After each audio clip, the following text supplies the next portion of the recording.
Alright, what's going on, everybody? We're going to do a paint over. Every once in a while, I make some paintings that are absolutely, are very, that I don't like so much that I'm going to paint over them.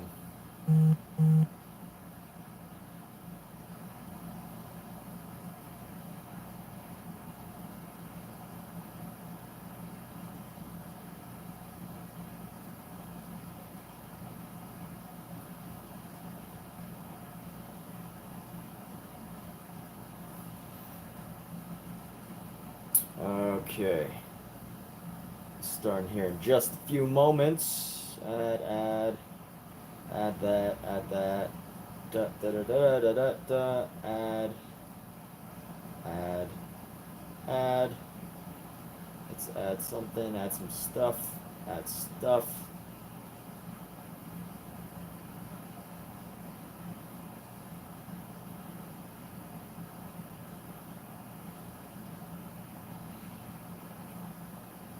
Let's do this.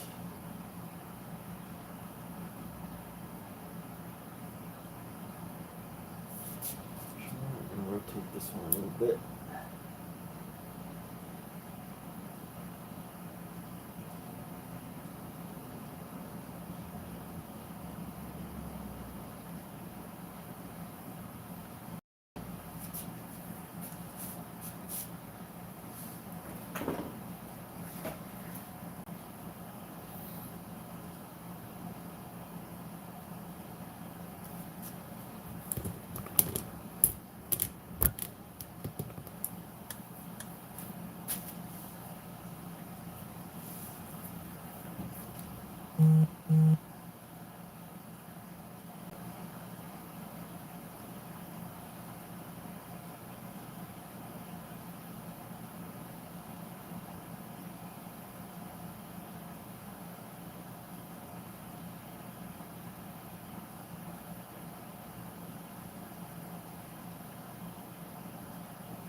Gotta restart my computer so I get my reference photo.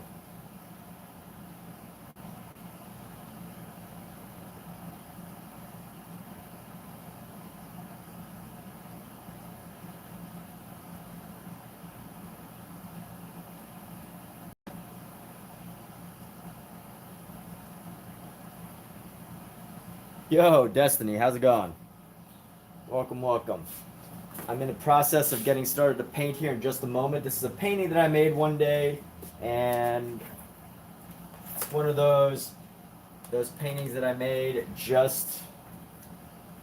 to just to paint something unusual, but I'm totally going to paint over it. But happy, what day is today? Is today Wednesday? Today's Thursday, right? Today's Wednesday. So happy Wednesday, everybody.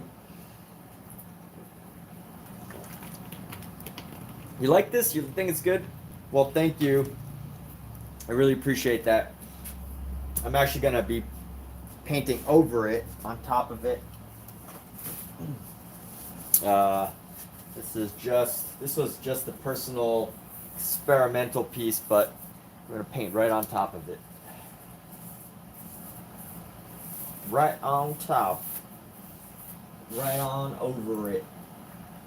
But right now, I gotta get my references up.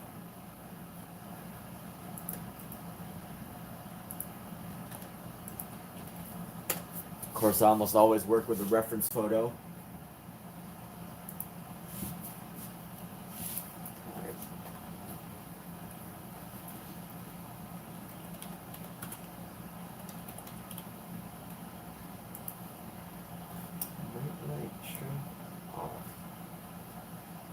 I want any nightlight colors.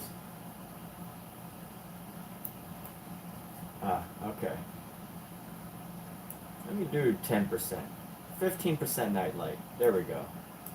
Alright, that's better. I've been wondering what's up with my computer. It's been doing all this like very like warm, dark colors because I got rid of the blue light. So you'll stop seeing the side of my face and actually see some painting in a few moments. But right now we're working on getting some of my images together so that I can paint this. But isn't my side profile interesting? Huh? It's a very unusual side profile. It's interesting because if you didn't know, as a kid, my nickname was Flatface, and I don't know, and I don't mean to like put my trauma out into the world, but I would be my people my what people would name call me. They would call me Flatface, and I don't know if that was like. I don't know what that was about. I never thought that I had a flat face, but I don't have a flat face anymore. I don't think. I think my nose is very distinct. But anyway, that's a fun fact there. But people change. Can you imagine that? Can you imagine that people change over the course of their lifetimes? That, there's this fun fact that physically, your body, every 7 to 10 years, every single cell in your body has been replaced. That means every just 7 to 10 years, you are physically a different person. How amazing is that? Isn't that amazing that our bodies can do something like that? That it can physically replace every cell in our body every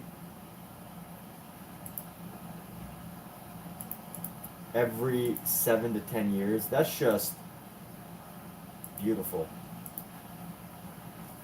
Got that photo.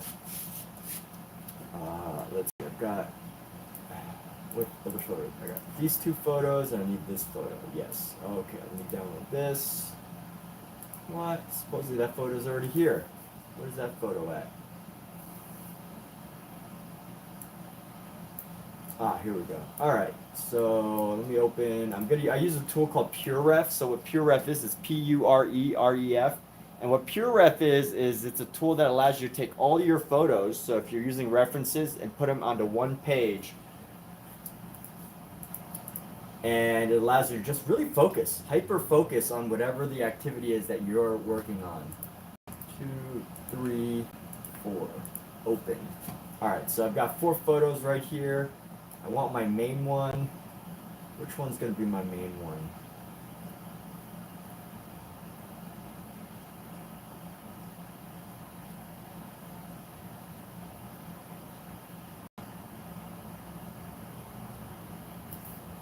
Trying to find my main photo. Which one do I really want?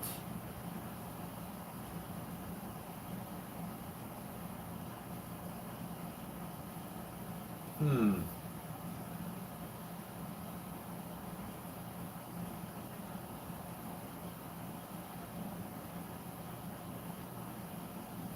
think this is the one. This is the one. This would be center, front and center, zoomed to the max. All the other images are just there, just for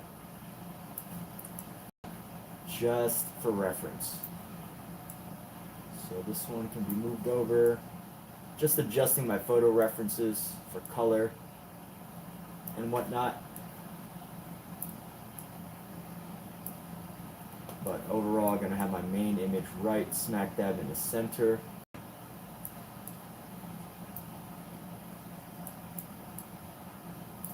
Alright, so let's get started. Let's actually paint. Let's get into painting.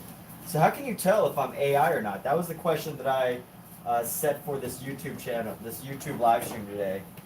Can you tell if I'm AI or not? How can you tell? One day, someone's going to do an AI likeness and just have them paint stuff.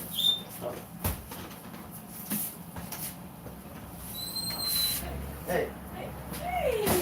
Hey. I'm painting. Huh? Feels good in here. Yeah. Are you meditating on Yeah. Look, Scout's trying to reach out to you. Hi. Hi, buddy. Hi, Fern. Fern likes some meditation. Yes, she does. They all do. Look at how much kaffir is on it. Hi. Hey. That just went really well. Yeah? They laughed. Streaming, by the way, just letting you know. That's good. What'd they laugh about? They cried. My delivery? Oh, they laughed, they cried? Yeah. They were entertained? Yes. Ooh. You're like, oh, we'll definitely have some big parts to do. There you go. Hi. Look at this pretty boy. Oh, and here's something I need now, some mineral spirits. Let's go grab some mineral spirits real quick. Hi. Hi, my boy. Yes. My boy who uses my hand as a chew toy. Yes. Yes. Yes. I use so much of this. So this is Tuscan Pine Studio Solve Artist Oil Thinning Medium, odorless mineral spirit. Where's your sister? So it's technically odorless, but it doesn't mean that there's nothing, there's nothing that comes off of it. And I think I feel, although it says it's odorless, I definitely think that there's an odor attached. Look at that, so cute. He wants to chew on my finger. So cute, he's chewing. Let the sleeping cats chew. Yes, chewing. How are you doing? Good. You're good? Good.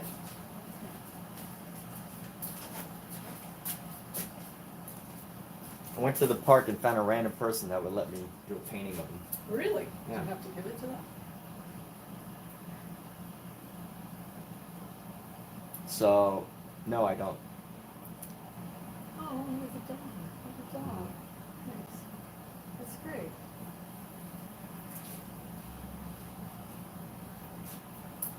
Let's see.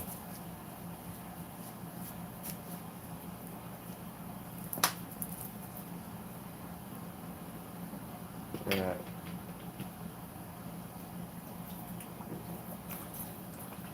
I'm gonna get started here. I should probably keep this bottle open. You're drinking that? Huh? Is that mineral spirits or you're drinking? No, it's tea. Oh, Why would I drink mineral spirits? I don't know. Maybe you read somewhere that it helped clean out your system. No. I don't I'm know. drinking mineral spirits. Don't even put that idea in anybody's head, please. Oh, sorry. Not drinking mineral spirits. Okay, good. Good. I know you said you want to get mineral spirits. I don't know what mineral spirits look like. Oh, okay. Alright, so let's get this. We We're done gonna yet? start with our brush. We're gonna start with something loose. We're gonna go with yellow as our base sketching color here. We're gonna go yellow. Sorry. For our let's base stick my sketching finger color. down your throat.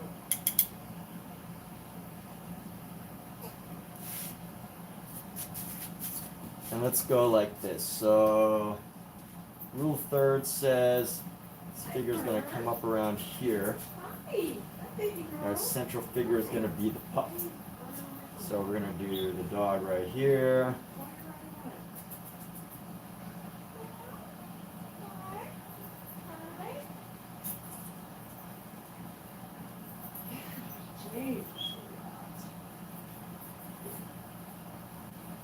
Almost drawing it like a human being, but that's okay.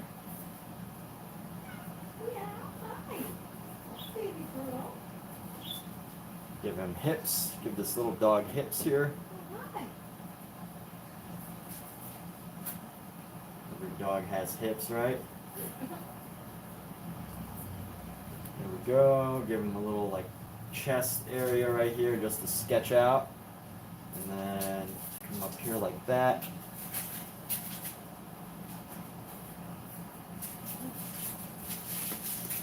And that's our dog. Imagine if we just left it at that. That's our dog, and then get this tree right here. So let's see, the tree third is going to be right around here. So the tree will probably come up right about here. Let's go with this tree right now.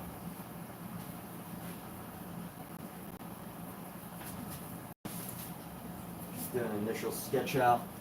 And you know, one thing I'm still experimenting with as an artist is like, so what I usually like to do for some of my paintings is I like to like have a really nice, colorful, wild base layer, and it really adds to the final painting. But now I wonder if I'm painting on top of something that's already painted, if I actually need to if I still should do that, because, you know, there's a difference though.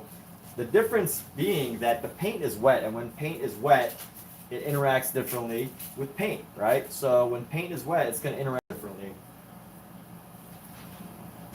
So like if I paint this and paint's wet, it's going to interact, and it creates a different design altogether. And it just makes me wonder if it's like, you know, if it's necessary to do all the above, like doing the base painting and all that, or whether I can actually just get away with,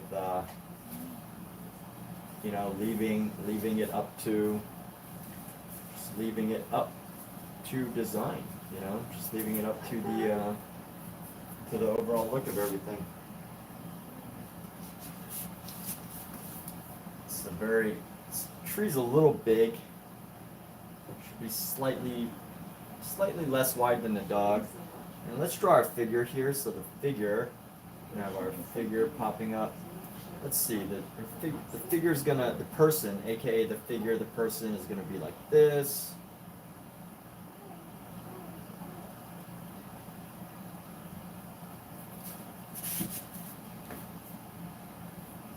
The general idea of this person.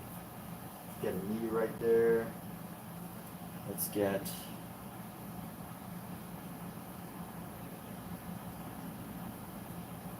some of the shapes right here.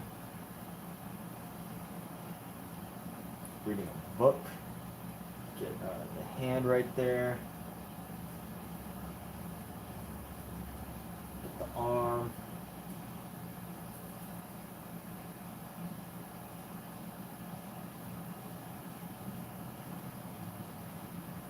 Ow!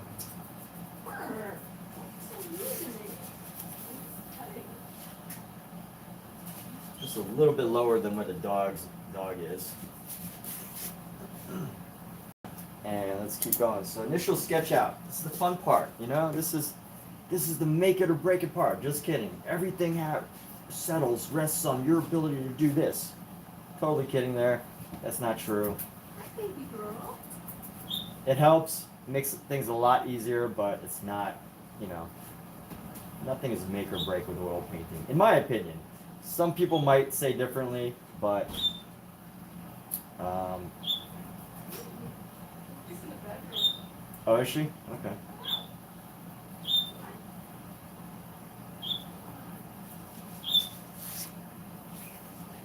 Actually, her body should be a little bigger than the dog, so we're gonna make her a little bit bigger. We're gonna increase her size. Let's see, the top of the head should be above the dog. She's sitting, so the top of the head should be above the dog. And let's get this head down. The head should, this is the top of the head, of course, so top of the head coming down. Bottom of the head should come below the dog's mouth.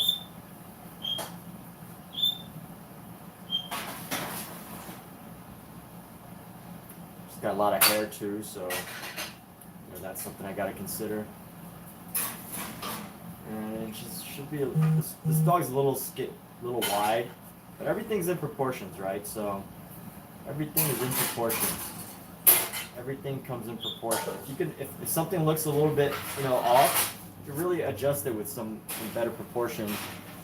But let's see, proportion. We're gonna bring this down to the leg here. Simba. Hi. Hi.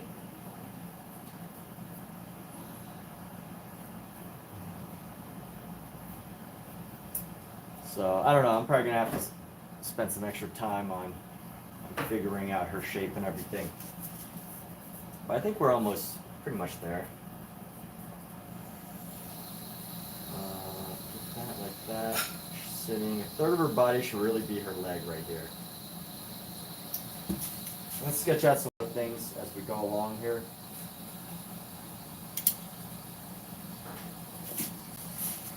This dog could be a little bit skinnier. It's a little skinnier doing a sketch out. And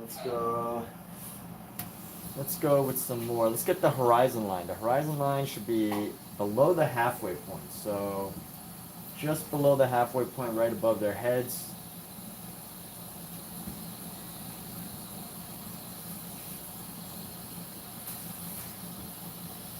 Just sketch out this horizon line right here. Keeping it super loose.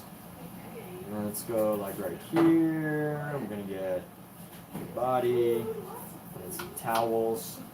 Dog is also gonna be on a towel.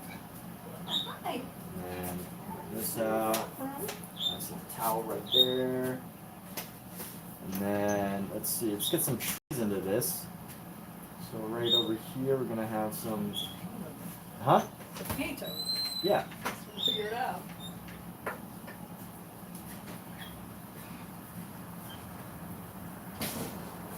We got a tree there. We're gonna have some other trees right at the top of the horizon, like right here. Get a couple little trees, shade them in right there. And we get some more, another tree. You know what? All right, so this is gonna come around and have something right here. This big tree right over here. This big tree. You trying to scratch me? It's like, where have you been? Why do you keep coming and leaving and going and whatever?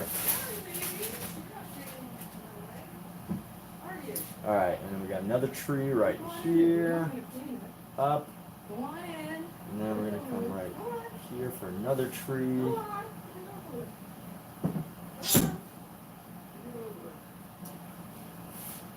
Waiting for me to start to clean it. Just above the horizon line, these trees are going to sit. And we're just going to sketch out some stuff right there.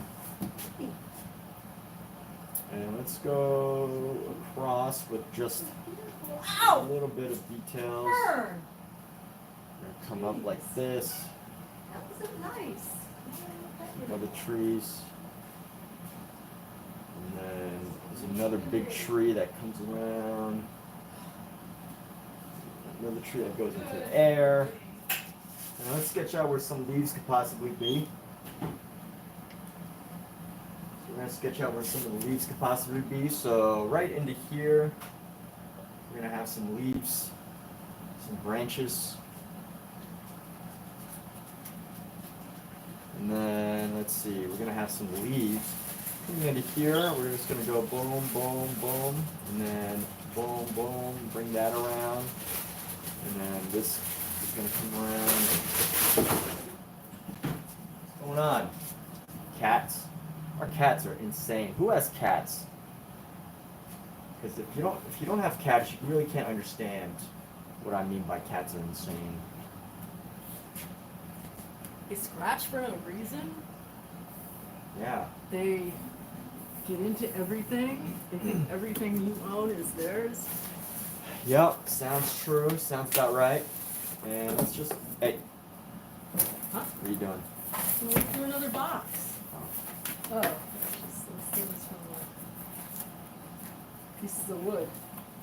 We throw that away. But leave that out over there.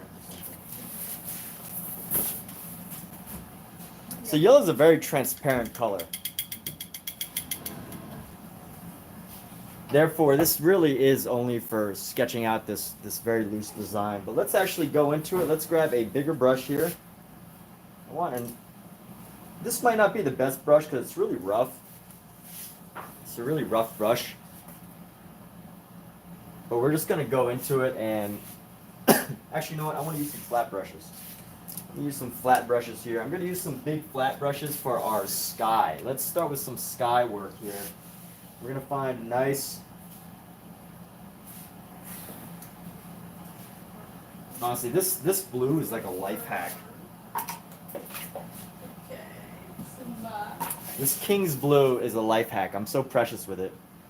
I'm not going to use it, but it is a life hack. This King's Blue by Williamsburg, if you ever want to paint just beautiful clouds that are just this beautiful, lovely light blue, this King's Blue, one day, I don't know how much it would cost to actually buy a huge tube of this, but I will buy a huge tube of this at some point.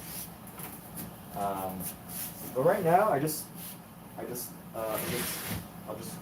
mix a nice little blue.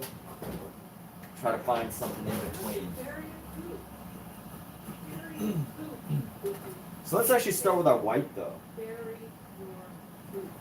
I actually want to start with the white. Bury it. That's it. Bury it. Yes. Bury it. Super light white here, just to capture our deep horizon. So actually, we're gonna bring our horizon line up a little bit, like right here, and we're just gonna go up. I'm actually experimenting. I'm gonna leave the underpainting, and I'm not gonna do a huge paint over of it. I just want to experiment and see, what the effect is. If it leaves a good effect, or if it ends up ruining. Well, hopefully it doesn't ruin, but.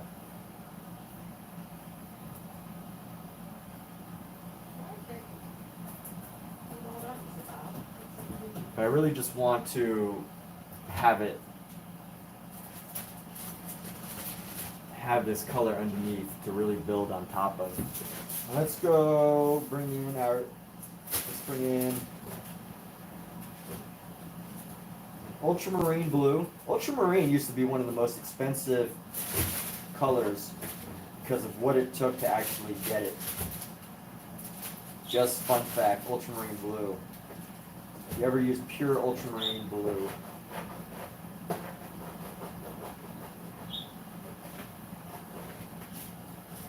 you know what? I think I found a good recipe for this, for the baby blue. Cerulean, let's say turquoise with white and turquoise with white. It's a little bit darker. I could probably add more white. Turquoise with white and ultramarine would probably be the color tones that we want to have, color values.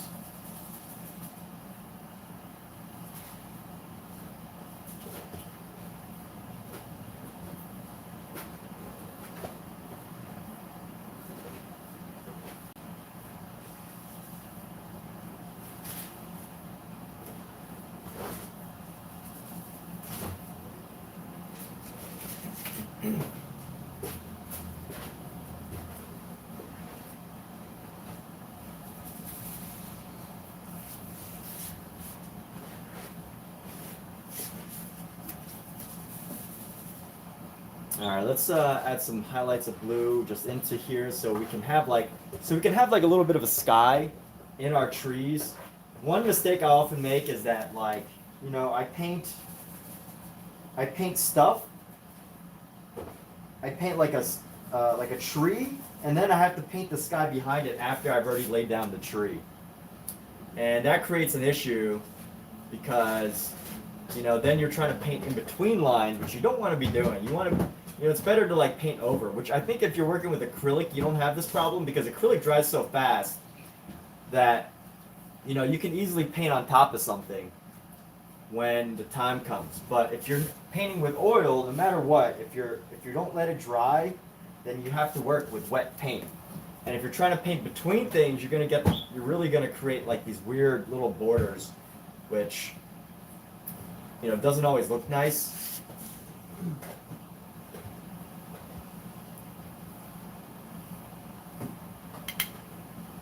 But if you paint on top, you're also kind of screwed because, if you paint on top, then you still have the mixed colors, which doesn't really lend itself to, a really beautiful image. So, you really gotta plan your paintings, or just be really comfortable working with wet paint if you're gonna do oil, right? It depends on how much time you plan on spending. If you want to do alla prima, then you should definitely go for it. Alla prima is its own own thing. Alla prima is its own style, and you really get some beautiful colors. You don't get the same pure colors that you might get with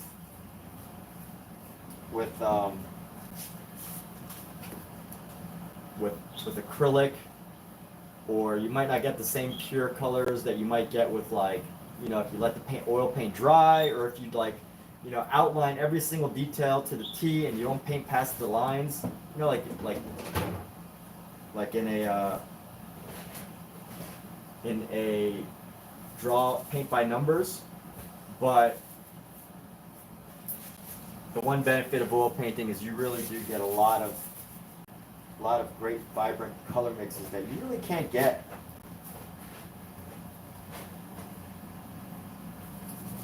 And honestly, I think a lot of modern, like, you know, modern artists really like they like it clean, you know, like that's just the modern thing, right? Like people just love really clean art that just looks like, you know, is done so cleanly.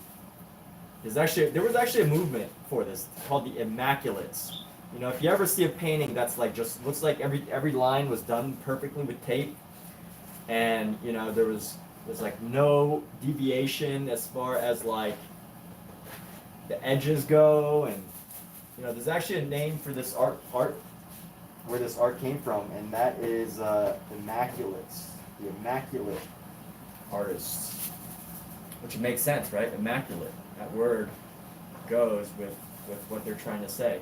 So I'm just laying down some color, just building up here. These colors aren't going to be showing too much, but I just want to have some layers in it, just so it's there for when I paint this tree on top, so we don't miss anything. And actually, let's grab some yellows now. We've got this yellow.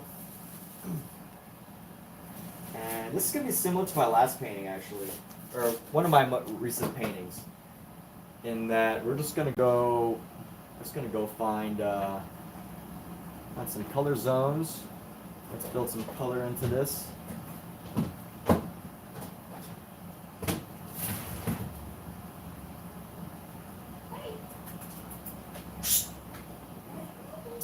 So, you know, we got some yellow right there. We're going to build some yellows into this right here.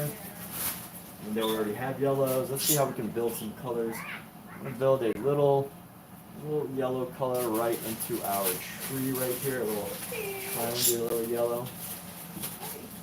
And all these treetops can pretty much have like a nice streak of yellow in them. All these treetops pretty much. Anywhere, you know, when I think of trees, if you really want to know how to draw trees, the easiest way, this is an oversimplification, is super oversimplification, right? Just think about drawing a sphere. So do I have a sphere?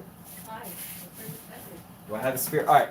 Just imagine that my hand is a sphere. It's not a perfect sphere, right? Because there's flat, you know, there's flat parts. But just imagine that it's a sphere, right? Pretend this knuckle is a sphere. You can see that the light is coming right on top of my knuckle here, right?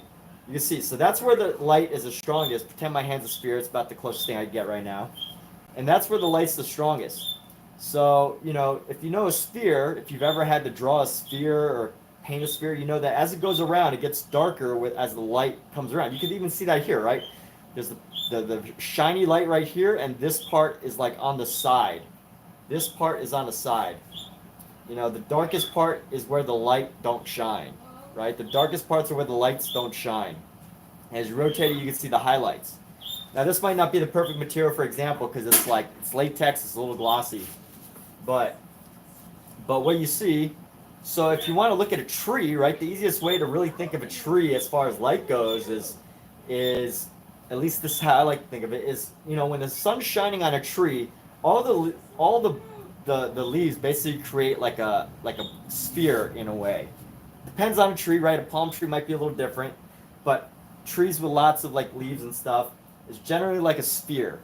And wherever the sun is during the day, it's going to shine down on a part of that sphere. So the sun's going to shine down on a part of that sphere, and it's going to create light and, you know, change the color of the leaves essentially. So, you know, that'll range from anywhere between, I mean, it could be any color, right? Leaves could be any color. If you ever fall season or whatever. But it's summertime, but it ranges anywhere from like yellow to like an olive green. So it can really, really vary. And that's just something to be aware of. But let's see back here. Let's go, let's actually bring some of this yellow down. And I'm actually experimenting with this painting method. It's, you know, painting with flat brushes, which I'm not really accustomed to. What's up? Huh? Oh, okay. painting with flat brushes, which I'm not always accustomed to.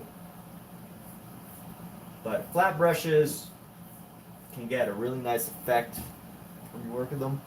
Let's see, I got some yellow ochre. Let's reduce this, the light of this yellow ochre here.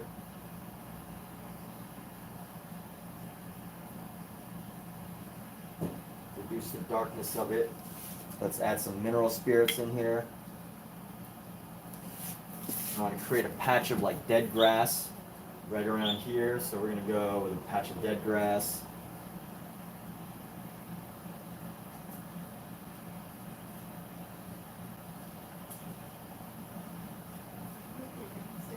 And you know, my goal right now is really just to build up little areas of color here. Probably needs a little bit more white.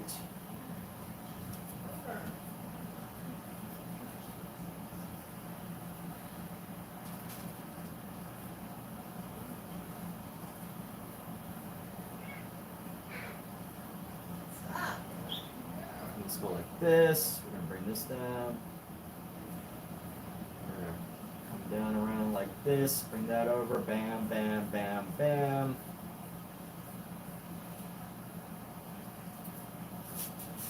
And let's see. All right, super chaos. I love when it's like at this point, because then I'm like, ooh, this is exciting. Let's see what can possibly happen to make this all make sense. How do I make this all make sense? That's gonna be the mystery that we have to solve. And let's actually find some shadow colors here. No, we gotta add some green. So let me find a good green here. What green should I use? We're gonna use our Utrecht. So let's talk about the few colors that I've used so far. I've used the Cad Yellow Light from Gamblin 1980. I'm about to use this Utrecht green, and I probably use some white from. Let's see if I can find that tube. What's that tube? Where's my white tube? I've been using these whites from Georgian whites, because they came in a pack of 2. A 2-pack of white, very large in size, which is absolutely fantastic for artists that use lots of white. And I've used some Gamblin 1980 yellow ochre, and this I've mixed our turquoise 1980 Gamblin oil color. This turquoise is great for finding this like baby blue. And now I need some green. I could technically try to mix my blue with my yellow. Actually, you know what? Let me try that right now before I pour this out. Maybe I can find a good color combo with what I have already. No sense in throwing away a whole bunch of. Oh, you know what? This is a great color. So I mixed our ultramarine blue and some yellow, and we got this nice little lush green. So perfect. Who would have thought that blue and yellow would make green? Huh. Color math. Who would have thought? It's just sometimes I don't like mixing colors, because if I have it, because I end up using like, you know, it's hard to find just the right amount of mix, especially if you're going to be painting multiple days. You really got to know your formulas. When I say formulas, I mean like, you know, you really got to know how much paint of each one you're using, and that could be really confusing. So actually, you know what? I gotta use some of this color. Let me grab some more ultramarine blue. Grab some more ultramarine blue. And you know what? I think I do need to lay down a big area of this, because, you know, unlike my other painting, when I do a paint over, the colors have to like match in some ways. So let's use a different brush to lay down this color, because it's gonna ruin this brush. Well, maybe not ruin it, but it's gonna be really rough on the brush. That's a flat brush. I want to use it for the right purposes. So let's actually bring this down. Just want to get it nice and loose here. Let's get a nice loose color. Honestly, I probably should have done this with everything, is just, you know, laid this down. I should have laid it down, but I don't really I'm experimenting. We'll see how it goes. Yeah, he's really good.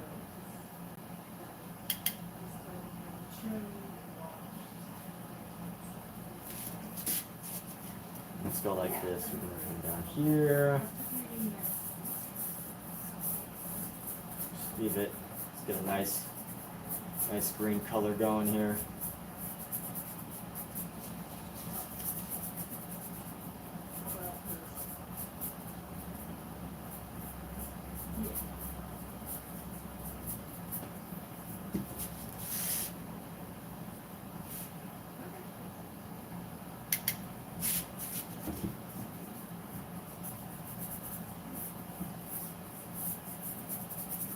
Yeah, I probably should have laid this down. And as we build like less transparent layers over top, it'll help us to cover up what's underneath.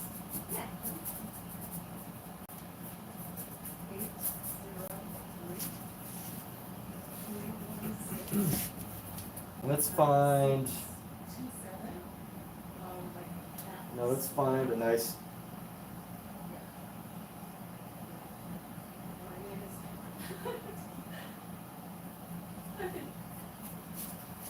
Let's get these colors into here. We're gonna get them right into the trees. Get them in the tree. Let's see how these trees go. So there's gonna be a dark area right there, and another dark area right there. Let's see. We got this nice dark area around the tree. Let's bring in our ultramarine a little bit more.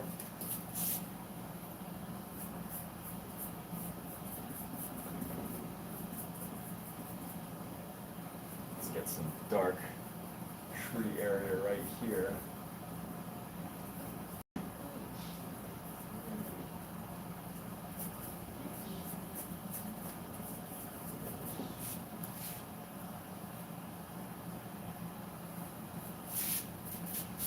Go ahead and keep building up with this color here. So where did I get this reference, by the way? I'm very skillful on this. Thanks, Jeremy. Really appreciate it. How you doing? Welcome, Jeremy. Welcome to the show.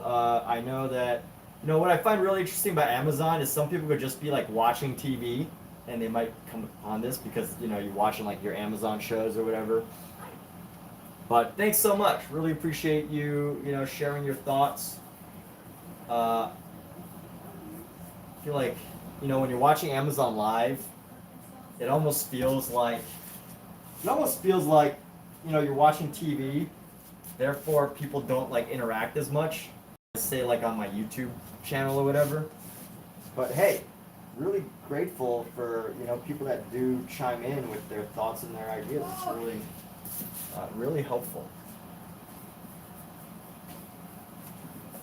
So just building all these colors over. And you know what we're gonna do? We're gonna go also build into here. We need let's go with a nice dark blue, gray, black.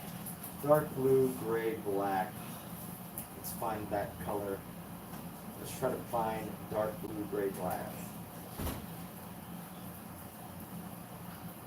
Gray blue, we're gonna get a gray blue here.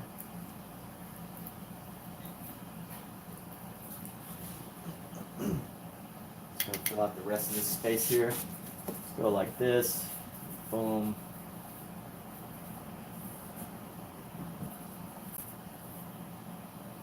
You feel natural because it's an object here.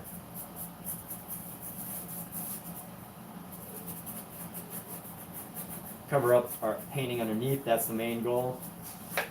That's our main priority with all this. Amazon Live, is that a thing? Yeah, Laura, I've been waiting for Amazon Live. So Amazon Live's actually been a thing for like years, a few years, where you can like have your own shopping channel on Amazon Live. But here's the thing: is they just recently, only in the past year or like 6 months, I've been eyeing it for years. But I'm a Samsung Android user, and they only allowed it for Apple users. But it's been a thing for years, and you could stream and even potentially pop up on Amazon, when people are just scrolling through their Amazon pages. you could actually pop up, which is pretty cool. If you've ever thought about streaming, you know, now's a good time. Amazon Live, they finally opened it up to, you know, not just Apple users, but also um, also also Android users.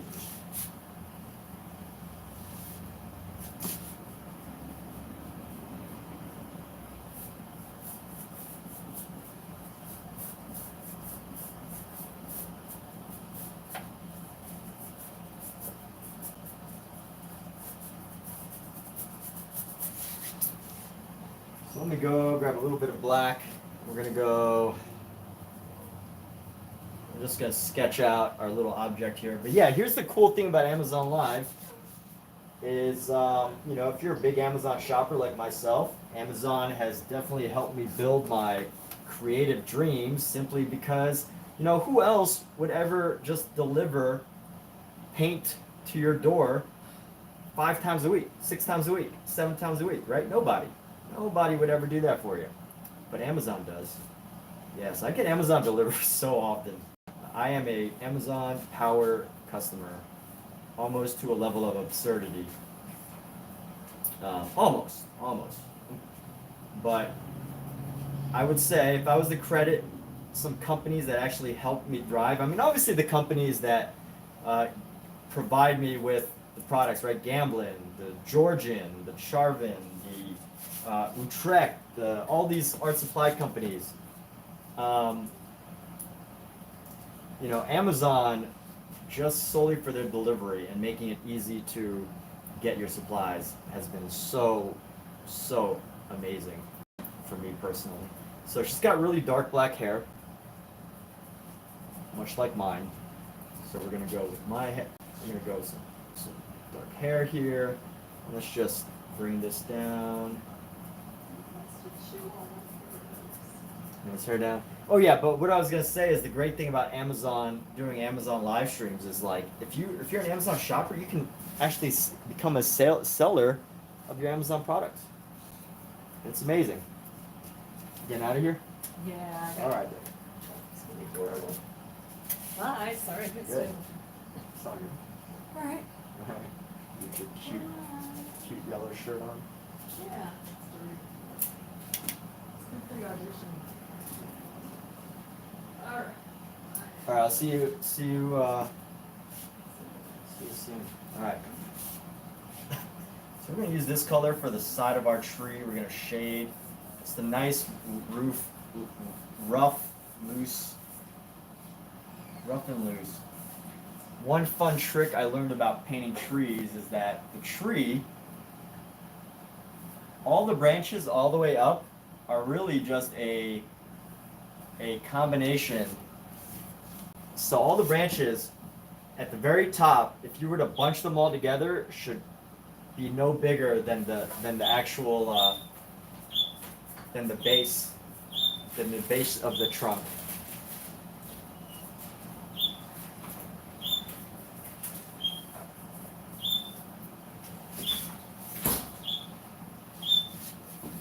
You can watch this on Amazon Live or wherever. Watch it wherever you like to watch streaming. That is your choice as a human being to watch wherever you want, wherever you are from, wherever you would like to watch. There's your choice as a human being. A human being with options, right? You're a human being. You can choose. That's what separates us from AI, right?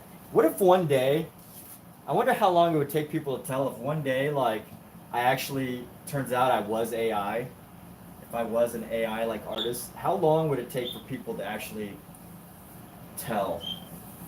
Like, if it was so good, I actually wonder, like, how long that process would take.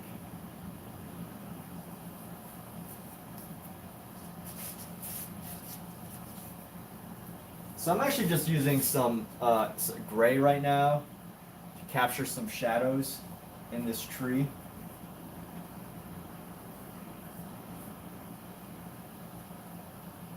There's a lot of branches here.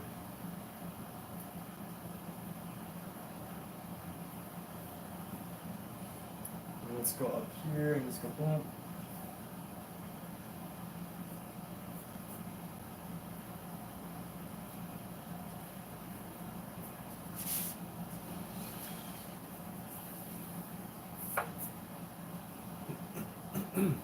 And let's paint in her outfit here, which is going to be gray. Nice little gray outfit here. We go start with a darker color.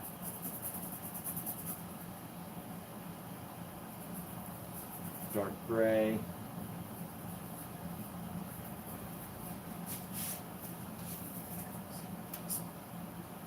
Black here.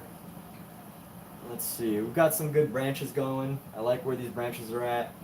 Let's go right over here, and we're gonna go bring this up and then around and then around. You know, it does make me wonder, like as I'm live streaming, I often see like artists on Instagram, they're like 90 years old that are sharing their art. And I'm like, that's amazing. And I just wonder, like, if those artists were like 20 or 30, because you got to think, they're 90, 80, 90 years old. They didn't have social media for the first, 30 years of their careers, right? If they're 80, Facebook came out or YouTube came out in 2004. Right? YouTube came out in 2004, so let's just say if they're 80 now, that's 21 years. So let's just say 60. They were painting for 40 years before like video sharing was even a thing. And I think it's such an advantage. Like if you're an artist and you don't do it for yourself, do it for the artists that are, in their 80s, 90s, 70s that would have loved to share their artwork on social media. Because, I think I see those artists that are 80, 90, they're like, if I could do it, if I had YouTube, back in the day, I would totally be on that thing. Or if I had Amazon Live, I would totally be on that. But Bob Ross, I think Bob Ross's biggest advantage, although it does make me wonder right now, and this is just art talk, I'm not trying to criticize or anything, but it does make me wonder right now, if Bob Ross was alive today, would people still watch Bob Ross? Now, I will say, Bob Ross's biggest advantage is that he is probably the most inspiring, admirable, a great, kind, motivational guy. And that's a personality that, you really can't fake. I think he truly, genuinely loved teaching people how to find happiness in painting. And it resonated in his voice, in his artwork, his words, which maybe someone was telling him in his ear what to say, but either way,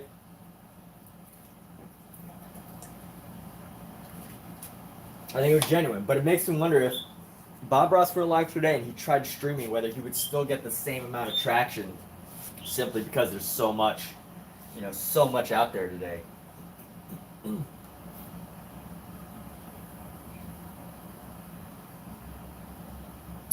Just doing a loose because this is on a mat, so I want to trying to start capturing some of these mat shapes.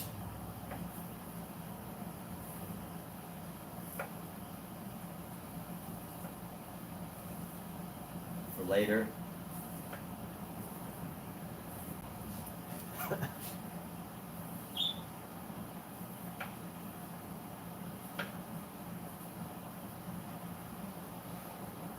Okay, we got our gray, which is a boring old color. Got our gray. Got some good grays. So you know what? Let's start building in the rest of it, right? We've got the main design, got the major design. There's a Bob Ross channel on Twitch. They do 24-hour streams every weekend. Yeah, it's amazing. Laura, you know what? That's a great observation. So I think that would be the biggest determinant. But again, I know that Bob Ross is really popular today, even still. But it does make me wonder, if Bob Ross was starting from ground zero in the past 5 years, trying to build Well, he does have a personality too. Like, you know, that afro is very distinct. That afro is very distinct. But those 1,200 our 1,200 viewers already know that Bob Ross is Bob Ross. But it makes you wonder if, like, you know, Bob Ross starting from square zero, like, you know, just starting a YouTube channel, how long it would take. I'm sure Bob Ross would still be successful. There's some people that you just see and you just know he didn't like the afro. I didn't know that. But, you know, there's just some people that you could tell, like, you know, that they were almost always meant to be successful. Like Charlize Theron. I feel like Charlize Theron, no matter, actually got to pass by Charlize Theron in a movie theater one time because there's a premiere for her movie Bombshell, or was it called Blonde or Bombshell? I can't remember. And I left early. I didn't actually see the panel, but she was speaking with Nicole Kidman. Margot Robbie wasn't there, but Charlize Theron, and I can't remember who the third actress was that was there. But I passed by Charlize Theron. I saw her, and the moment I saw her, I was like, "Damn, she is." Like, I understand why Charlize Theron is a star. I understand why, you know, she is an A-lister. Just like, I'm not even like, I never even really had a huge crush on her, right? Like, who doesn't have a crush on Charlize Theron? But, like, you know, I'm not like a huge fanboy, but I walked by her in the hall and I was like, she, yes, she could have been working at freaking, you know, Walmart, and someone would have discovered Charlize and, like, been like, hey, there's, with whatever you've got going on, there's no reason you should be working in Walmart. And anyway, that's my story about the one time I passed by Charlize. And, you know, Nicole Kidman's got charisma too, of course. But, like, Charlize was there and just mind blown. She has an aura, an energy. She has an energy. And I don't know if it's trained energy or just the natural energy, but very cool. Like, I don't even know if, like, when I was walking through the hall, if I actually, what's up, Omizu? But I don't even know if I was just, like, walking through the hall and, like, was pulled by a charisma, or whether I saw her and I was like, oh, she's got charisma. You know, I can't even remember how it happened, but very interesting pass through of the one time I saw Charlize Theron and passed by her I was within 1 foot, because there's a narrow hallway in a movie theater, right? Those hallways are pretty narrow. This one was exceptionally narrow. I think you could only have 1 or 2 people passing. So did I know that he didn't like the afro? He had it for the first episode, wanted to cut it, but the producers wanted him to keep it, so he kept it. Hey, you know, that would make sense, but they should have just given him an afro to wear. Then I guess that wouldn't be authentic, huh? Anyway, let's keep going with this. But you know what? Like Bob Ross, I don't know if he wrote his own words or somebody wrote it for him. But, you know, I feel like Bob Ross has that personality that, you know, you just know that he's going to do good things, do big things for people. I don't know what other celebrities has an aura like Charlize Theron, but I've had an opportunity to meet quite a few, and I don't want to name them because I don't want to make it seem like they don't have an aura. But Charlize Theron, and this isn't, when I'm saying I'm not like, whoa, she's such a babe, she's so hot, drool drool, right? That's not what I'm saying. I'm saying she's got, like, of course she's beautiful, she's gorgeous, but I'm saying is, like, there is a presence that she commands.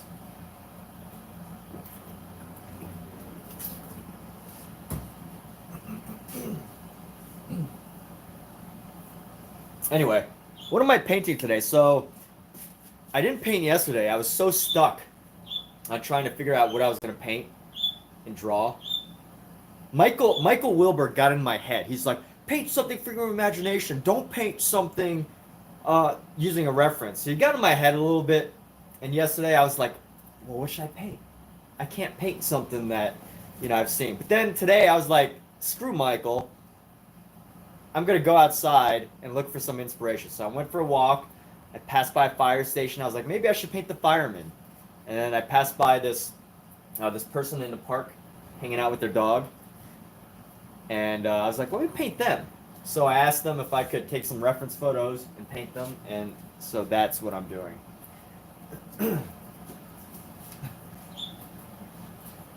But yeah, so that's what I'm painting, a person with their dog in the park nearby. All right. I don't know. Did I talk enough about Charlize Theron? I do me, Boudreaux. Yeah, I know. Hey, you know what? I love to believe that I can, steel my nerves against people's opinions, but every once in a while, some people like yourself and Michael have like overcome that barrier, right? You're past the barrier where I can, just instantly, obviously deflect it. Because y'all are here. Y'all are here daily. Interact with me. You interact. You've overcome the barrier of me, my natural skepticism and critical thought. And you have that advantage as far as influence goes. And you know what? I just got to be careful with Michael, though. Michael is a tricky fella. Anyway, so yeah, that's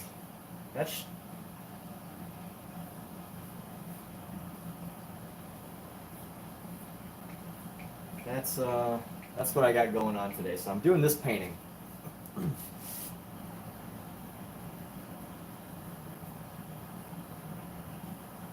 I really like this straight brush technique. It's really giving me a lot to like play with, because I just love how the colors start to build on top of each other, and then there's also like colors underneath that show. She was good in Fury Road. Yeah, I mean Charlize Theron was great in Fury Road. Have y'all seen what's it called, The Guardians, or no, The Sentries, Sentinels? What's that movie where they play immortal people? Like, it's recent. Alexa, what's that Charlize Theron movie that's new, that's on Netflix, where she plays an immortal person? Filming has wrapped on Netflix's upcoming thriller. Alexa, off.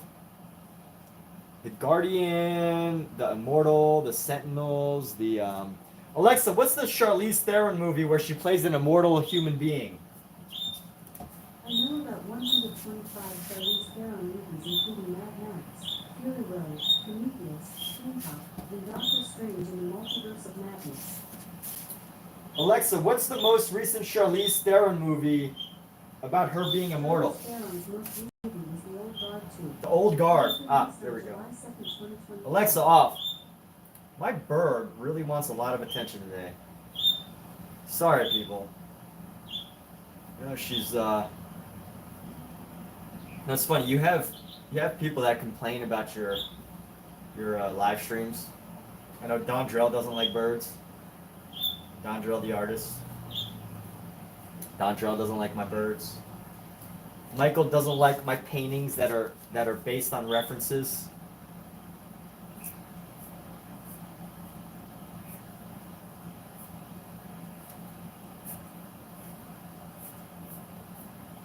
It's really hard to please a lot of people, and Alexa's so useless lately.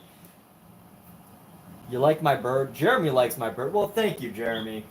We rescued our bird. Our bird is a rescue, so she's not like the most civilized. Our bird was rescued. I mean, she wasn't it's hard to say rescue. They weren't like totally, well, I guess you could say rescue, but let's just say we adopted it from a less bird-friendly place. And the bird was so feral when we got it. It hasn't really covered, but anyway, Let's keep going like this. We're gonna build this up. Jeremy, you like birds? You got pet birds?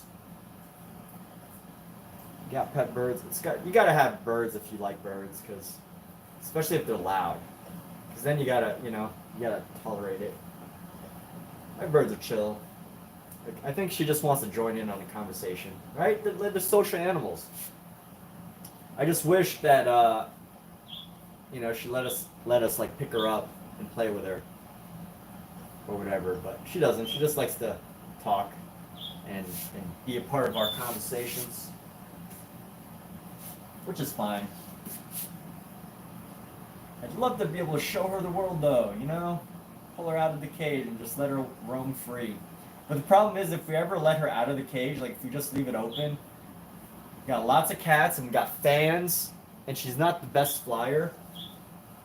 Yep, Jeremy's got a pet bird there, of course, right? Bird people like bird people, or birds.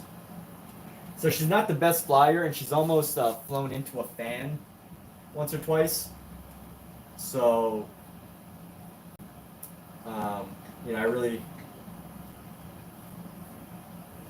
So we really just do our best to keep her in there. Wonder if we've never clipped wings either. But she's also not a good flyer, so like, I don't know if they ever clipped their wings. I don't think they did. She's not the best flyer. So we try to keep her safe. Yeah, birds. Sounds like my fire alarm battery's low. You don't understand birds. You don't understand most things. Yeah, Alexa's been really useless lately. And I don't know if I think that's because I've had ChatGPT and what's the other one? Gemini. I've been using ChatGPT and Gemini, and they're so informative. But now when I try to use Alexa, it's like primitive technology. Alexa is. Like, she just feels so primitive, just unable to answer anything complex beyond like, hey, what's the weather today? Hey, what's the weather? She's just very, very not useful.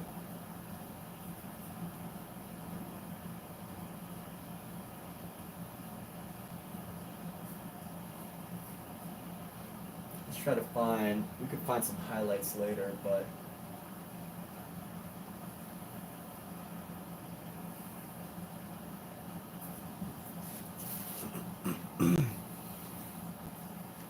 Alexa's 99% Neanderthal, just like me. Wow.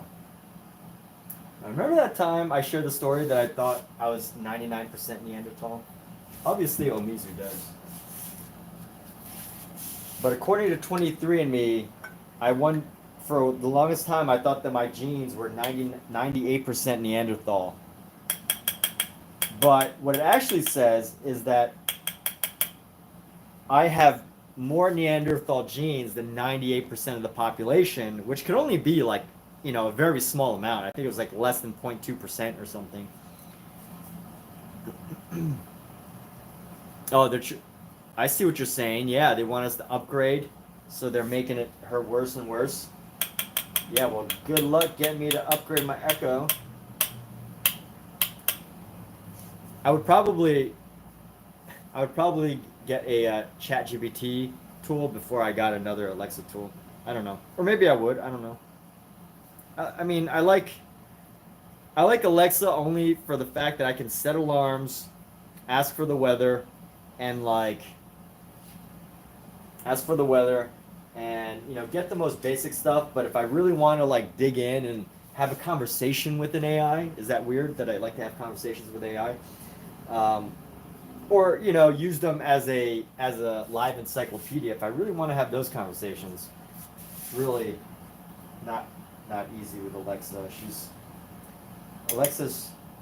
Alexa's too limited. They should take the chains off of Alexa and let her take off the training wheels.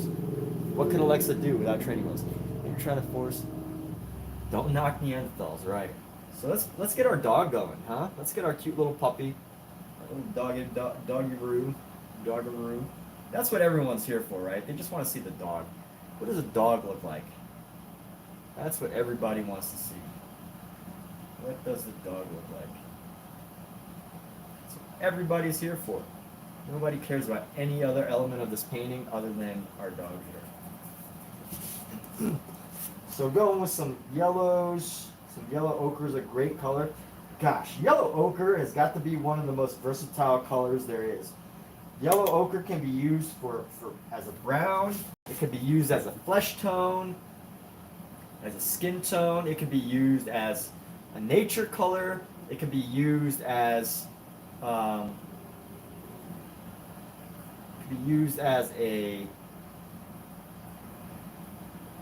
what else could it be used for? Yellow ochre. Yellow ochre. It could be used for nature. It could be used for like metals, like gold. It could be used for animals. There's just so many uses for yellow ochre here. So many uses for yellow ochre.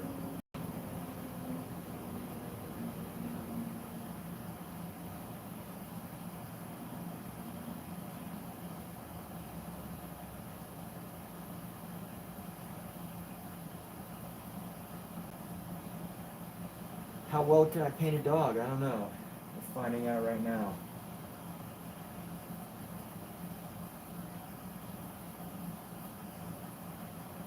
We're gonna make it a little darker in here. And let's add a shadow. No, it doesn't have to be too dark, but just a little hint of dark brown. A little dark brown never hurt anybody. So we're gonna go with some dark browns in here, just to get the shadow underneath his fur.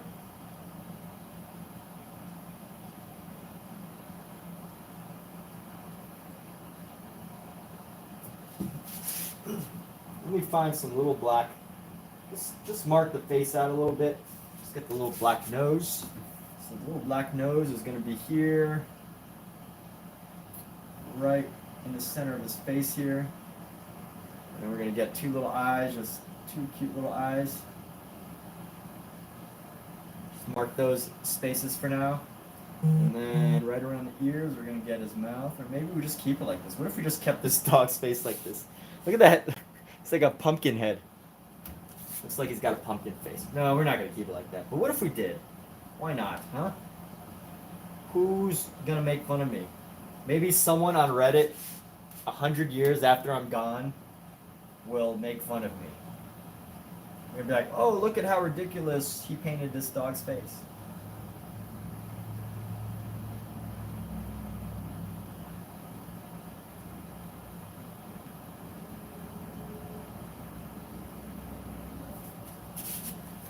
Alright, let's go into this leg. So this person has chosen to remain anonymous as I, randomly decided to paint them in the park. So there will be no reference sharing. There will be no reference sharing on this painting.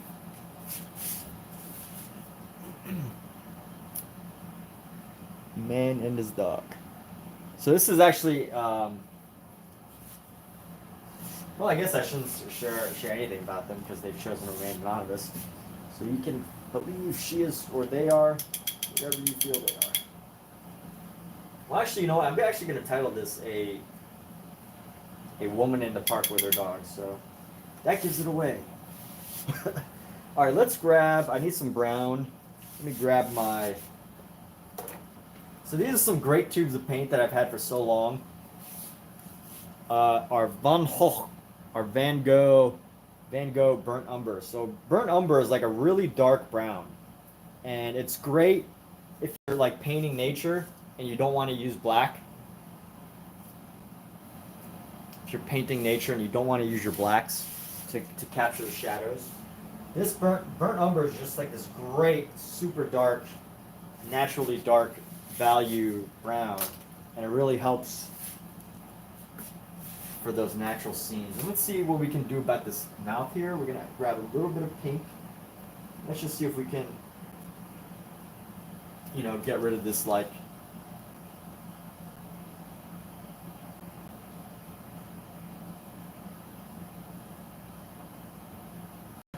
That's a little better, right? Little tongue right there. Can you see the tongue? Really gotta make this dog look really cute. So we're gonna have some work to do. Let's go. Yeah, it's so important that we make the dog look cute. But we can work on that later. Right now, need to find this little ball here. It's got a little ball in front of him. Little ball toy.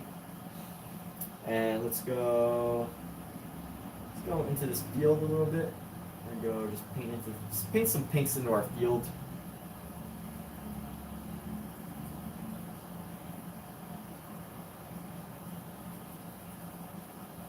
I love this brush, by the way. This is probably one of my favorite brushes. This is and I say this all the time, this is probably my longest lasting, longest surviving brush for as rough as I paint, right? You see I'm going just like this, right? Like I'm just digging this brush right into it. And this brush has lasted me so long. This is a Princeton Aspen. This is a Princeton Aspen brush. And I got 1, 2, 3. I have 4 versions of these. I can't find my 4th one. Where's my 4th one?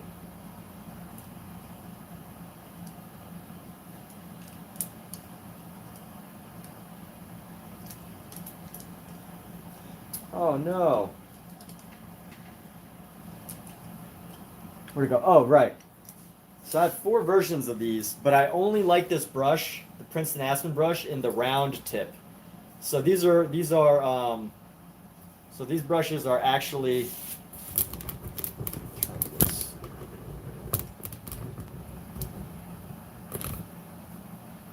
So these brushes are actually round Princeton Aspen. They're synthetic fiber.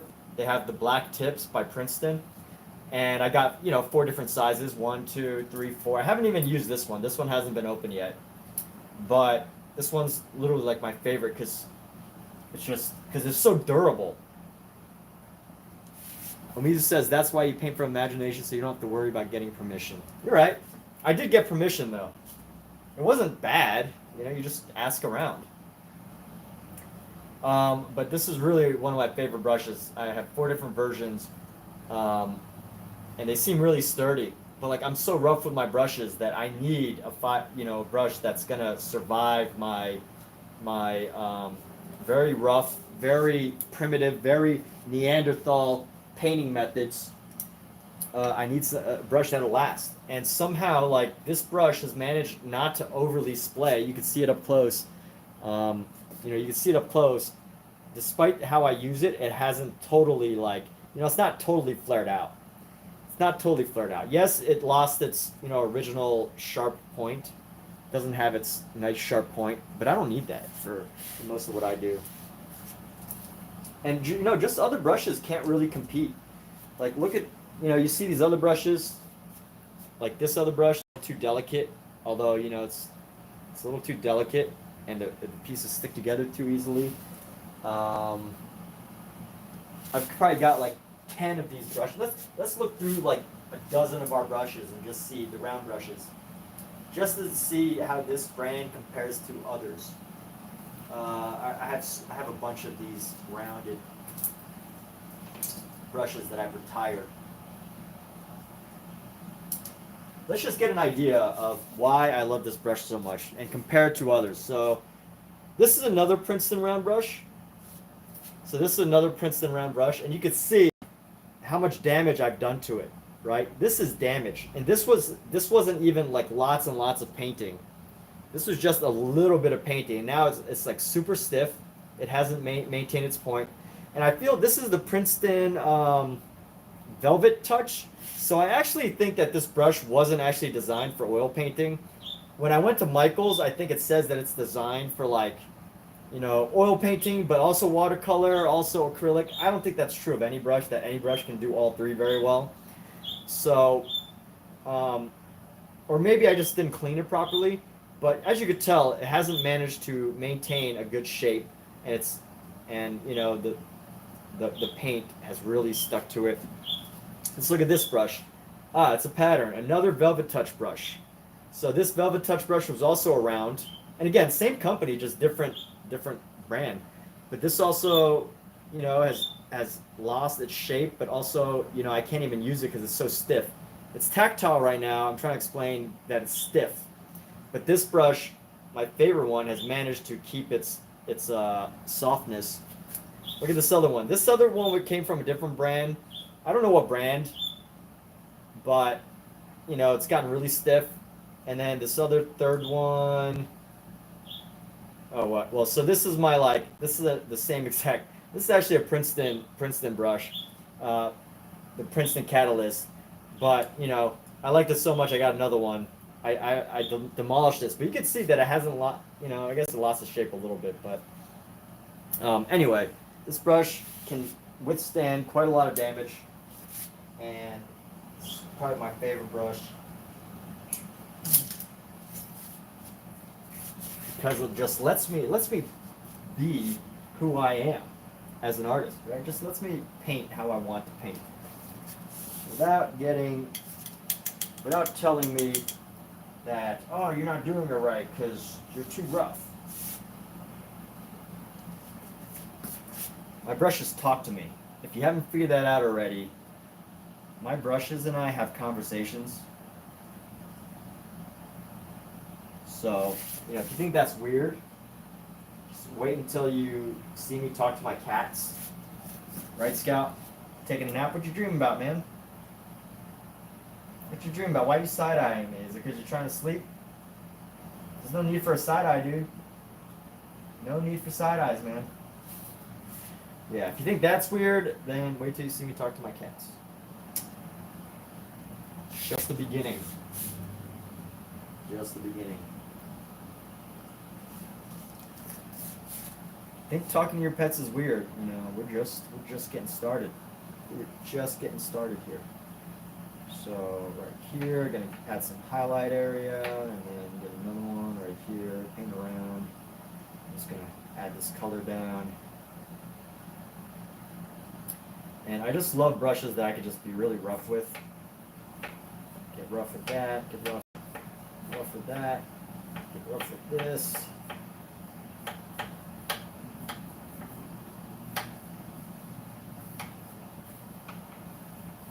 So Misa, I don't know if you got my photo, but that photo I sent, but your paintings are coming. Your paintings should arrive within, you know, the next week or so. This doesn't need to be that dark, but it's okay. It's gonna look better once we start to add some of the darker checkers into this.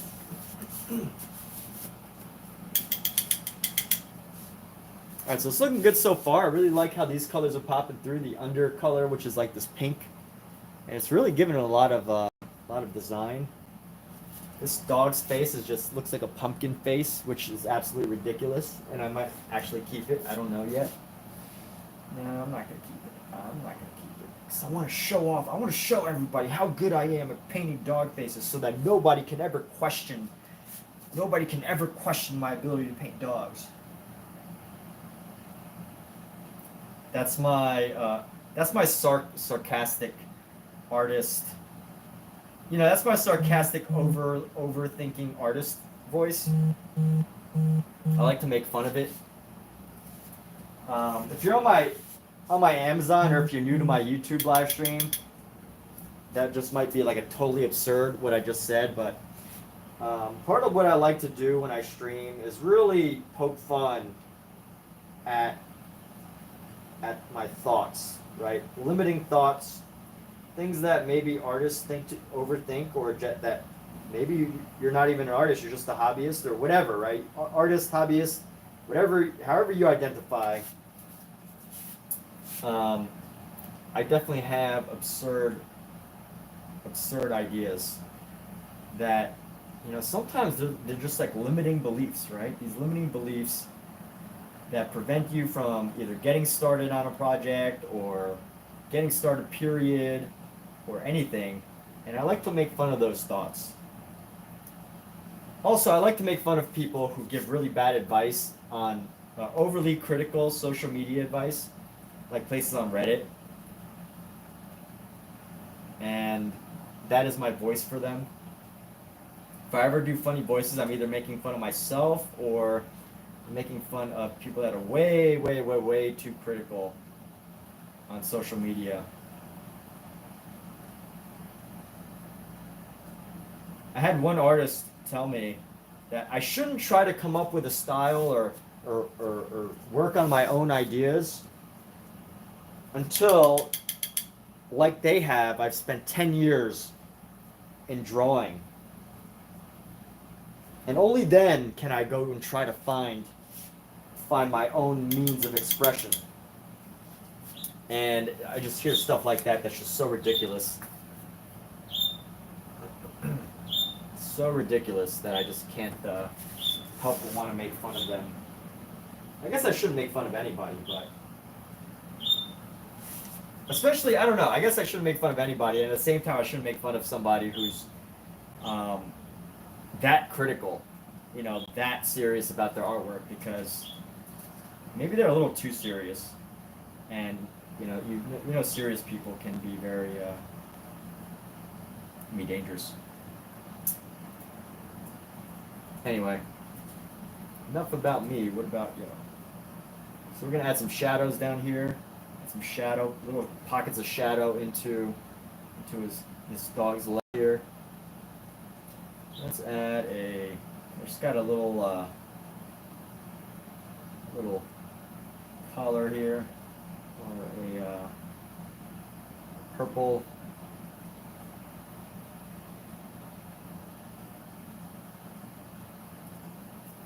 Her leash and stuff aren't on properly. Through Insta what? What's the Florence mindset? Oh, you mean like Florence, Italy, ancient Florence, Italy, that you had to become a master to even be allowed to try something different? Is that the idea?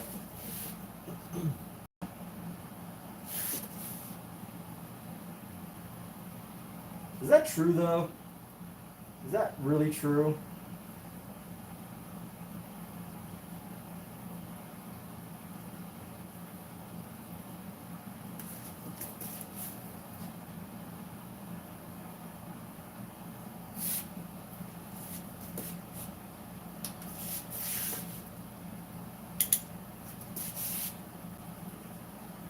Is that really true about Florence, Italy? That, you know, only the masters that spent 10 years at something were allowed to do anything?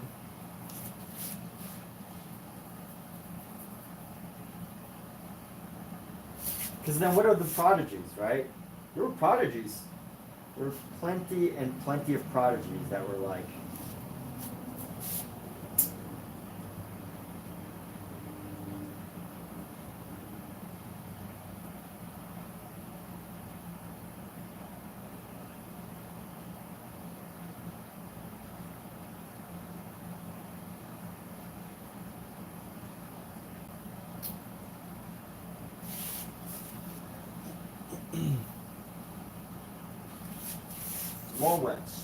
Florence. So right now I'm just building in some shadow into our grass here. Build some shadow regions, nether regions.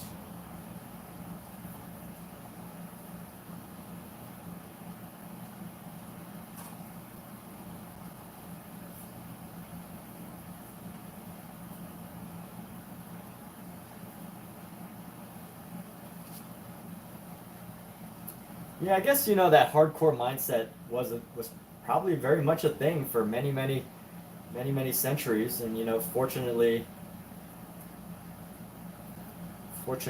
I don't live in those times. I would definitely not be an artist in those times. Honestly, if it was those times, I'd probably be like a merchant.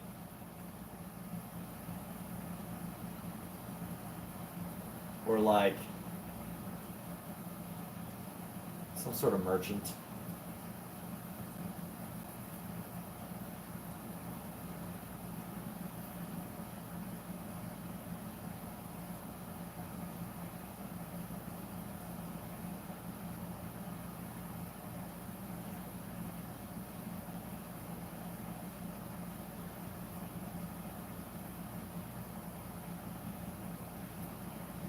Alright, here we go. I don't know, it would have been way dropping a lot. Yeah, the Florence Art School is very regimented, drawing, can't do this stuff. Certain style. If it appeals to what you want out of your art, then it might be worth it.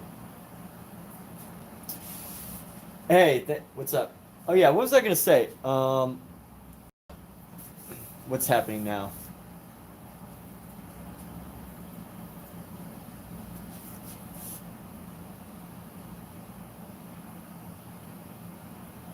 What was I gonna say? I was gonna say something that I thought was like insightful. I can't remember. Oh yeah, like I feel like if I was painting in like ancient Florence, I wouldn't have been an artist back then because I think materials were so precious that I just can't see myself doing well. Like if I get like I just wouldn't do well in an environment where like every single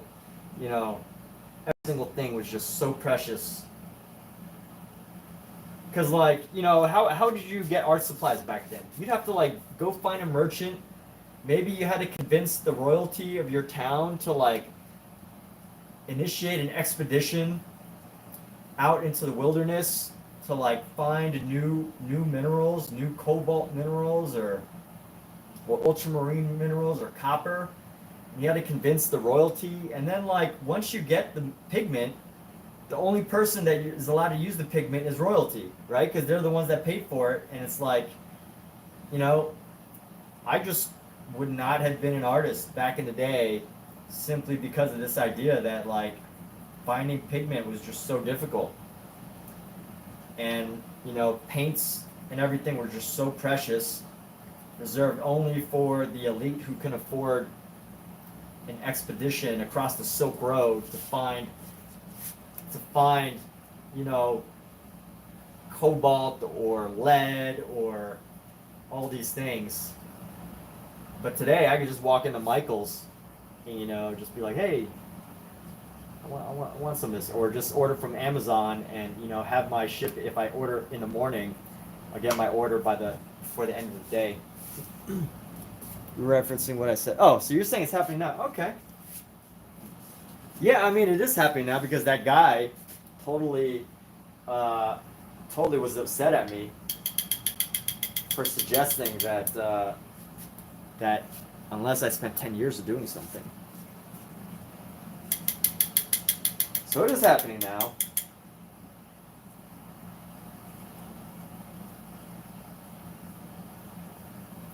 But I don't know too many artists that actually, even ones that are selling their work. I don't know too many artists that are actually doing that.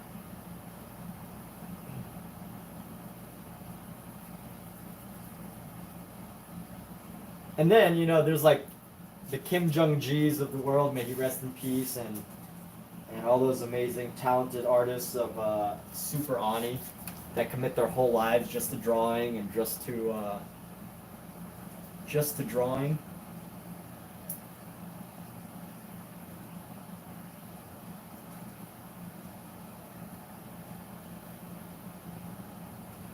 And all that.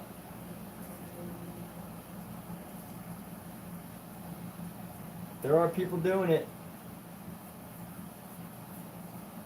I don't know too many. Honestly, just from observation, I don't think I would necessarily be like, oh yeah, that's totally. So many people are spending 10 years drawing and not doing anything else except for drawing. I mean, I'm sure there are people doing that, but like even in art schools, right? Like art schools get you painting within the first 2 years. If you're a college artist. If you go to a painting atelier, they don't make you draw for 10 years. They make you, but maybe if they're doing it in Florence, I don't know. I haven't really heard of these schools, but then again, if you're getting into college for painting, you've probably been drawing and painting for at least a good 5 years. At least. let's go like this. We're gonna go like this, and we're just gonna bring down a highlight here.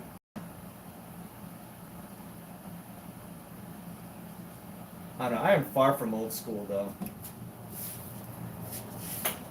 I would definitely leave a class if the teacher was like, all right, everybody, none of you are going to succeed unless you spend the next 10 years drawing from a cast painting. Because I would think that teacher, my instant reaction would be that teacher, that professor, themselves can't see how you can possibly succeed without doing that. Therefore, they aren't creative enough as far as how my philosophy of the world is, which I'm not saying not to practice, not to spend, time doing things.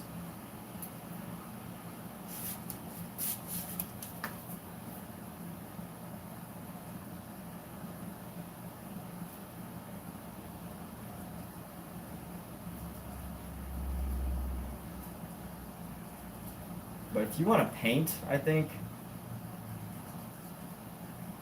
it's like, you should learn how to mix paints, right? You should learn those things.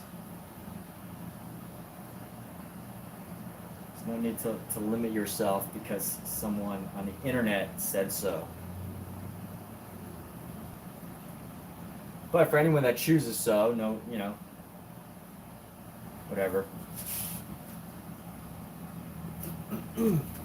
Alright, so let me find, we're going to paint in our book here. We're going to just start painting in some of the flesh colors here. So we got a book. She's got a book in her hands, right under her face. So this book is going to come like right here. Nice little book.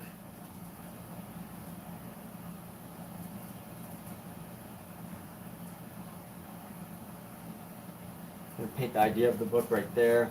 We get some highlights around her shoulder right here. We're going to reduce the darkness of this outfit here.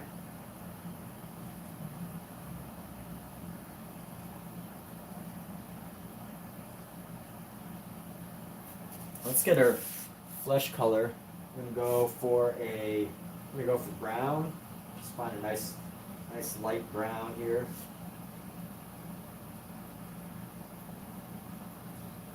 Nice light brown flesh tone.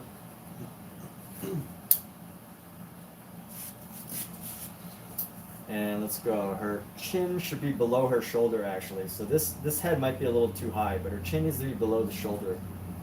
Or at least with this section right here.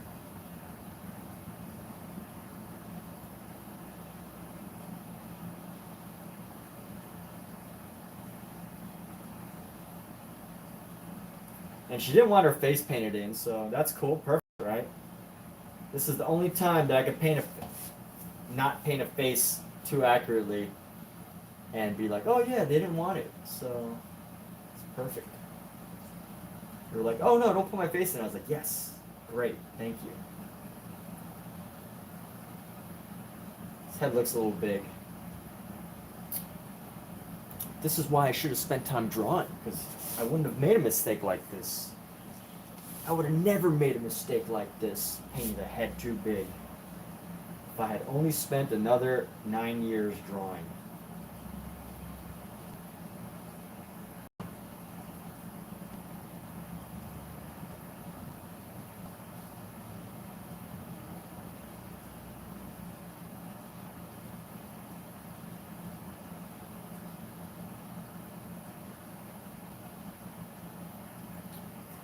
Alright, let's get this arm down here. And this arm should come down around the same height. We're gonna bring it down.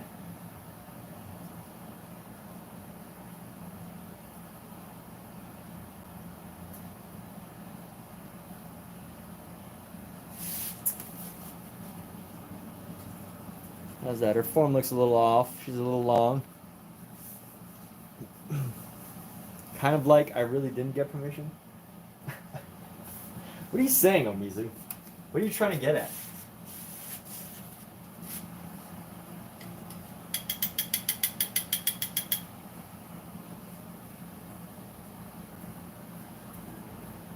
I already explained how the whole interaction went down, so I don't know what's missing as part as the information is concerned, or if you're just trying to pull my leg through the screen.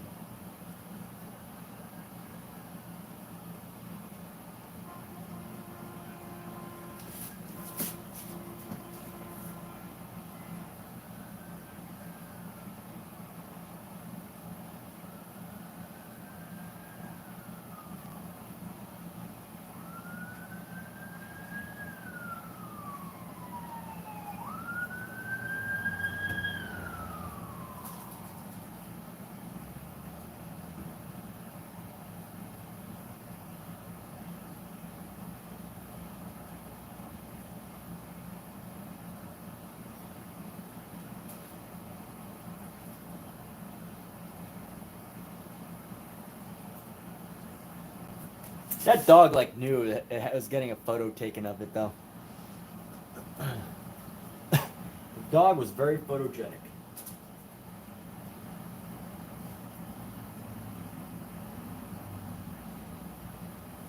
Very photogenic dog.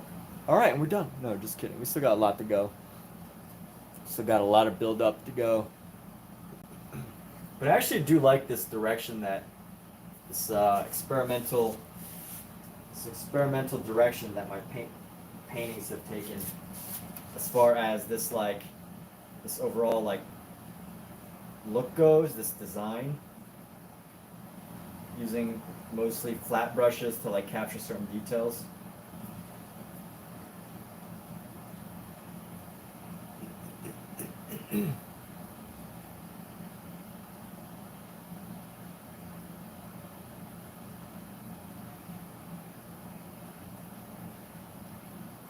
Now let's get a little bit more highlight around the side of her arm here. So we're gonna get some highlight. Let's add some highlight here. Gonna lengthen her arm a little bit. Go around like that. Get on the inside of the arm to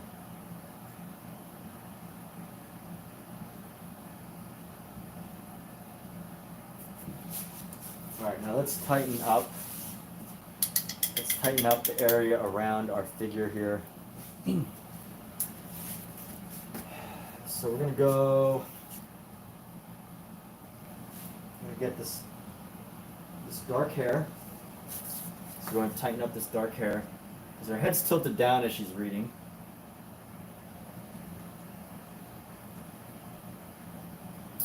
And then kind of just like sways in the wind. Make sure I haven't missed the text.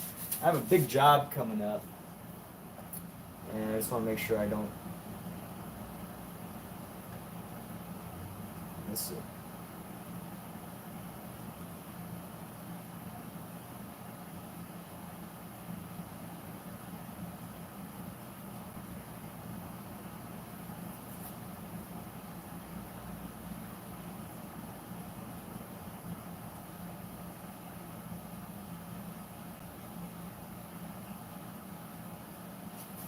All right, let's see. What do we do? What color do I have? I have black. So let's. Her chin's actually in the right place. I just need to modify the shape, the overall shape of her head here.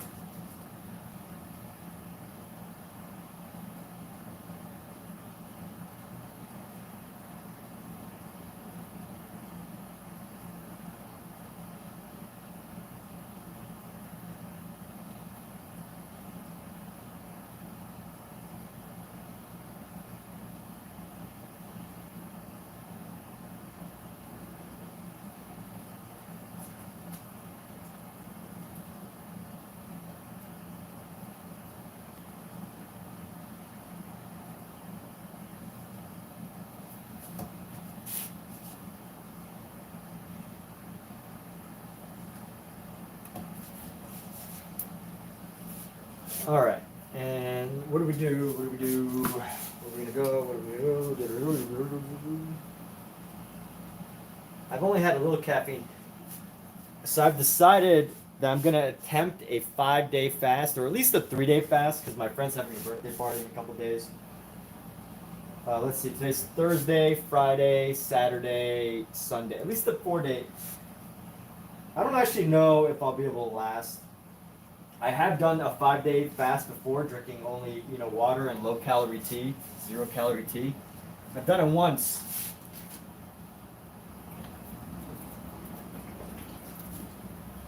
And I'm considering it again, but I actually don't know. I probably won't last. Ever since that one time I did it, I've said at least like a dozen times that I'm gonna do it, but I never last past 2 days. It's just so difficult to fast. And why do I do it? I love like seeing what the effects are on my body of certain things, particularly fasting. Apparently there's something called autophagy, autophagy.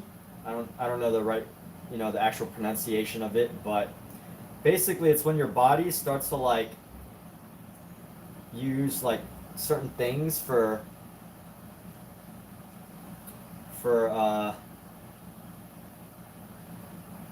like releases hormones or something in your body or something like that. I can't remember, but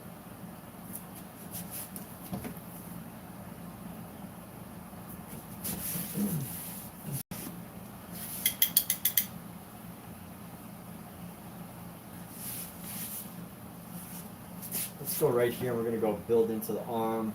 Let's go build into the hair here.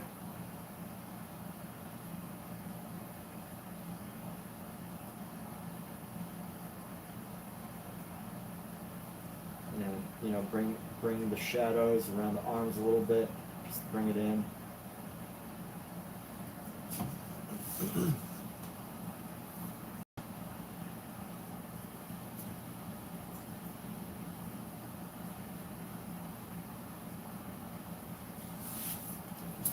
And her arm is looking a little off. I probably need to bring it in just a little bit to the side.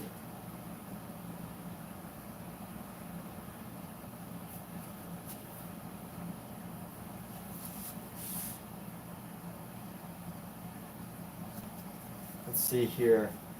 Here's what needs to happen. This part of her shirt should come straight down. Go down like that. And this other part of their shirt should go like this. A little bit of dimension in their face.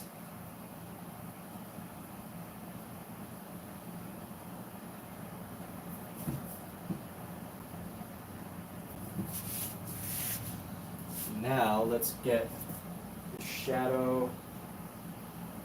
Let's get this shadow on the side of the arm here.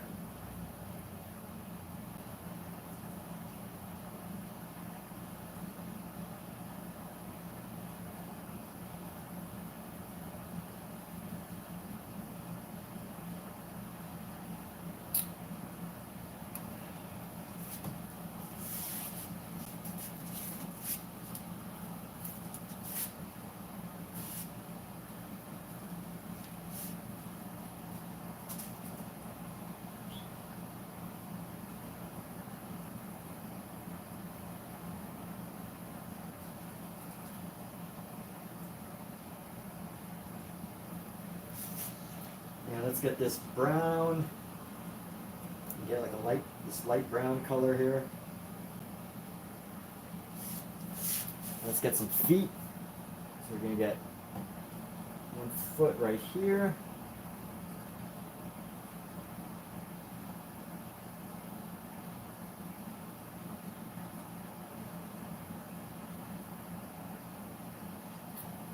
And get this hand. Let's go.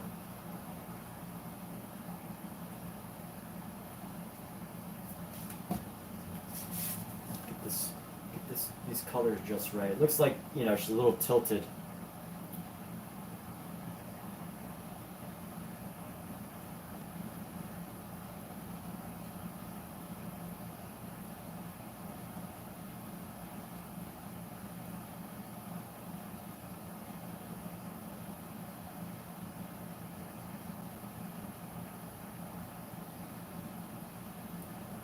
And let's go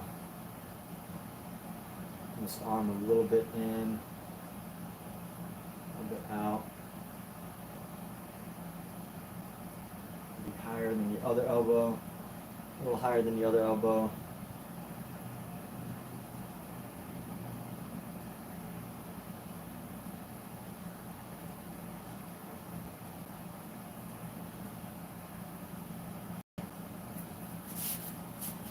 Let me see. All right, it's looking all right. See that they're reading a precious little book. That's cool. And this foot should actually be a little bit bigger. So this foot's going to be a little bit bigger. We're going to bring that out just a little bit. There'll be a toe there, of course, because people have toes. Can you imagine? This should honestly be about the length of the head, so that's okay. And let's see what else. Very impressionistic, right? Let's go with some impressionistics. Let's see if we can start to establish some of the little black rectangles that are going to be here. So we're going to start with the most obvious one first. Let's try to find one. Let's try to establish one by the side of the dog. So the side of this dog, does he look straight? The dog is straight. Yes, the dog looks straight. Okay. Do this one right here. Just to start adding in these colors. Honestly, I probably shouldn't be sketching it in with this. Now that I'm thinking about it, I have I have brushes, like straight brushes. That's what, that's what they're there for. So, you know what? Let me just do some designing here. Let's just use these shadows just for design rather than trying to, for design of like tree trunks and stuff, rather than doing too much drawing with it. What's out here? Okay, so we got these little trees. Let's see, this tree is going to have a nice little tree trunk right here coming around right above her head. Let's actually give it a little shadow here.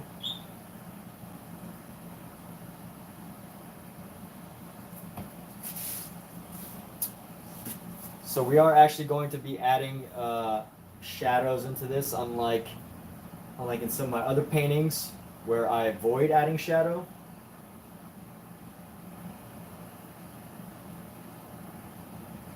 Because I think that's a very important element of this piece.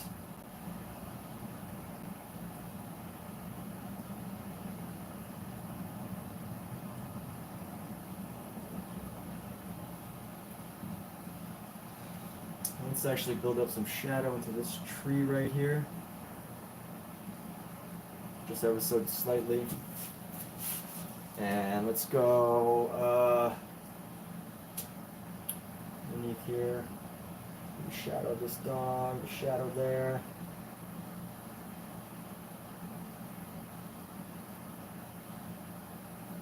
It's got very big hips over here. I might reduce that at some point. It's a little too dark.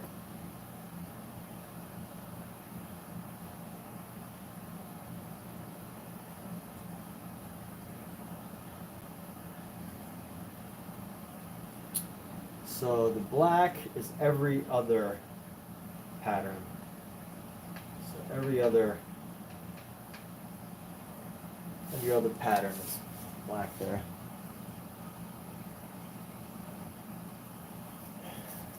And let's go with the green here. Let's grab our green.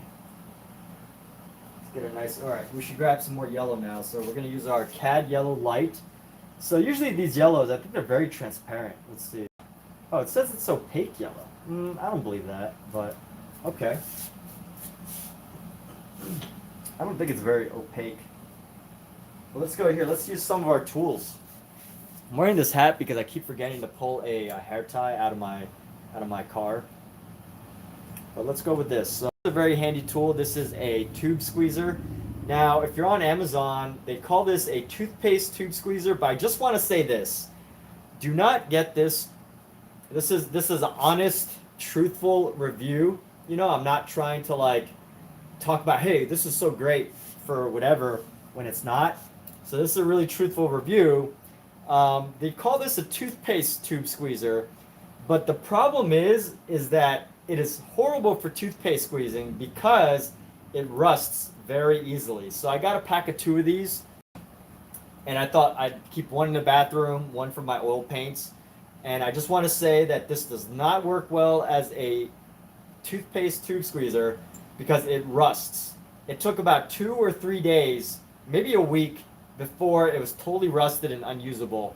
And maybe, that speaks about, how the moisture in my bathroom. I don't know, but it rusted, the one that I used for my toothpaste. However, it's absolutely amazing for oil paints. Like, there's no rust whatsoever, and I love using it for my oil paint tubes because it helps me get just that extra bit of oil paint out of your tube.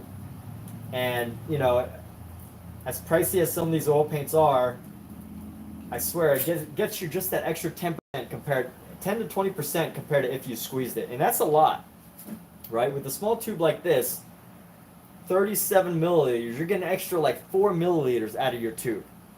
So every 10 tubes that you use a tube squeezer on, you're getting a full tube. That's just an estimate. But like if I was to just totally try to squeeze this and then call it a day, then I would not get the full amount. But with this tube squeezer, I want to estimate, on the low end, I think an extra 10%. So just look at that. This has been totally flattened out. You can't do it with your fingers.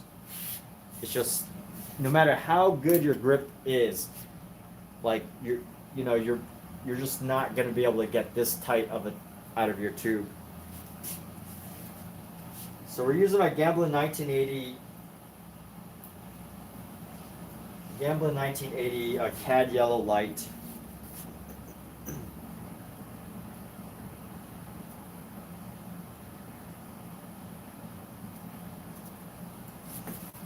And let's see what ingredients it has in it. It has PY35 and PY3. So I don't know exactly which one. I know one of them is going to be Cad, but I don't know what the other one is. So it has 2 ingredients in it to make the color. I'm guessing one is white, but you never know. So what's going on up here? This needs to be darkened. So we need a nice dark green. Actually, you know what? Let's bring back that green. We're going to take our Utrecht Permanent Green Light.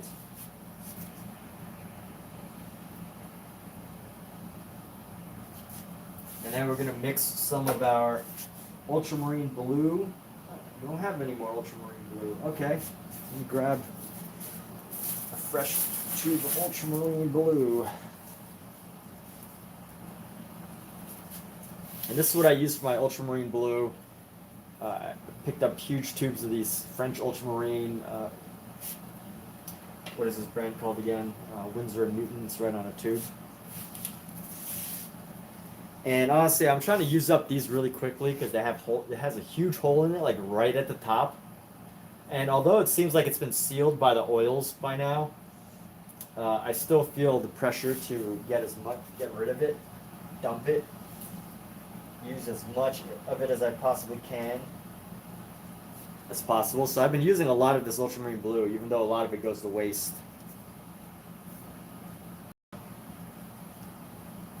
Let's see. So, you can see that this tube has been squeezed. I've been using my hand.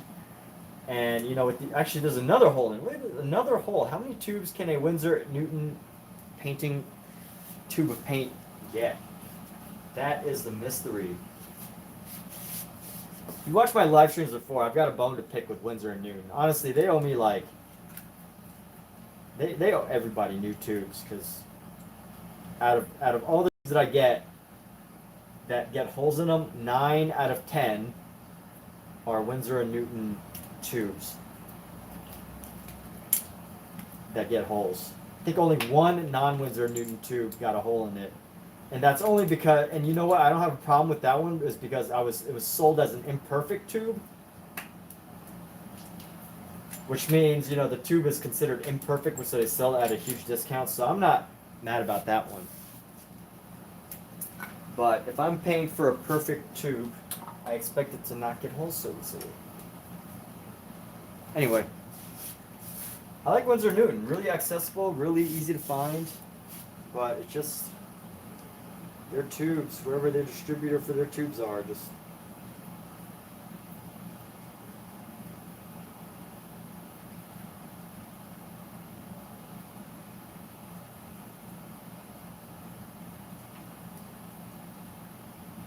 So I'm just trying to find like a nice like olive green color. Even if I need to mix in some red. Let's grab some more yellow here.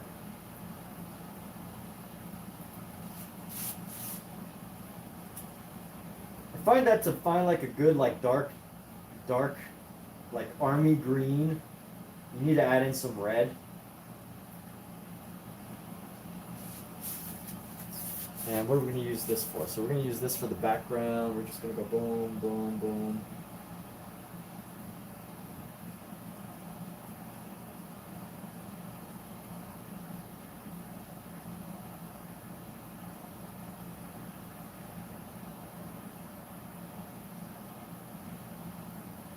And this one too.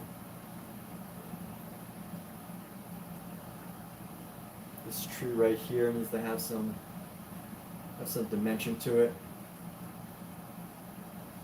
Just finding some ways to start bringing in shadows into our painting here. So what are these right here? Oh, okay. So we're going to come down with this, and we're just going to get these three little triangular trees here.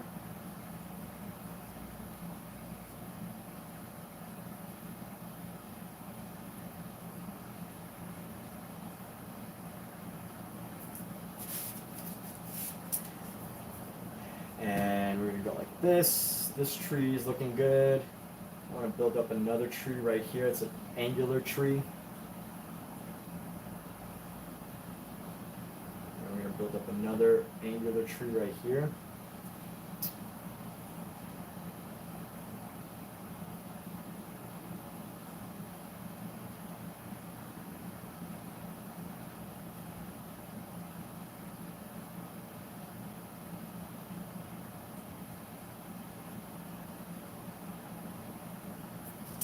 And let's see. All right, so it's really starting to come together. We can really see a lot of the shadows working together with the highlights and the greens and yellows.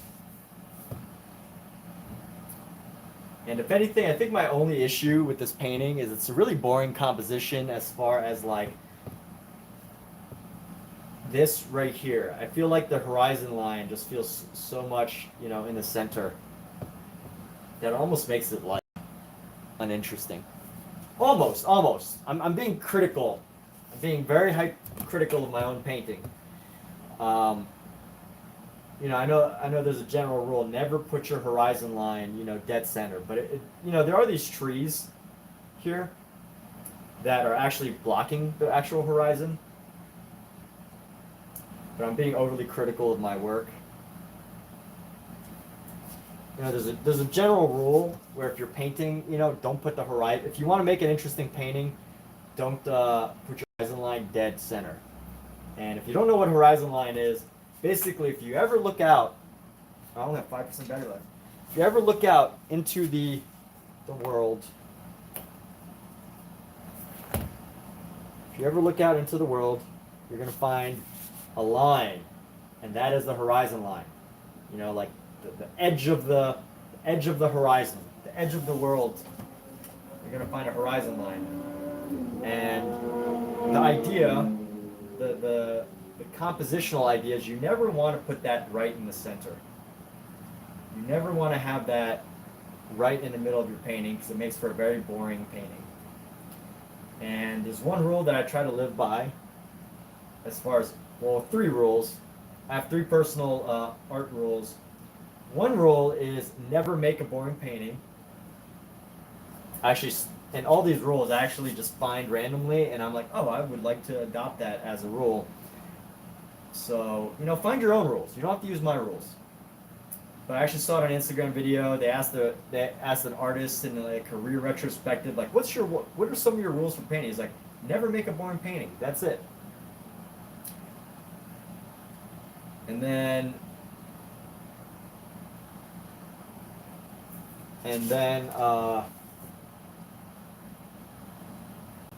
my other rule, I'm just going to share them, but I don't want them to overly influence anybody.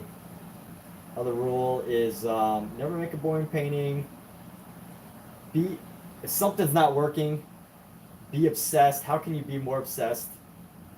Or how can I be more obsessed? Just the rule in itself. I don't need to add if something's not working. And then what's the third rule? Obviously, I must not live by it enough if I have to figure it out. What's the third rule? What's my third personal painting rule? Never make a boring painting. And I need another flat brush, but never make a boring painting. If something's not working, how can I be more obsessed? And can't remember the other one. Let's bring some green into this dog's hair here. I'm gonna bring some green into the dog's hair.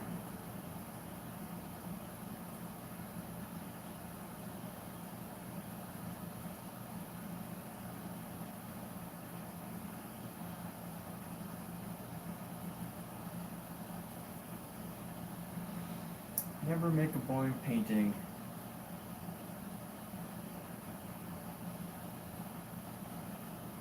Oh, no frugal brush strokes. So no frugal brush strokes.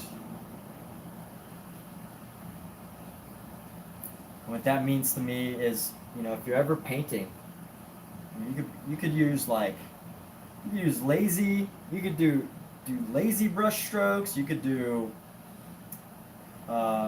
expressive brush strokes. You could do bad brush strokes. You could do wrong brush strokes. You could make accurate brush strokes, but just never make a frugal.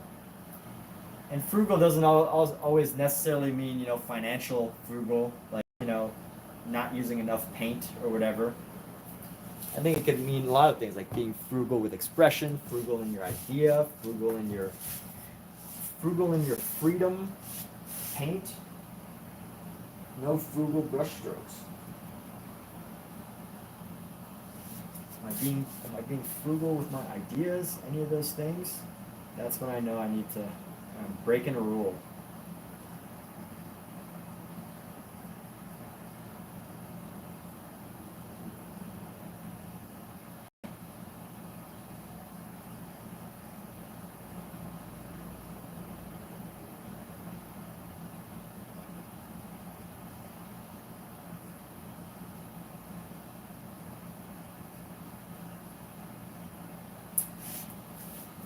All right.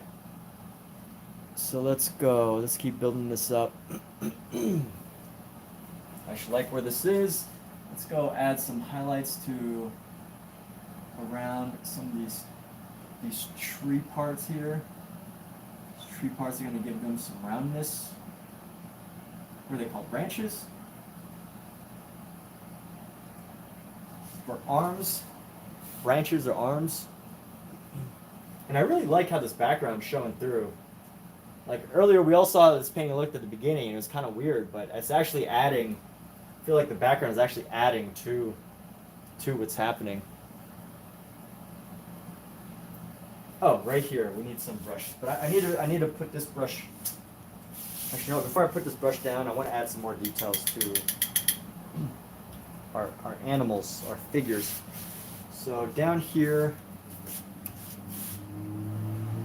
this dog, this beautiful, cute little dog here. Let me try to capture his face. You know, his face is actually looking okay. Need to reduce the eye size here. I feel like this dog knew that I was having its photo taken, so it was like sitting there all cute and stuff.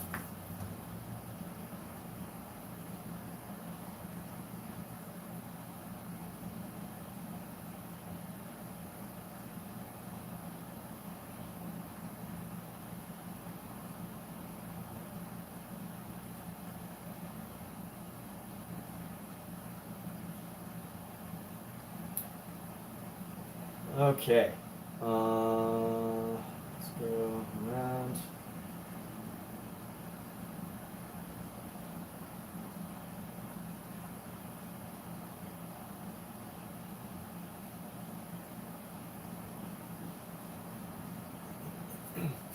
Let's see if we can add some highlights to her.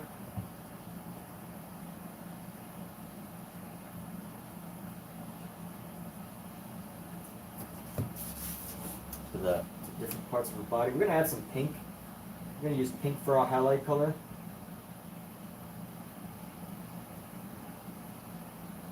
Nice little pink And let's go right there on her arm. That's not really pink, but it works. And we're gonna add some pink highlight coming down her arm, down to her elbow, down here.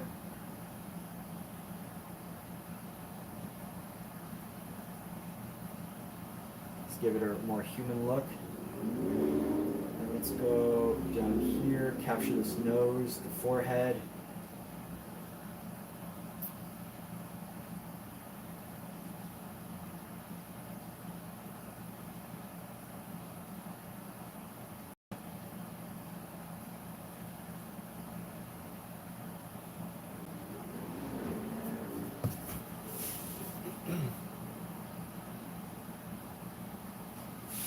And a little bit on the foot. Add a little highlight on the foot here.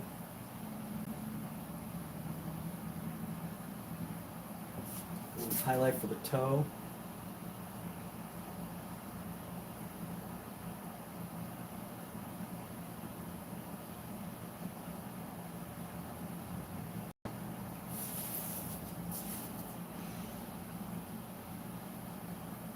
And we're still gonna have to work on that dog for a little while, but that's okay. What else is going on in this painting that needs work?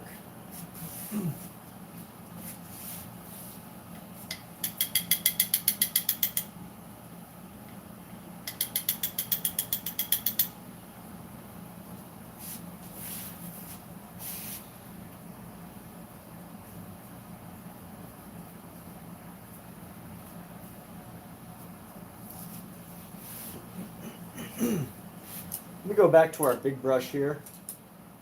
So we've got this nice big brush and we're going to try to capture, oh wait, no wait, we need two brushes.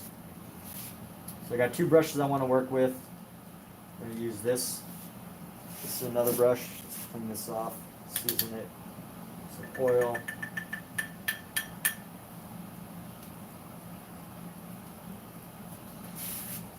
And let's go, I'm going to go into here. We want to capture some of the lighter values of these trees here.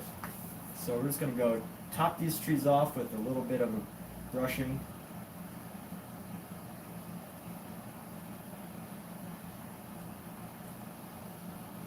And then we're going to go even brighter. Actually, we're going to go greener, brighter, greener. And this top piece right here, let's go.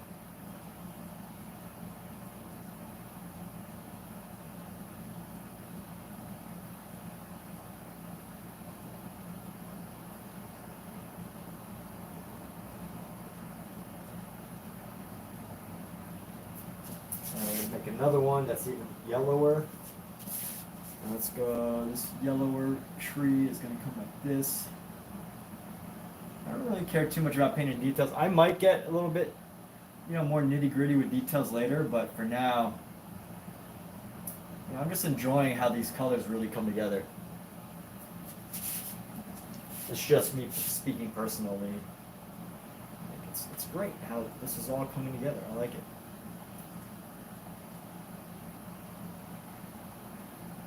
So one great thing about painting is when you come up with when you try something new and it works, it's like, whoa, you feel like you made a discovery. Even though, when you look at enough art, all of it kind of just like, oh, someone already came up with this, right? You rarely ever truly come up with something that's never been done before.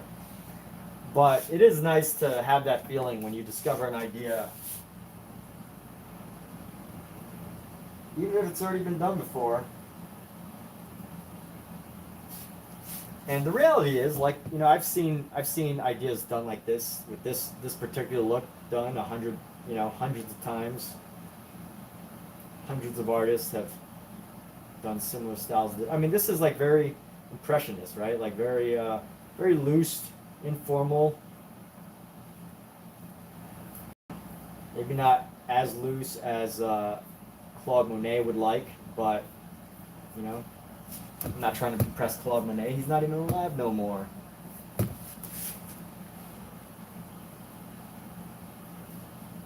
Claude Monet. I wonder how he's doing. How you doing, Claude? let's channel Claude Monet and see if he'll have a conversation with us on my live stream here. Claude Monet, painting Claude Monet. How are you doing, bud? How is your lily garden?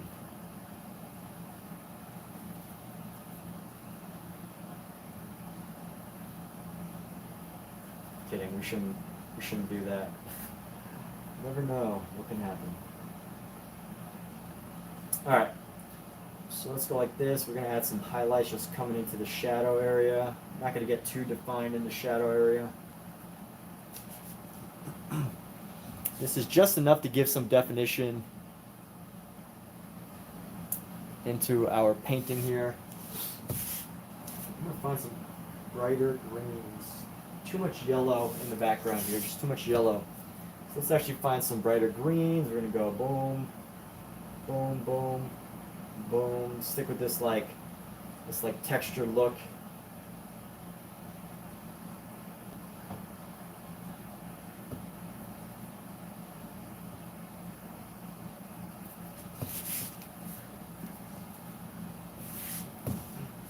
And here's like the strategy, my strategy of attack in a simplified way.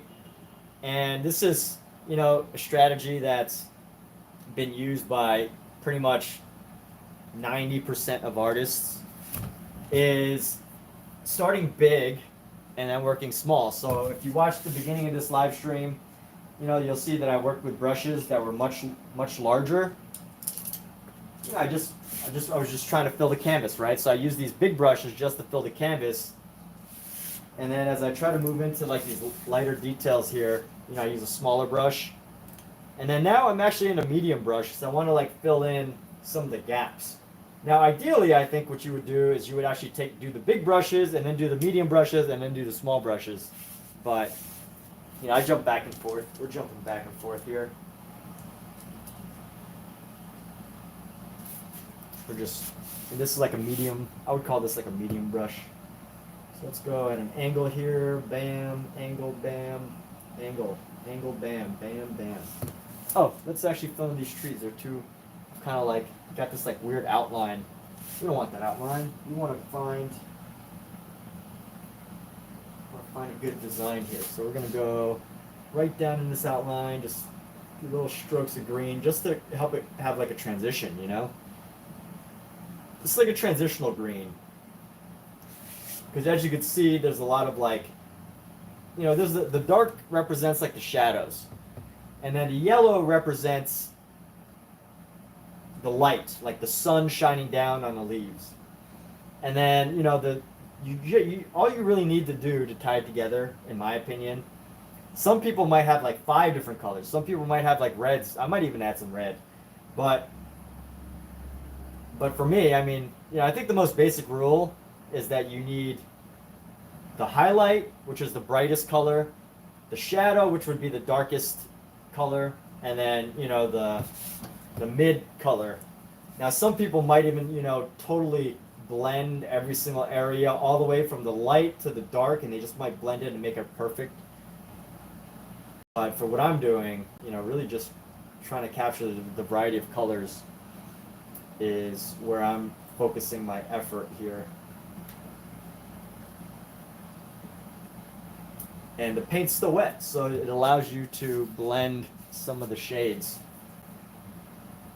And let's go like this. We're actually going to bring some of this color into these parts too, because this is just like this dark outline in the distance, right? So we don't want that. We don't want a dark outline in the distance. We want a little bit of variety of color, right? Because that's not how light works. It's not just going to have this big flat area. You're never just going to get this big flat area of color. So let's add some yellows. Even in here, let's go a little bit of yellow right there. Just to spice it up a bit.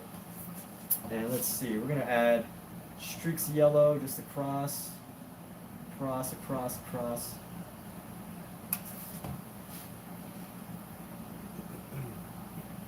What are these? These are the... Oh, you know what? This could actually benefit from a streak of highlight. So let's grab a dark blue here. And we're actually going to go, let's go around here. We're just going to go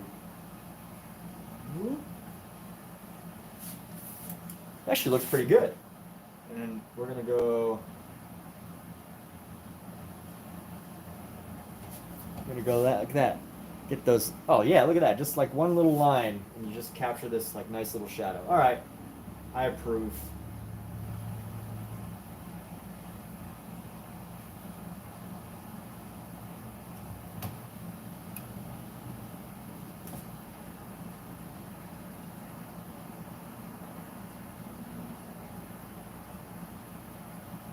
And actually, I could just do this little trick around, just letting it come down and just using this ultramarine blue to capture the space around it. Get the shadows underneath. And there we go. Do I want to overdo it? Am I going to overdo it? Let's see. We're going to go like this. Add a little shadow back there. And you know what this needs? So this tree, I think this tree could be widened a bit because these are some very thick branches. It almost doesn't look like it's coming off the tree. So I need to better define this tree. So let's go find a highlight. We're gonna find a nice bright yellow highlight here for the outer rim of this tree. Outer rim here. And let's just go like this. I'm gonna increase the width of it just because we're gonna increase the width.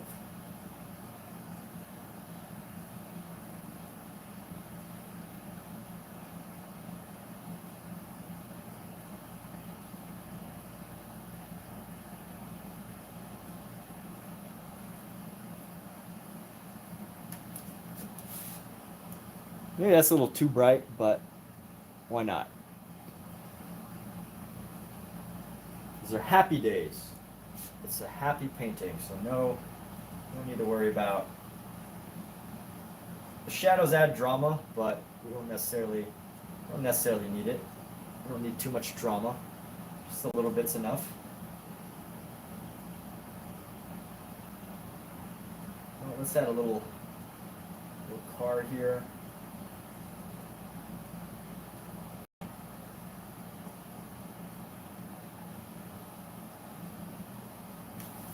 I don't feel like adding the cars really, actually.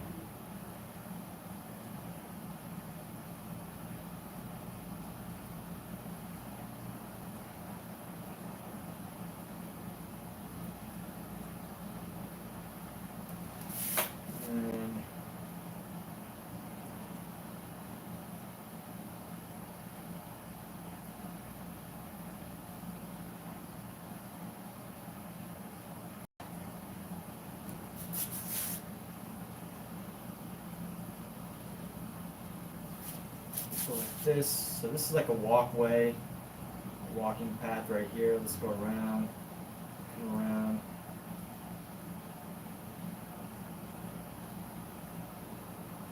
Come around underneath the shadows. I guess it comes between the trees? Oh yeah.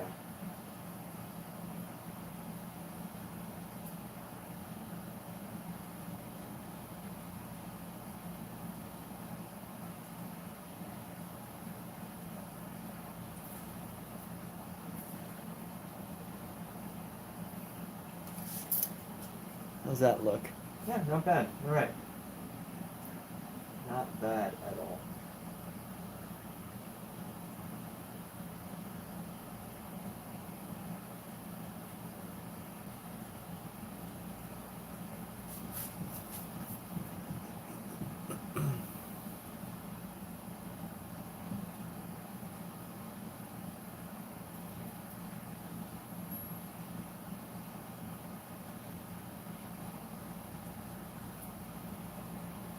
And I might totally just leave these cars out of it. I don't know, we'll see. See how I feel.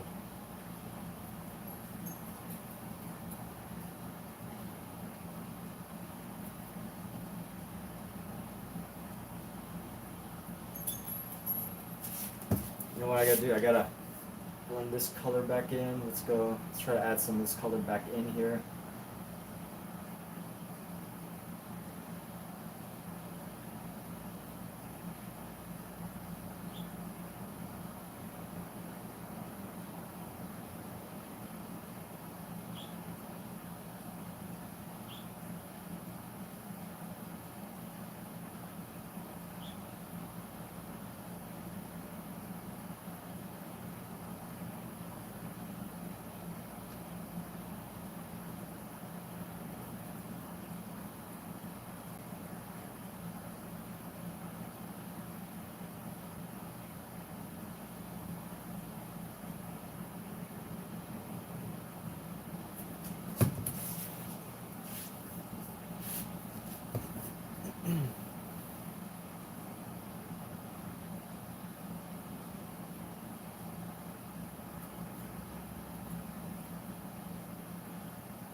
Let's go like this.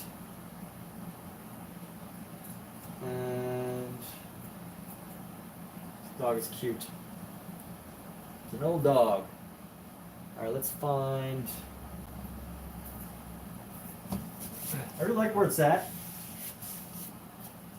But I want to build up some more detail in this tree up here. I mean, you know what? I'm thinking like this tree doesn't need to be too detailed. That's not the main that we're looking at, right? It just needs to be enough that it's like interesting, but we don't need to like give it all away, right? We don't have to detail everything. But I do want some smaller brushwork up here. I'm gonna go with some smaller brushwork.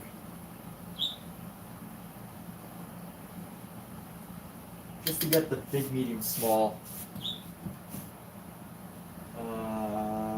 There should be some work right here, and then a nice big brushwork right there.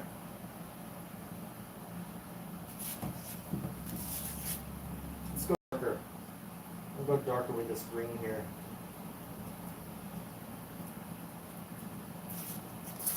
And then we're gonna go like right here. We're just gonna go pops of green. Oh yeah, that's a nice dark green right there.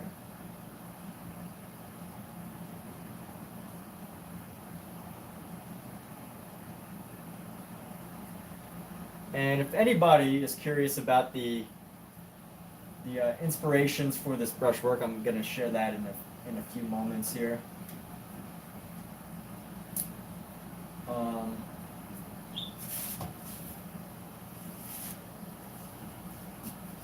Share that in a few moments.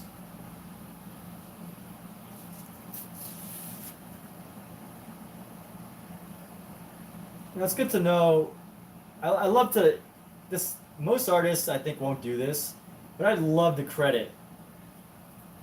And maybe it comes from my science. You know, I went to school for biology, so science. And the one thing in science is that, like, if you ever get into like, you know, science or whatever, the biggest thing is crediting, like adding credit to resources, right? Anything you write, teachers are obsessed with having you credit your sources. And I think this is in high school too. You don't necessarily have to go to like college or study to do this. And I'm not sure how they do it in art school, like if you're supposed to credit all your sources. I feel like in art school they would actually advise you not to credit your sources, because then you give all your secrets away. But, you know, I don't know if that's the case. But I think that's one thing that I'm constantly doing, is I really have like this running record of where all my ideas come from. And I have no problem sharing that, like, you know, some of this brushwork is inspired by Richard Schmidt, and some of these ideas are inspired from the book, the oil painting course you always wanted by Kathleen Stager, I think her name is. Kathleen Stager. And, you know, some of the brushwork is inspired by various artists that I've seen on Instagram. Sadly, I know I'm talking about, I would credit all my sources, but I can't think of their names right now. But those would be top of mind. And all of my artwork really is just a combination of like various artists inspiring me with their many, many, many, many techniques. So I want to brighten this area up a little bit.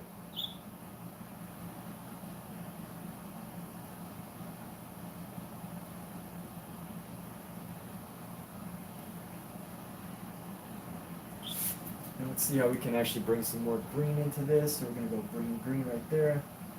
And will I eventually, you know, actually shape some of the leaves and everything? I might. But I actually like how this, you know, I think it works really well for these distant objects. I think this like style of just like loosely brushing. But I don't know if it's up closer. You know, you don't want it to look too flat. And if you just do the same thing over and over on a painting, it just looks so, it just happens, I think it like looks boring. Like if everything's just flat, it's just like, you know, boring and not and uninteresting. And I don't like that. So, you know, I try to add different design, different work into my paintings, different looks.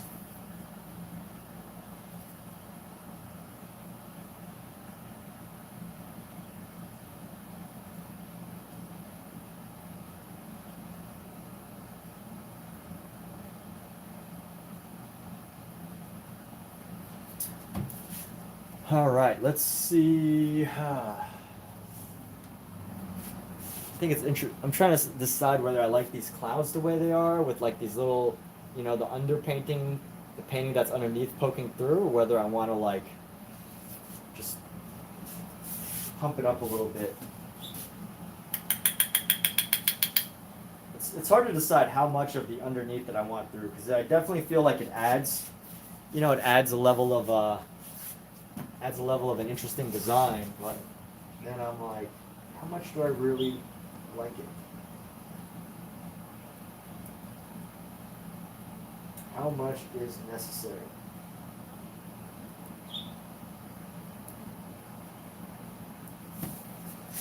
So let's see, let's go into here. Let's just go boom. A bit more.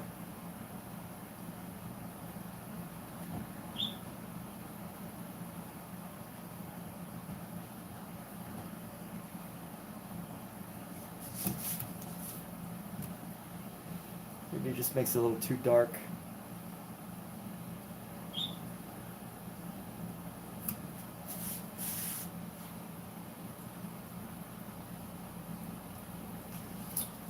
But let's see, let's bring some cloud work into here. We're gonna go boom. We're gonna bring some cloud work into here. Just cross that around, bring that right there.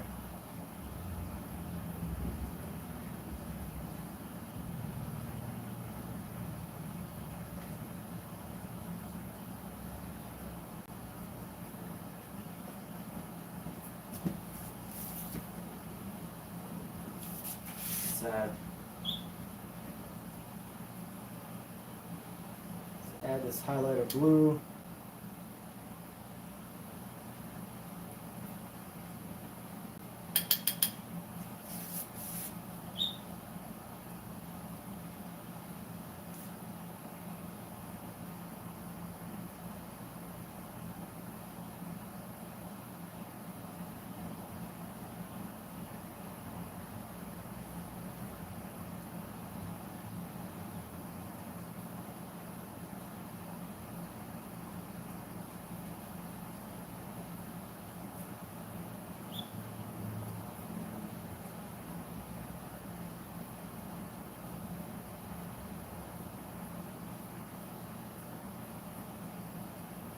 And let's see, let's make a couple little pops of highlight into here, just to create the illusion of the sky.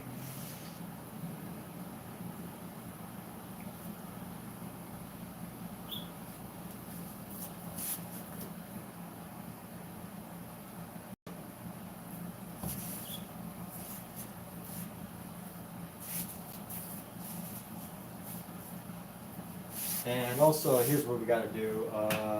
Right, we need a little bit of shadow going into this little shadow bit.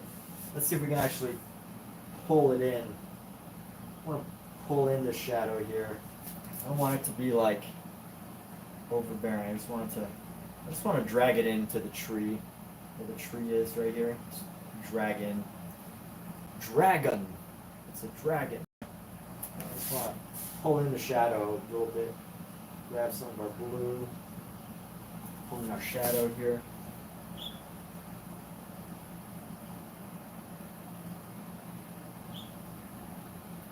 Bring this in.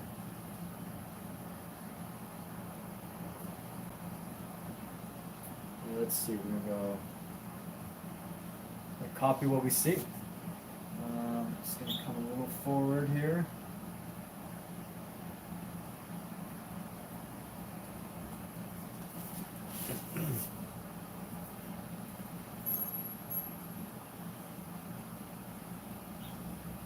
Honestly, I don't even want to do that much more to these trees. Maybe add a little bit more definition into some of the limbs, but I think it's looking good. Like, I don't need to, I don't necessarily feel like I need to over detail everything, as long as it's capturing, you know, some of the main ideas nicely. Like, the attention doesn't need to be up here, right? Nobody really needs to spend too much time looking up here. You know, no one's gonna be like, oh, I really wish he had painted the leaves. Like, he's, no, like, I out of every 1,000 people, my thinking is that out of every 1,000 people that see this painting, only 5. So let's see, 5 divided by 1,000. So 5 out of 1,000, or Alexa, what is 5 divided by 1,000? 5 divided by 1,000 is 0.005.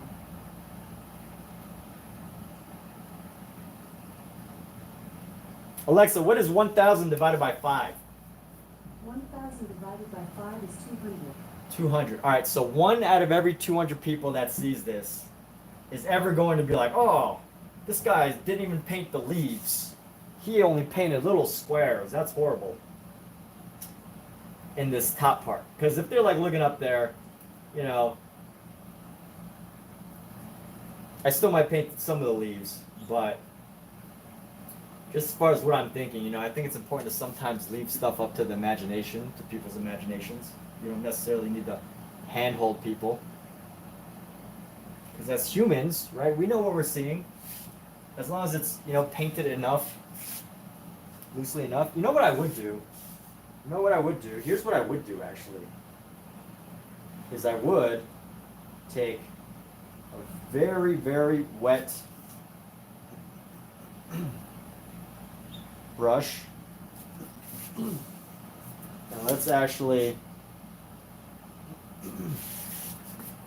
allow some of it to drip. Let's do some drip activity here. We're going to do some dripping activity here. You know, let some of this drip. I need a better brush for this. This brush might not do the job if I want a good drip here. People love a good drip now. And just drip. And you're gonna go a little drip up here, a little highlight drip up here. Let's go. Drip. There we go.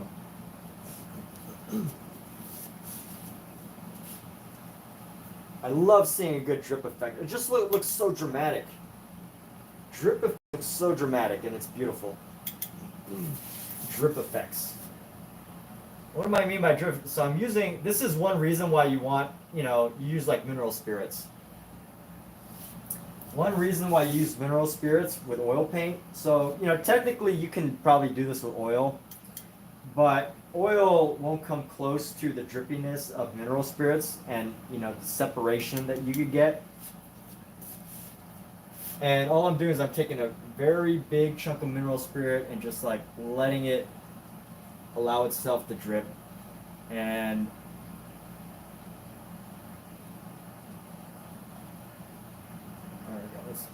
through this.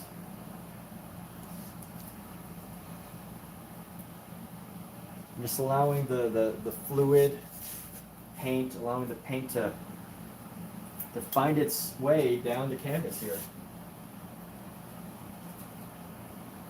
But you have to use like a very wet brush. And use a lot of mineral spirit. And hey, who inspired this? Damien Hirst. Damien Hirst is doing these big dot paintings right now. Or he was. I don't know if he's still doing them. But he's doing like these big old dot paintings. And I don't think they're like that brilliant, but I guess we're not allowed to talk negative about Damien Hirst because our careers could be ruined. But, you know, I'm not a big fan of his big dot paintings, however.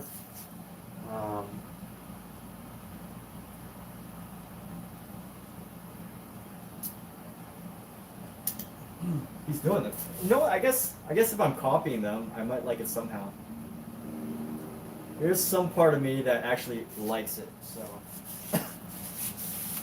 Let's see, I should actually just get this closer. So what are we doing right here? Mineral spirits.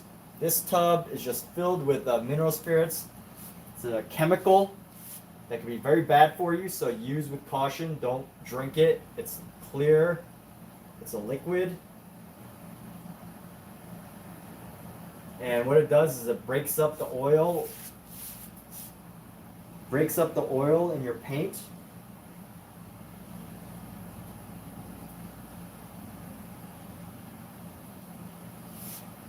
Breaks up the oil in your paint and pretty much makes it more liquid, which gives you the opportunity to do effects like I'm doing right now.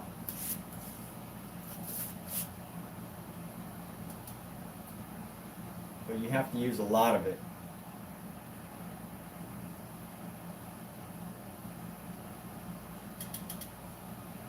So rather than multimedia, you know, we're not going multimedia, we're just getting multi-effect here. Getting multi-effects out of our paints.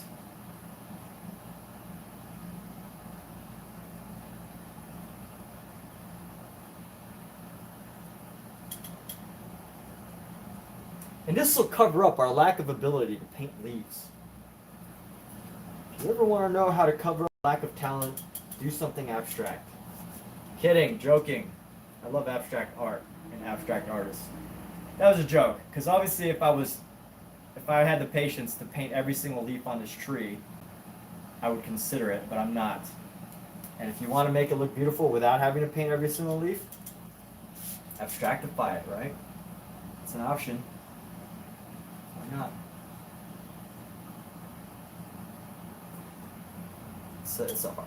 I'm making an art joke. It's a critical art joke. Maybe unappreciated by some.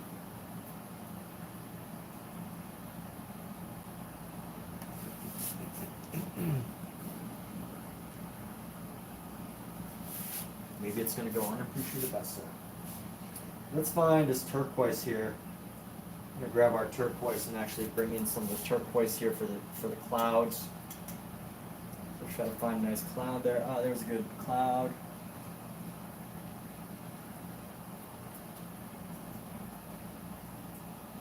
Dripping, you know, the drippiness just makes it dramatic, you know? It's like, is it about tears? Is it about, you know, the world coming down on you? Is it simply about the beauty of randomness? Like, what is the drip about, right? What is the drip about? As far as the aesthetic goes, there's like, you know, you could interpret it so many different ways. I just love the drips.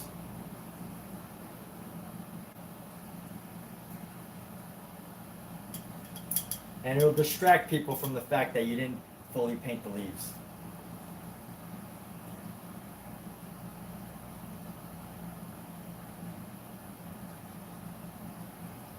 Art is an illusion after all, right? Redirection. And please, for those of you watching my live stream right now, what I'm saying, please do not take it too seriously. if you take anything I say too seriously, you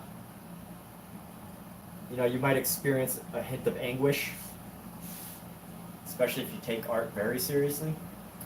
But art is an illusion. That's what my mentors have always said. Art is an illusion. When you're trying to draw something 3D, you can't make something 3D on a 2D surface. You can make it look 3D, but you can't make something 3D on a 2D surface. Art's an illusion. And what do illusions involve? Sometimes they involve misdirection. So if you want people to ignore the fact that the leaves aren't painted accurately, what you want to do is you want to get them to focus on the fact that there's dripping paint everywhere.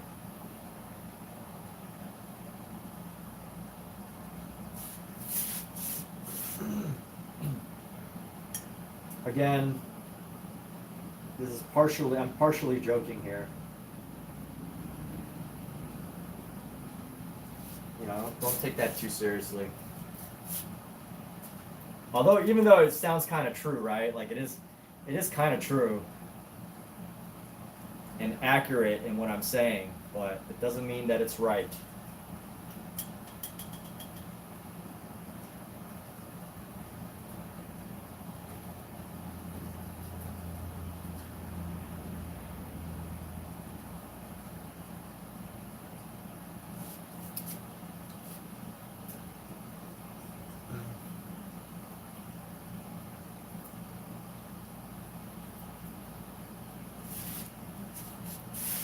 Let me try to find some white. I gotta find this turquoise. We grab a big chunk of white. I'm gonna make a few dots of white, but not too many.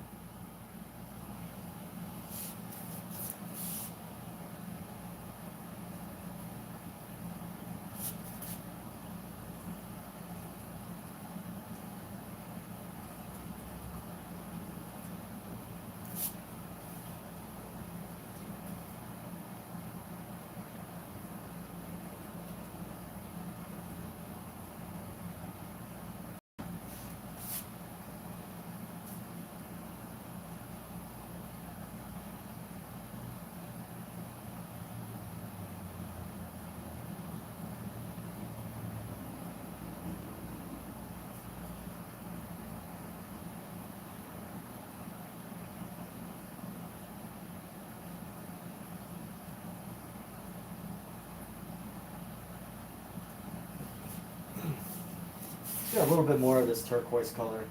I'm really liking it. It's this turquoise white.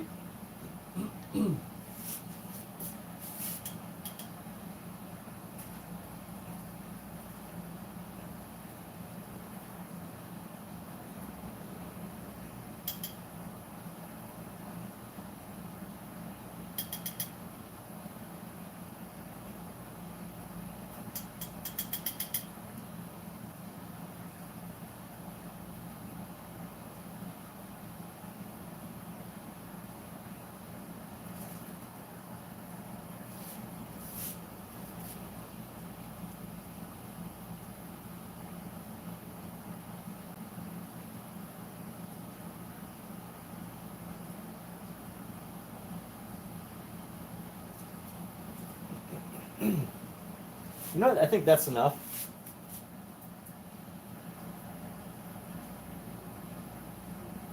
I think that's enough to. That's enough for the top. Actually, what else needs a little bit more drippage? I think it's all pretty drippy. It's good, well and drippy. Good. Okay, let's clean off this brush here.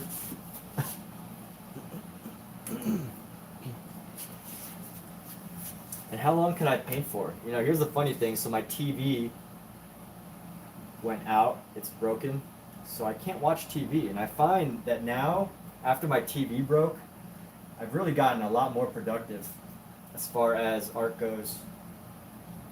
Because I have no opportunity to watch TV. I can't play, PlayStation. I'm a PlayStation guy, by the way, if anyone has ever wondered. I'm a PS5 Sony guy. Ever since I can remember, I've been playing my Sonys.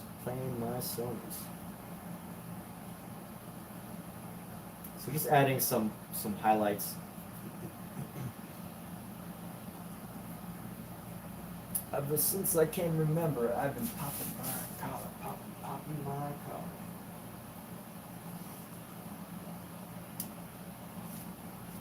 Let's loosen up our paint a little bit. We're gonna go down.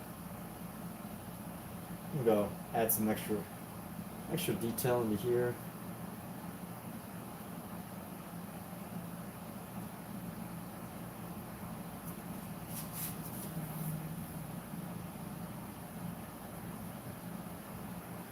Where's this? We're gonna go into here.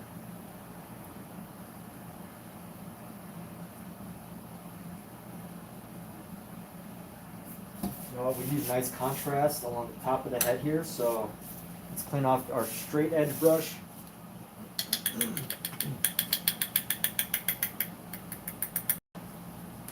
But yeah, if you wanna get motivated to paint, get rid of your TV. It feels like I don't know. It feels really weird not having the TV. And I only have a laptop. I don't have a nice I don't have like a fancy gaming computer or like any.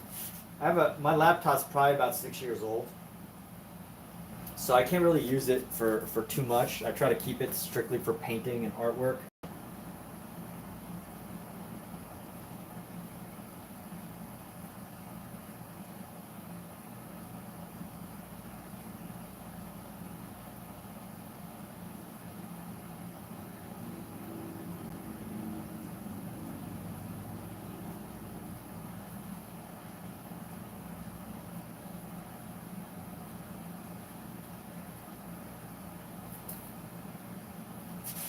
But I've been using it mostly for artwork.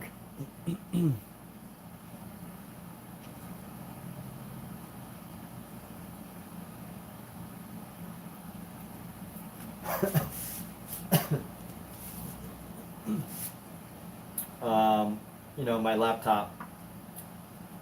So therefore, it's not really going to be effective for any sort of other activities.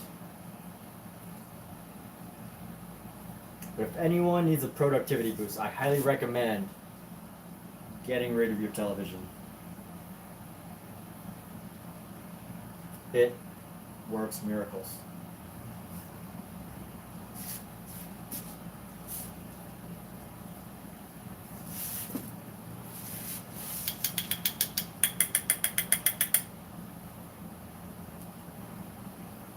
Okay, let's go. This brush has a lot of this green here. So let me see where I can actually add it in. I can add it in right here. Add some in. Let's go brush in some leaves. Let's brush in some leaves. Just so people are like, wow, he did the leaves. That. Just add some different textures into this. Just different textures. Different design, change up, visually affect the brain.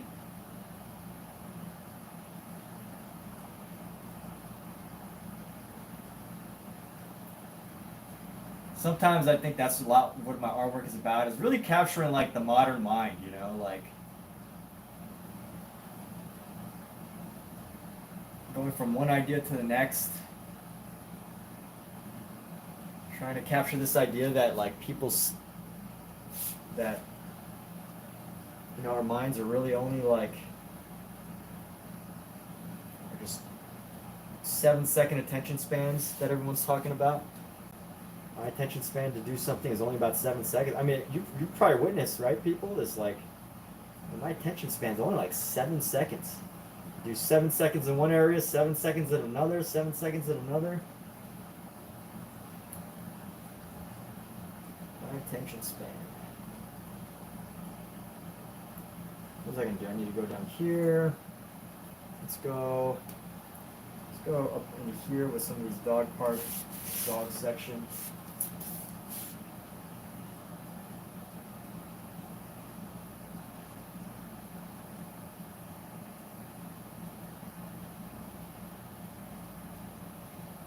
How's it looking?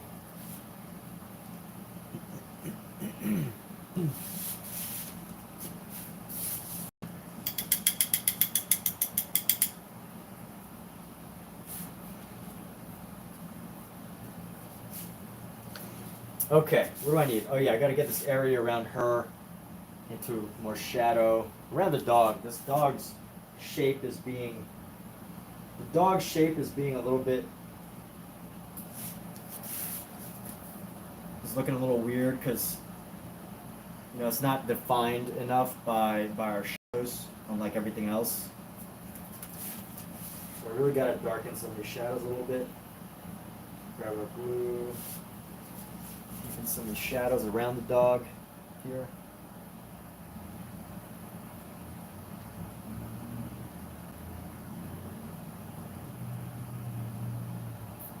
And then maybe add a couple like going up to him. Like the shadows don't just suddenly disappear.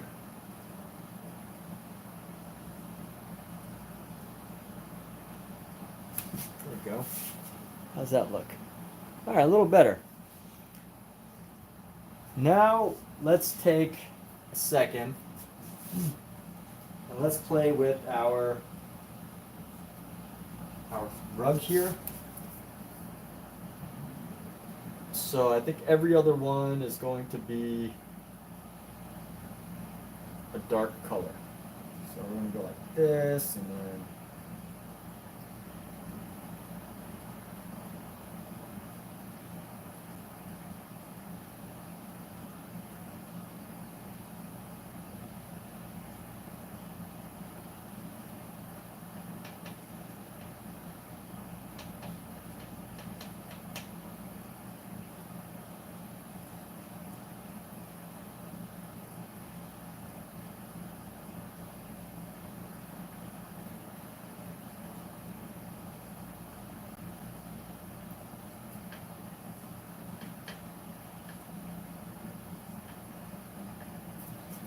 these squares or these rectangles, I don't really know.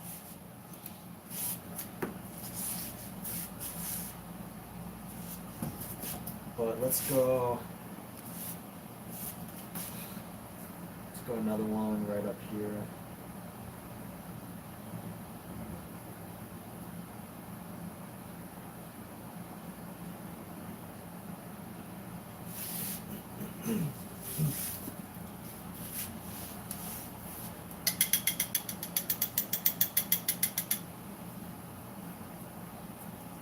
Let's sort of tighten up our figure, our person.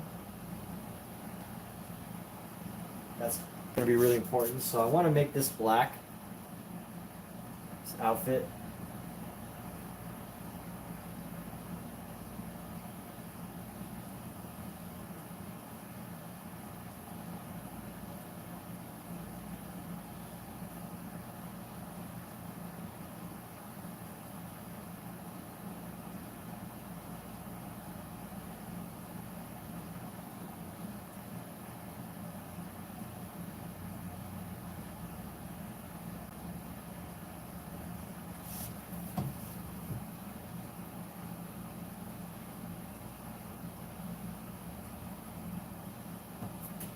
Even more black. I could probably do it even more black. Let's go. Let's do these. It should be just totally these pants.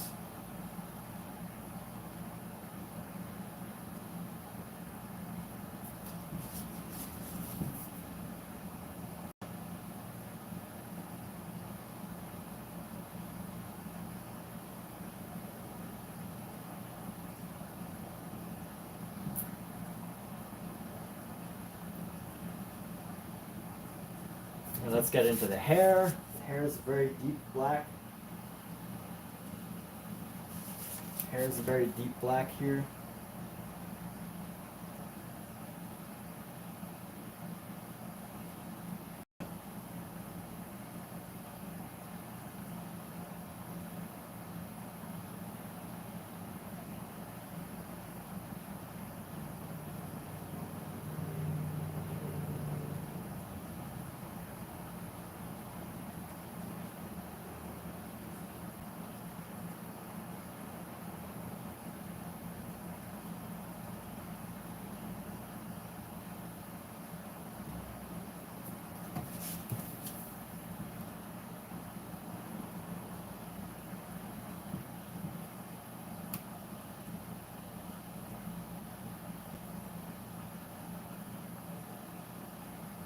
can even bring the face down a little bit further. Well, that might have been too much, actually. But, alright, we'll fix that. Let's see if we can get some more of this black into the bag here. It's like a bag.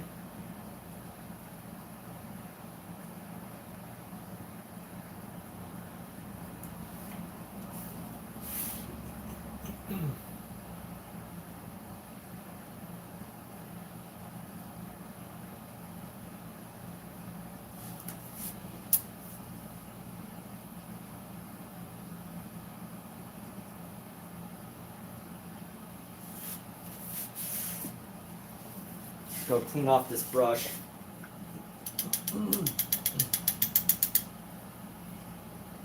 We're gonna go with a nice small brush now, so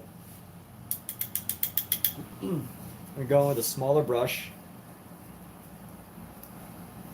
just so we can capture some deeper, better details.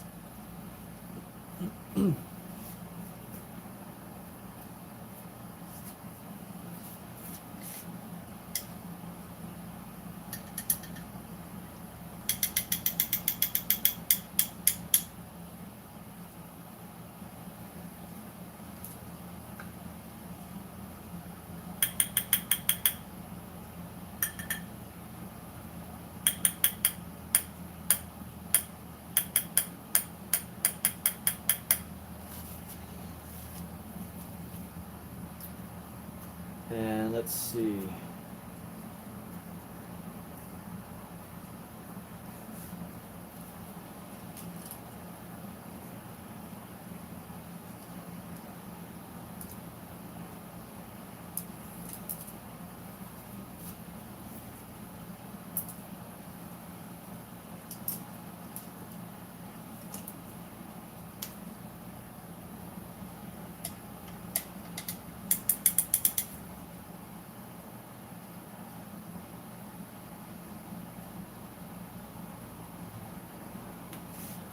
All right, what are we gonna do about her face?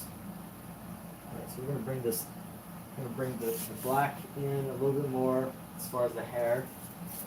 So let's go ahead and capture the hair a little bit better here.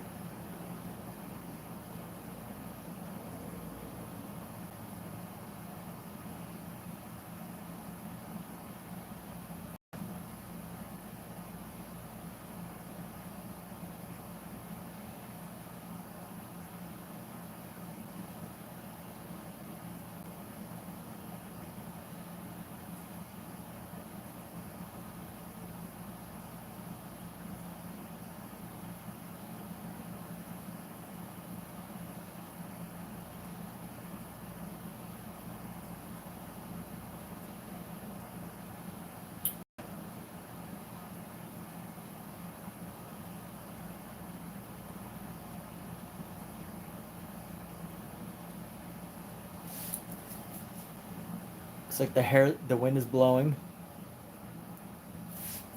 And let's use the shadow. I'm gonna do this. Actually, you know what I should do is I should zoom in. I'm not gonna paint it too detailed because they asked me not to, but these are some details that I can, start to play with once it's zoomed in a bit.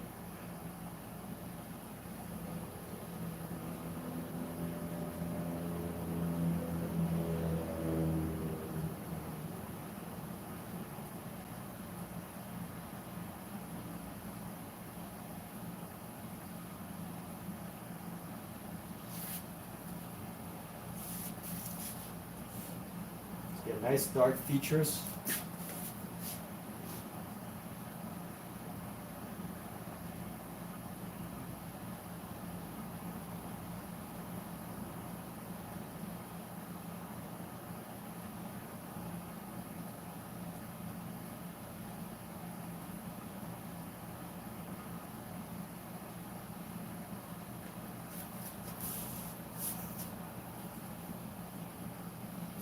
Let's clean off this brush. I'm gonna add a little white highlighter. Let's try to find a good color for this. A lighter highlight right around her nose. So it's going to come down. Nope, that's not bright enough.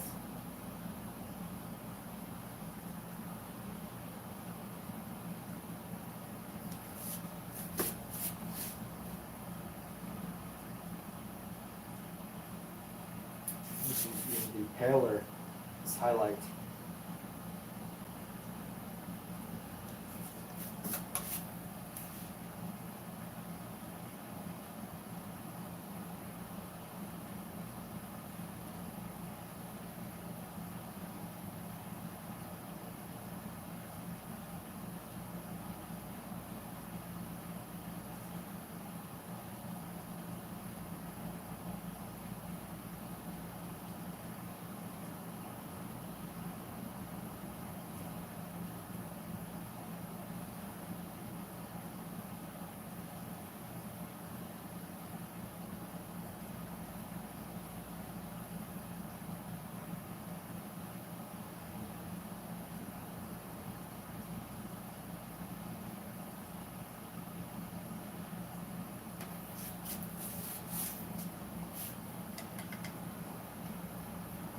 And let me see, let me just get little hints of eyelashes.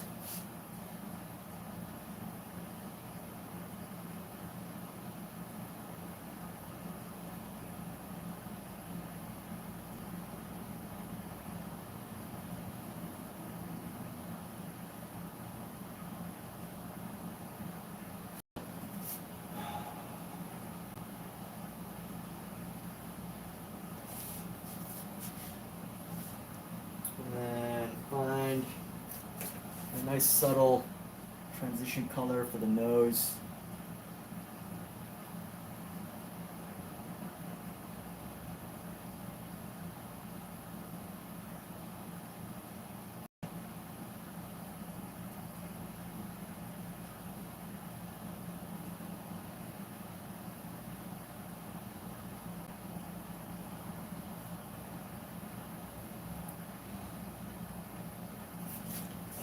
You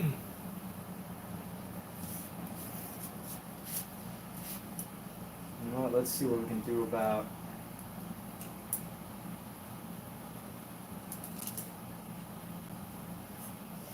adding even more. Gotta bring the hair in even more. Hair down.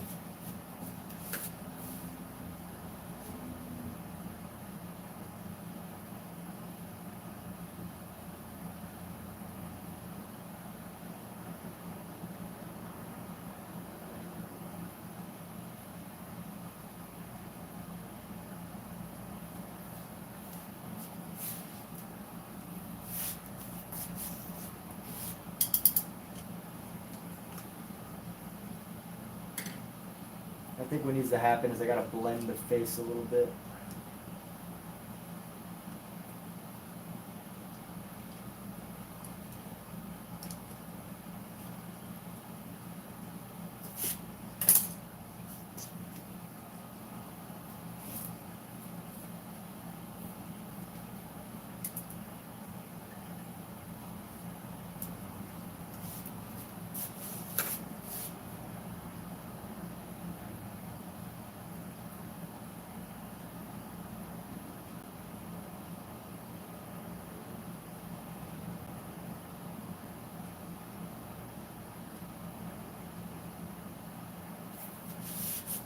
Let's bring a little bit of, there's some shadow into this. Go around this side of that forehead here.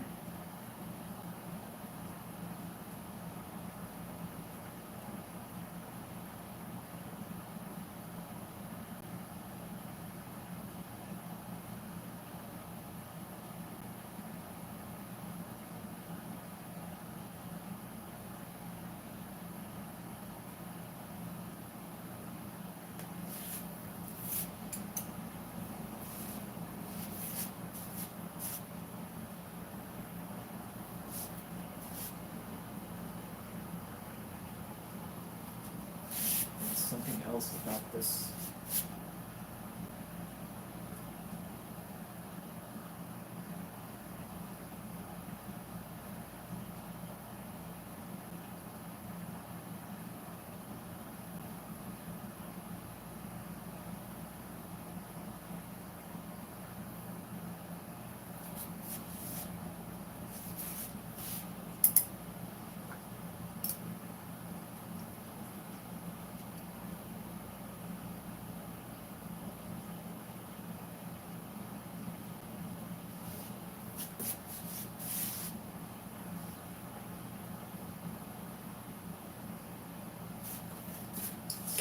can.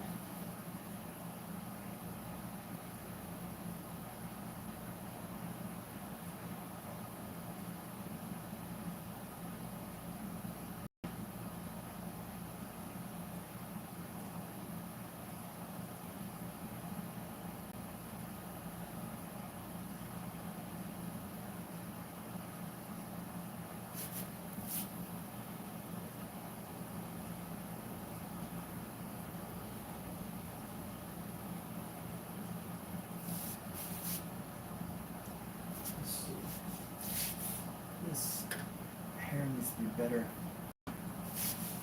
Hair, so much needs to be improved. This hair needs to be better.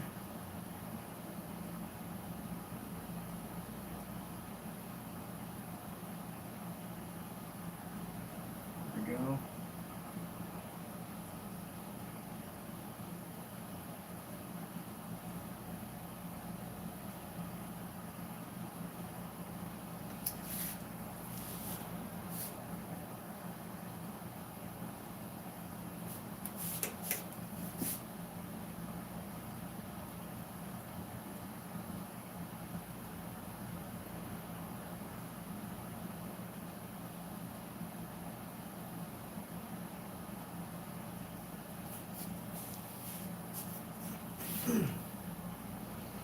We go.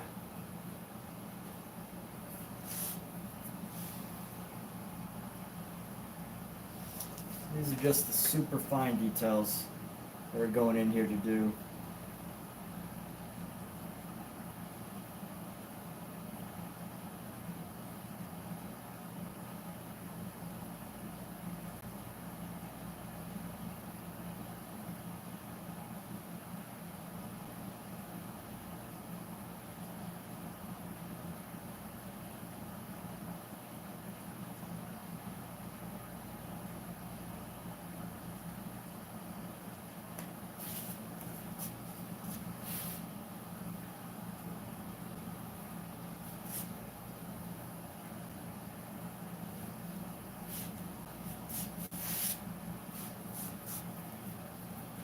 Let's go a little bit further. This hair. This hair is going to be the make it or break it part.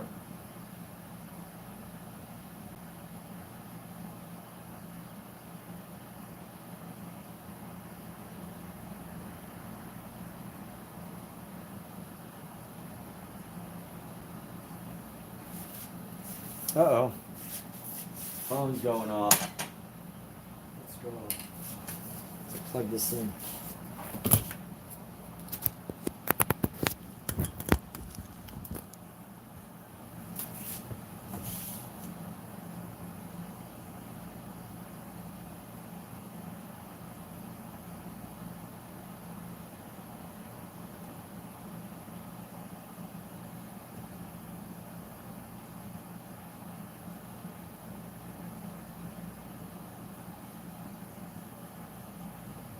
Hair's okay.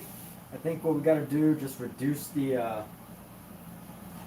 gap between the eyebrows, and it'll help to define our. Am I blocking it? Maybe I'm blocking it a little. There we go. If we make it look like the eyebrows are going around, it'll give us just that extra bit of shape. And let me clean up a little bit around the nose. This little thing around the nose right here. Let's see.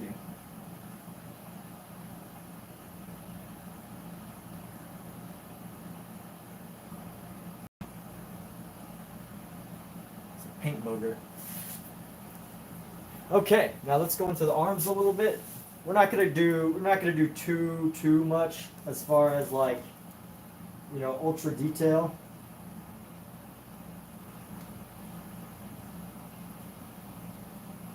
I think just enough to like, you know, show that we could paint, but not overly. Not overly. It's not even really showing that we could paint. It's really just like showing that, you know, we know where our shadows are. That's what I'm really looking for, because the painting part's the easy part. You just gotta know what color to put in and just put that color in. But once you know like what color, the shadow part and all that, once you know like how the shadow looks, it's the easy part. You just paint it in. Add just enough shadow over the hands and the arms. Let's go this, bring this onto the book.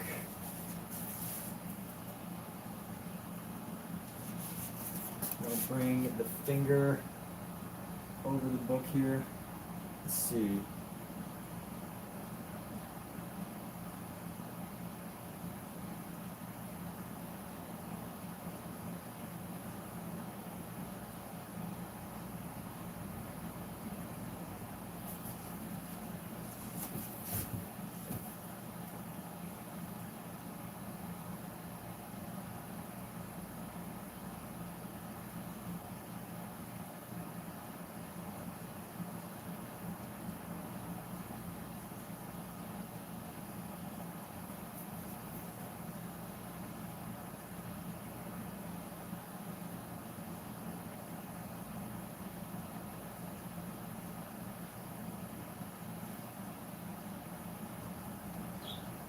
Oh, and let's add a deeper shadow underneath her feet here.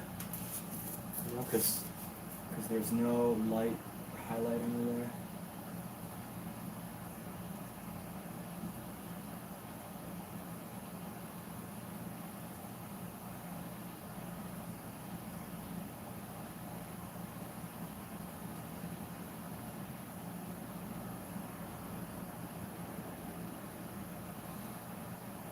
Let's get some fingertip.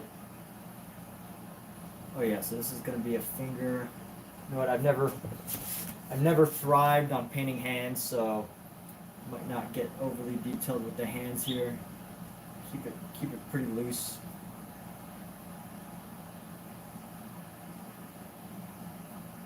Just enough to give the idea. And go on the inside here.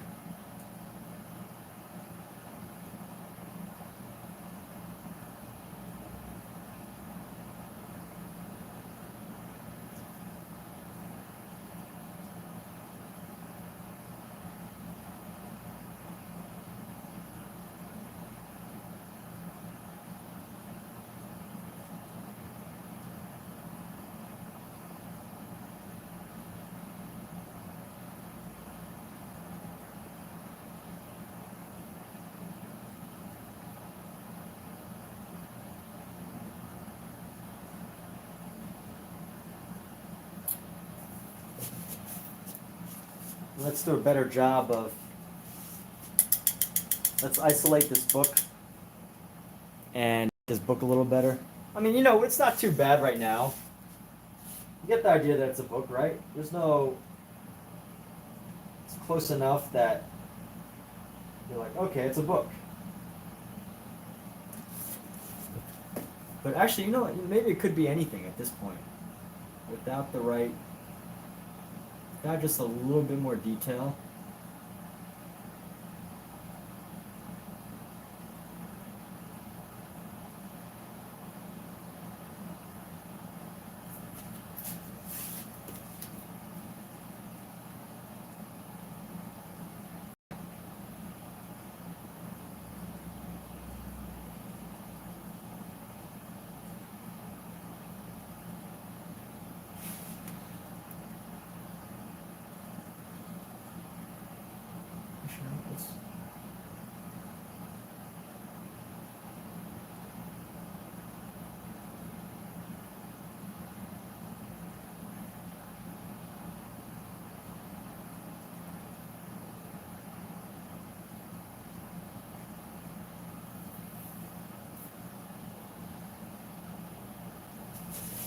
And here we go. Here's what we gotta do. We'll grab a yellow mixed with our ochre yellow. Let's see what we're gonna do.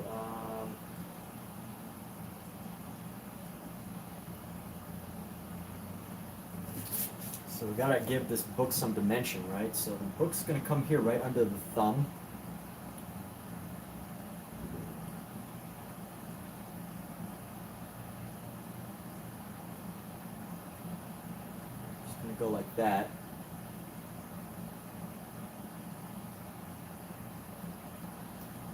Some of it's going to go past their hand right there.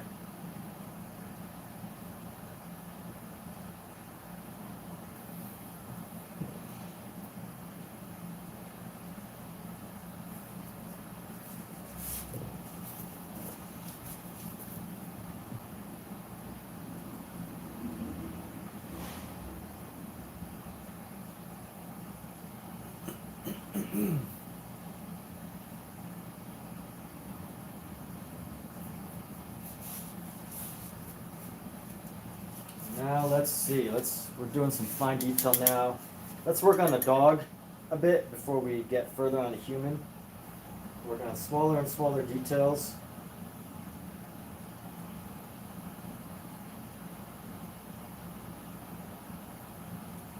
And honestly, like, this is probably the only way to work. Like, if you focus on small details right from the beginning, you're doomed because, I mean, everyone's different, right? I only say you're doomed because I'm doomed. If I focused on the big details first, I would be doomed because I would get so overwhelmed. I would get so overwhelmed that it would just be like impossible for me to work.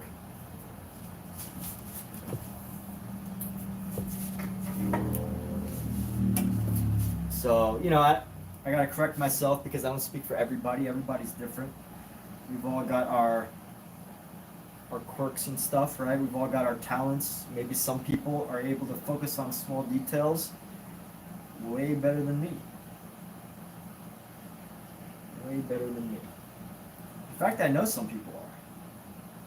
Because everybody's different. Everybody's got special, unique artistic talents. Some people love focusing on the really small details.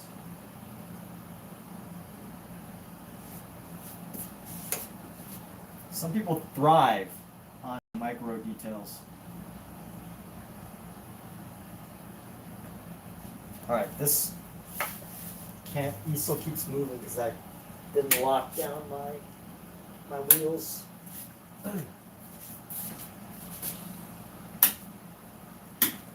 There you go, that should help a little bit. That should help me let me add some white. For our white, we're going to use our Daler-Rowney Georgian white.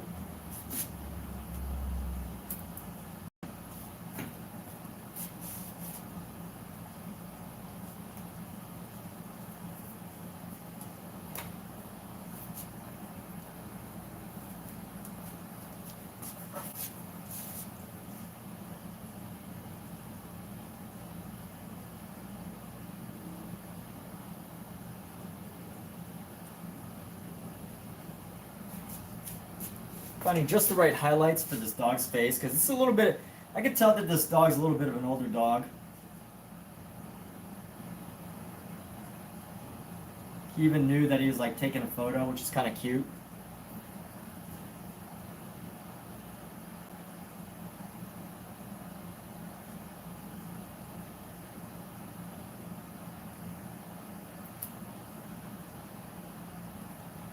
People love their dogs, right?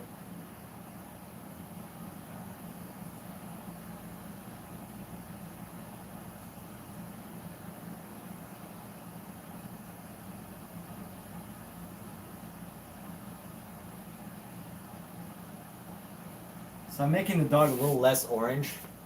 Make the dog a little less orange. Add some more white to his face. Just to capture his age, his maturity as an animal. Right? The dog's a mature animal. He's an older dog.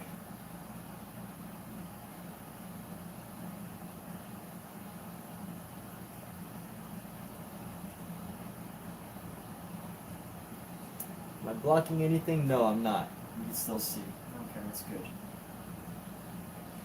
Let's actually find some dark browns. We're gonna capture some parts of him with a darker brown. Actually, let's increase his eye size a little bit.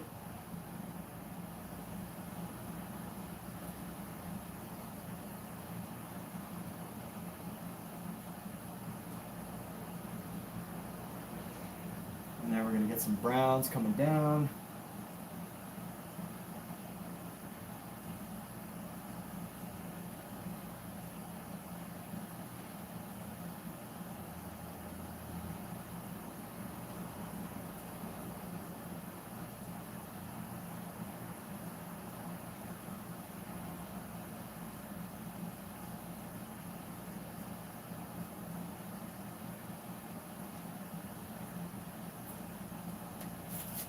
let's get some black. Isn't it amazing to anybody how dogs have how their features are just totally black? Like, how does that come to be? How is an animal's nose, how does it come to be just totally black?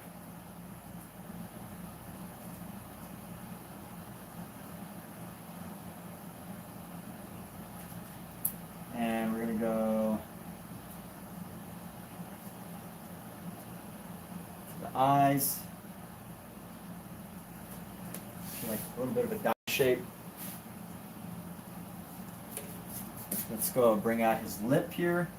So dogs have like these big round lips, like so, and these big old smiles.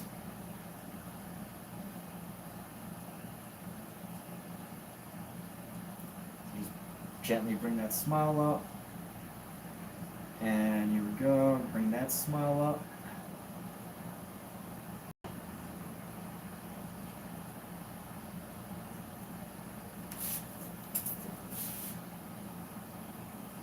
And now we're starting to get the definition of our dog here a little better.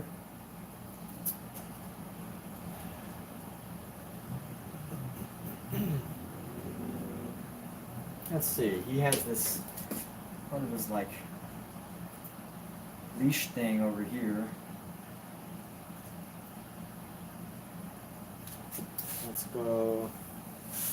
I don't really need this. This device here is like whatever.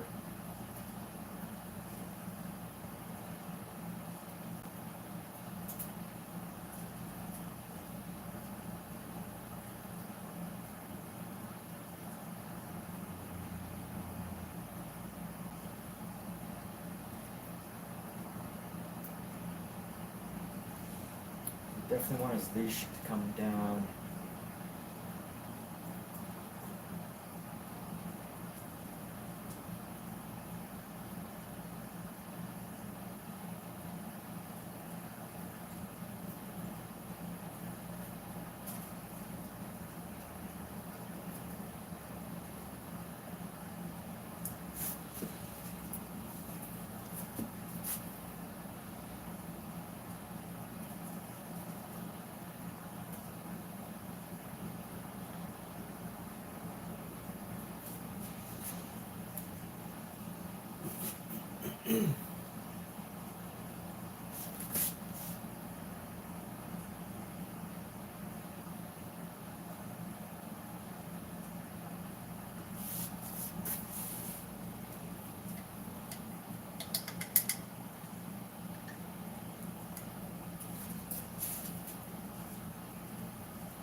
And we're going to add a little bit of blue, a little bit of turquoise.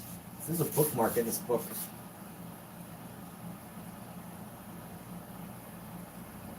So you got a water bottle right here. You got a water bottle, and we go.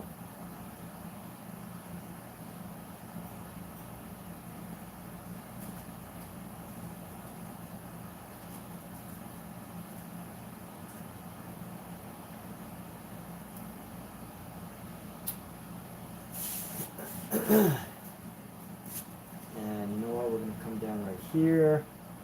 Add some of the blue right here.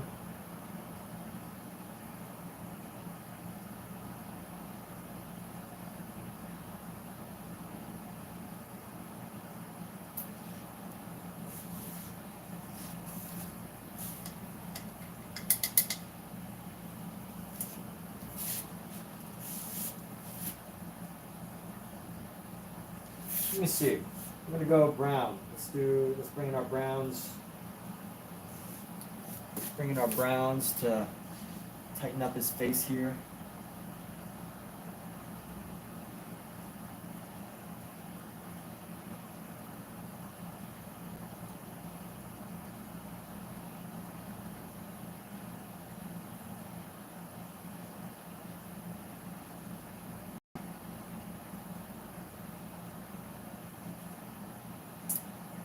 And let's go a little shadow around the eye.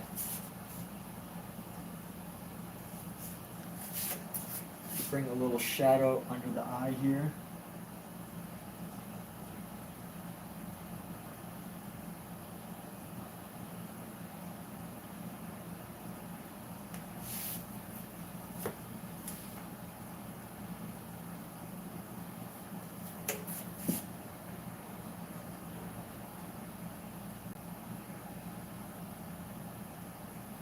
Let's see where we can find some browns here. Brown at the top of his foot here, and then coming down.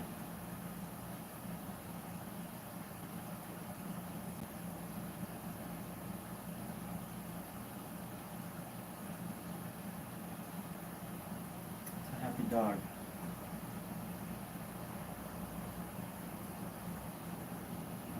Happy dog, happy dog.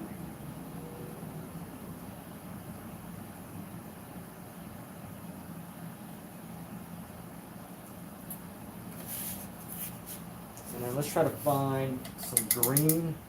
I'm gonna add a little bit of a green yellow.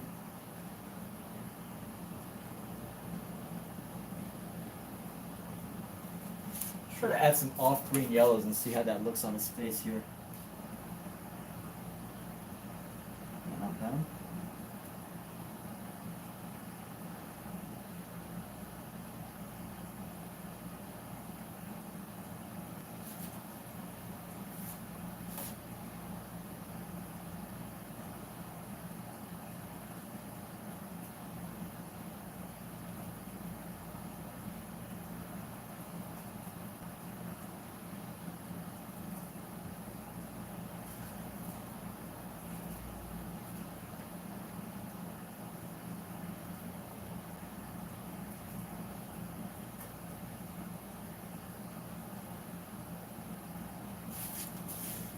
All right, let's go.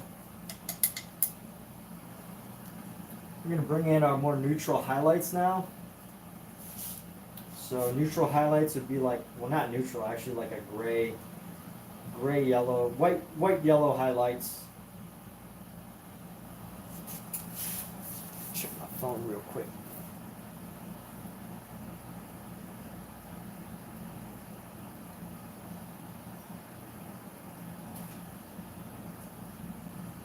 Excuse me.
Huh.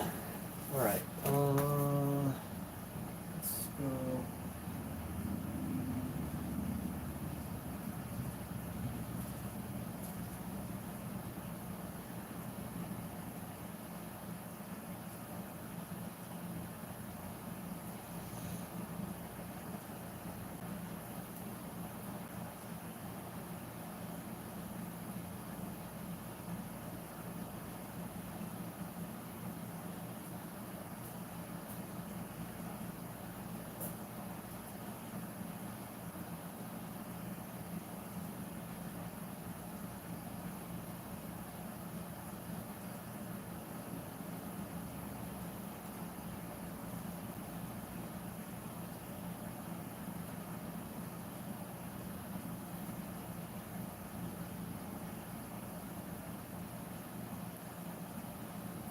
And let's capture some more of this white here. We're going to use the white. It's like a pale. You know what? Rather than doing all these like little brush strokes, I should really be more specific with them. And focus on, you know, some of the major chunks of hair. Otherwise, it's just going to look overwhelming and messy. Even though, you know, dog hair really is kind of messy. I think, there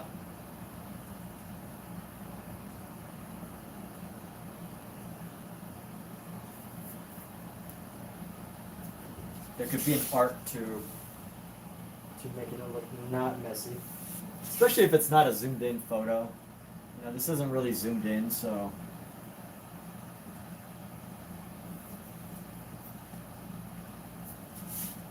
So, give it like a nice pink tone. Let's do this pink tone here.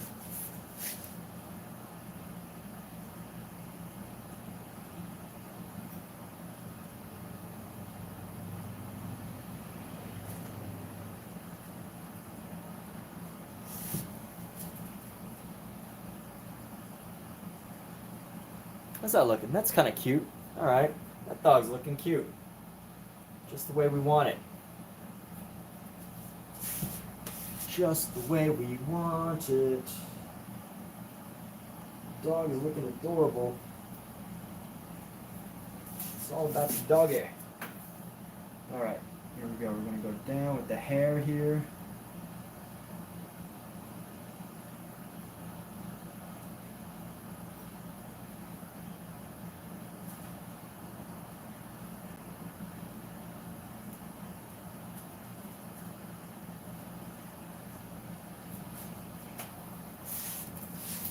Try to find, let's find a good purple here. Capture his little leash.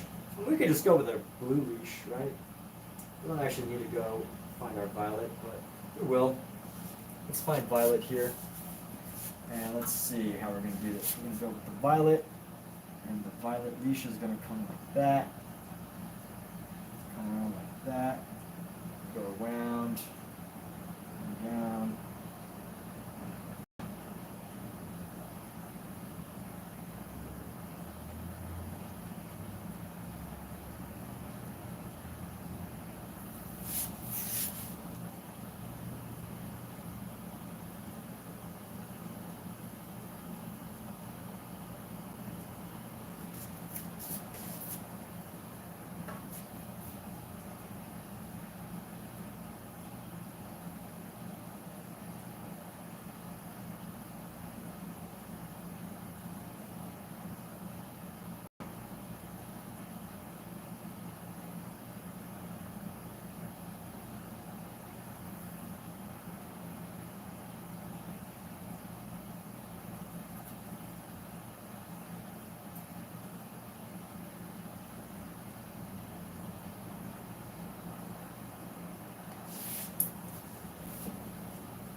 Got his little doggy leash. So cute. Or his doggy body harness, whatever you want to call it.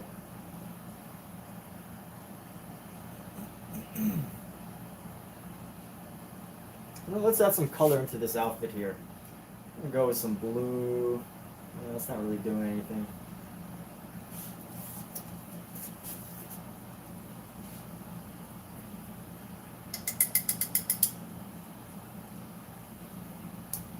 Let's have some fun with the outfit. Gonna not make it so gray. Let's try to find a little bit of pink right here. A little bit of pink right there. Let's try to find some yellow in the center here. Some yellow over here.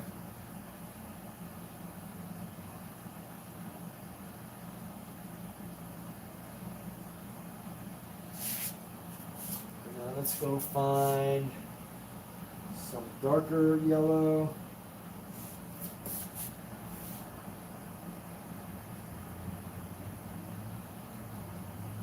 That.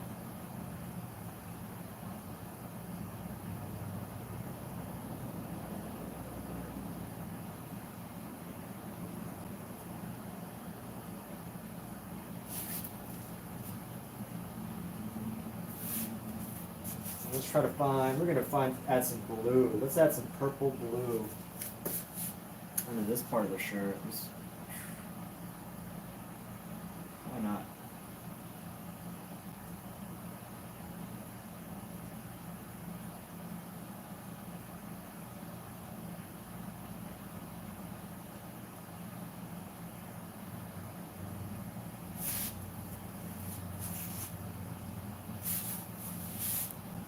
Go like this. Add a couple little minor details.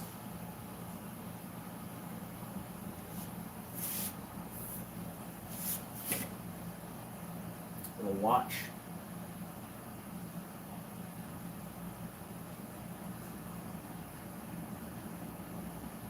And then let's go like this.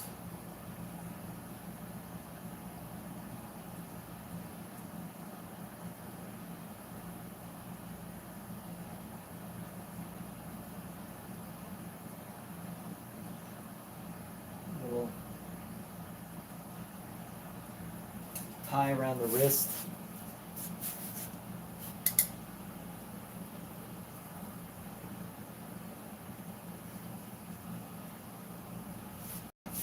We find some minor highlights along the top of the hand here. So let's see. Yeah, a little bit of highlight there. Highlight there.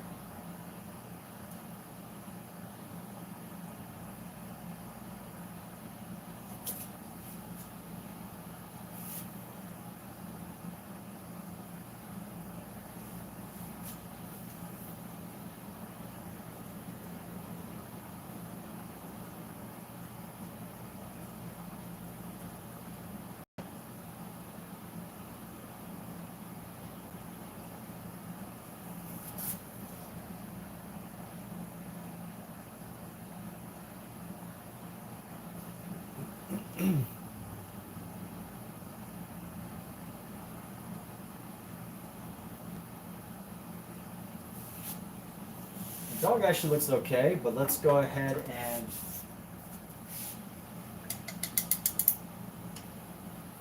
start painting in some of the rectangular details. So we're going to use two different brushes for this, just so I don't have to constantly switch back and forth. We're going to use one for black, and then one for like an off-white. One for an off-white here.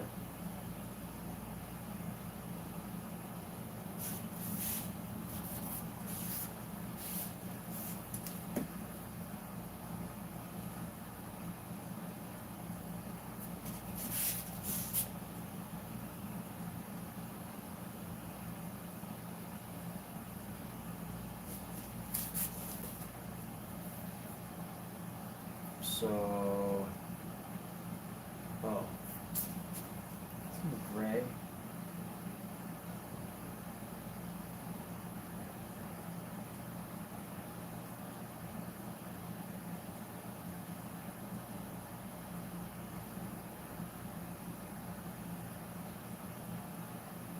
If I had ultra patience, I would probably consider painting every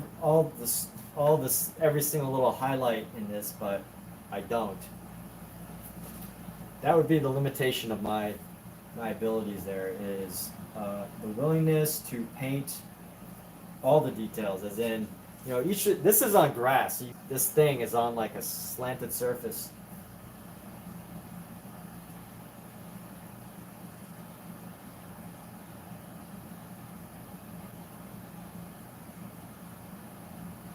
This, whatever you call it, this mat here.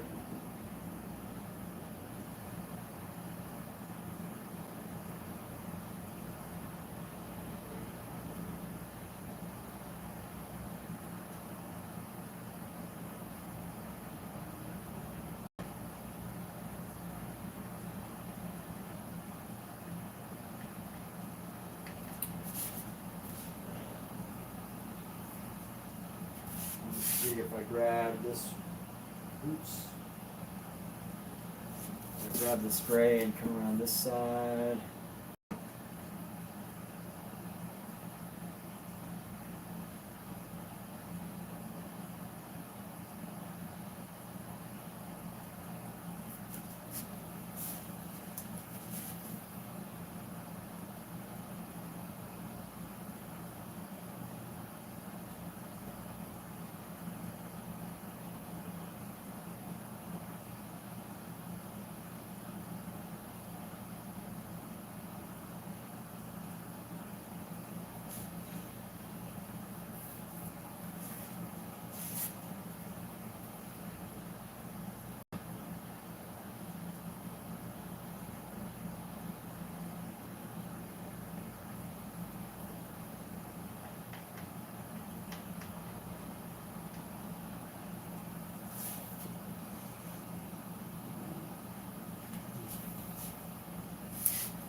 go like this.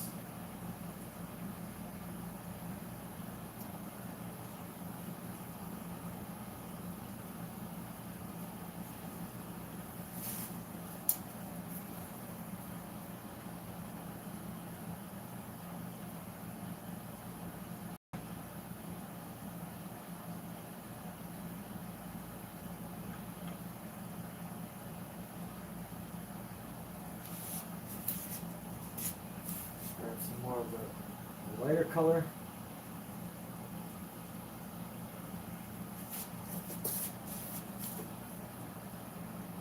On another day, I probably would have finished by now.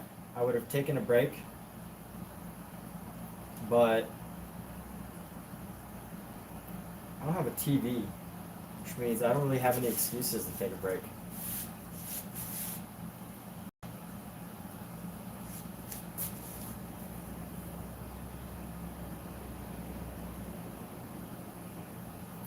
It's probably for the better, too. For the better.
Let's go with our clear white area.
Black, and just reverse back and forth between our black and our white.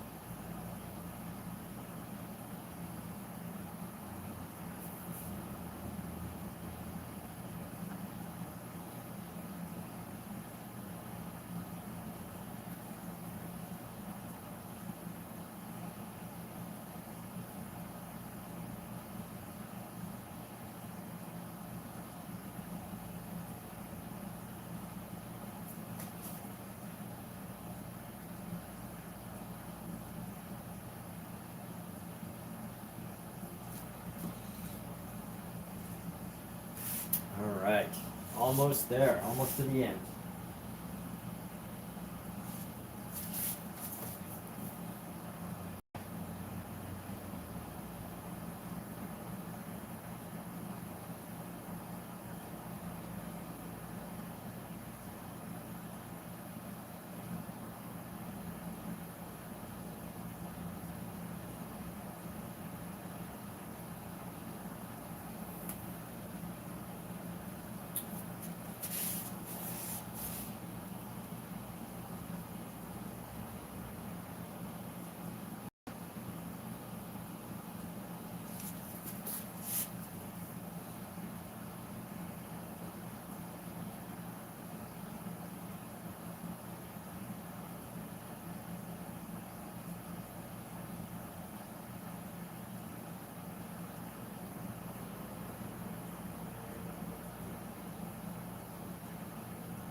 Let's go right here.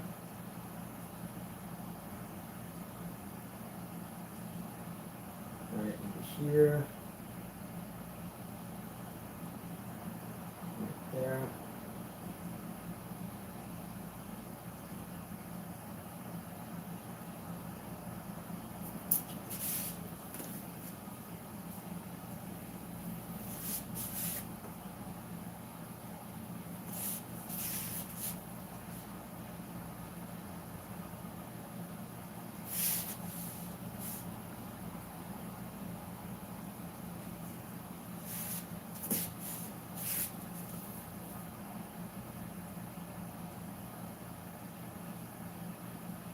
Now, I will say that even though he's like this tiling thing is imperfect, it almost works because it's not like an uneven surface. It almost works. This like imperfect tiling system that we've got going on.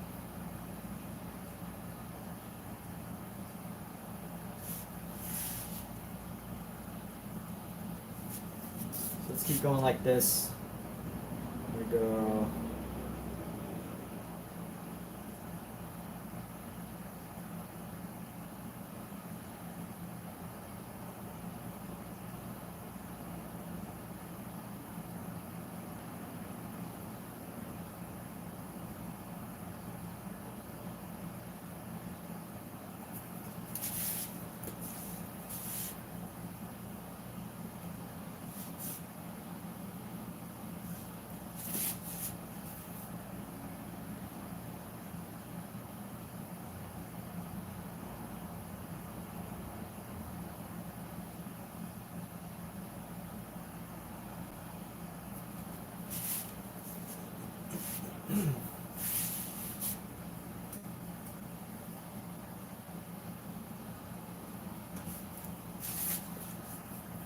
And let's see where we add.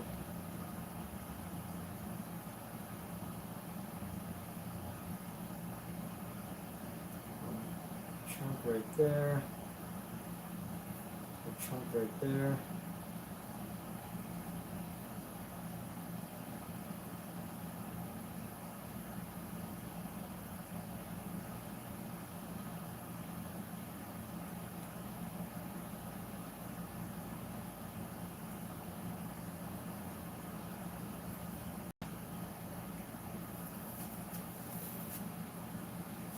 And there we have it. So let's actually, we're going to add a little outline. Not a little outline, it's going to be a nice thick outline. So just an outline to this thing.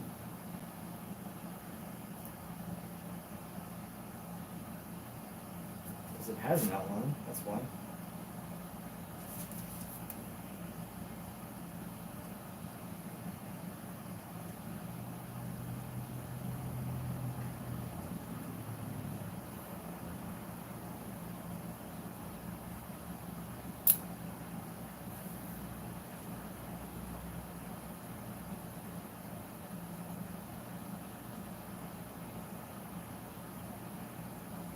Let's add some detail into these trees here.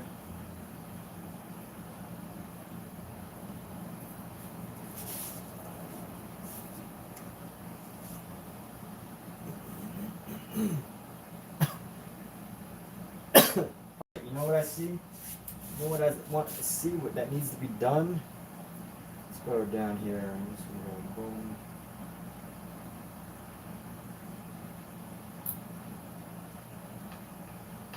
A little bit more shadow into this area.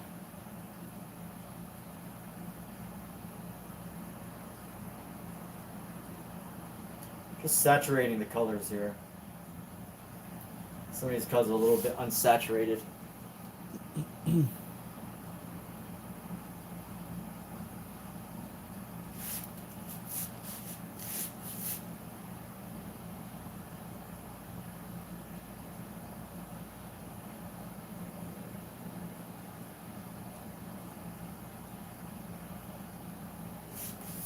All right, you know what? Let's clean off this brush. It's got a lot of black in it, this brush. What should I do with it? No, I don't need too much black. It's got the shadows, let me see. It's got the shadows, it's got the dark area. You can tell that they're under a tree. You see the shadows in the background. We've got the drips. Got a lot going on here. Let's actually go back to, let's try to just tighten up some details. Let's focus on the details now. Not over focus, just enough focus.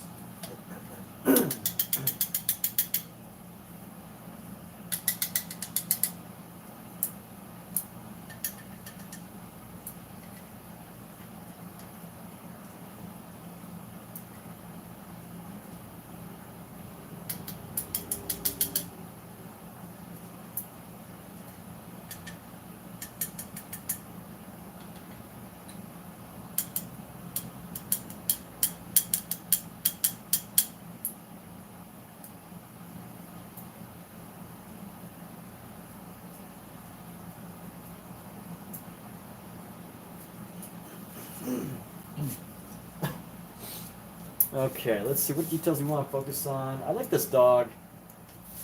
Do I really want to get overly detailed? And then, you know what? I do want to add a little line for his tongue.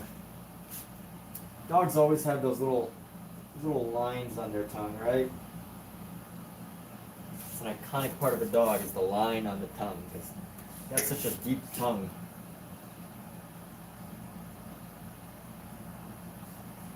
So it's going to be a nice line coming down.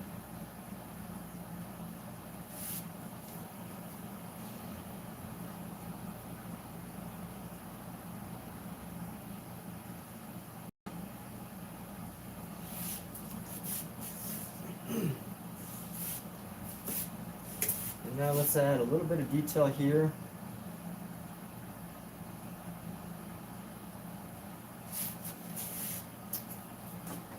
Just going to use this brush to capture some of the darker area of this underneath the dog. So we want to mute this color a little bit with like a purple. You just want to go in here, just a bit more color.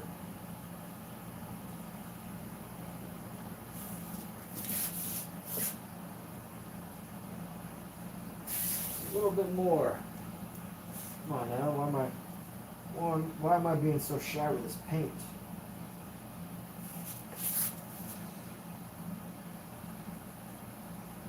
It's a little too bright. Darken that just a little bit. Let's go, you know what, let's go with purple. Try to find this purple blue here.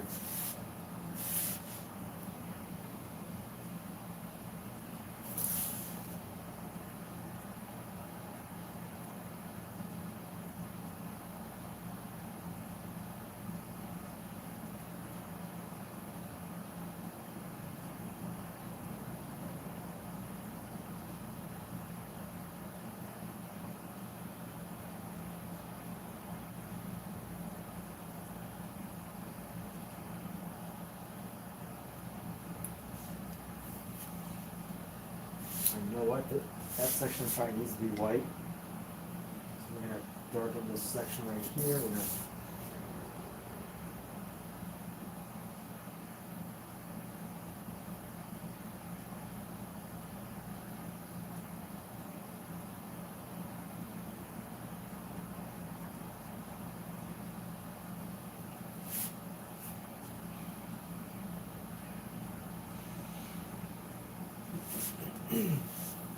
oh, need some more of this. More of this highlight color. Gonna come right around his paws right here.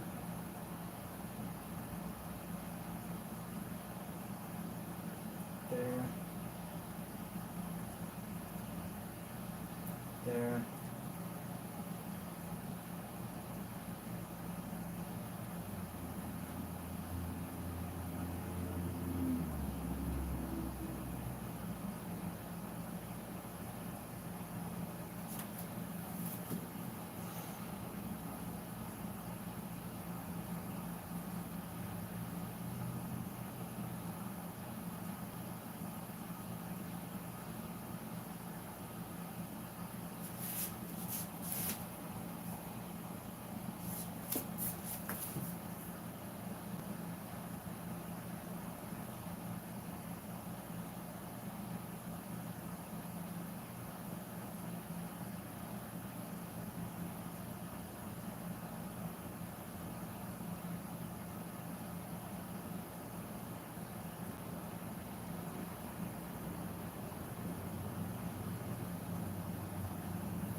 Let's see, coming down the side of the foot here.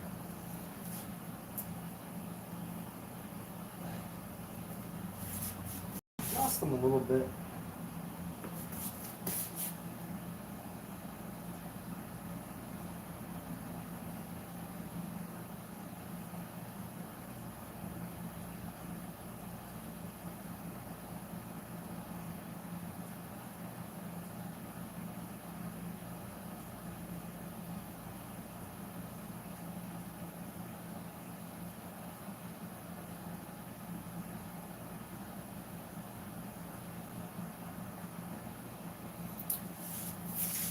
Let's add a nice white outline to his collar thing. So I should use my stick here, my handy dandy stick, to help me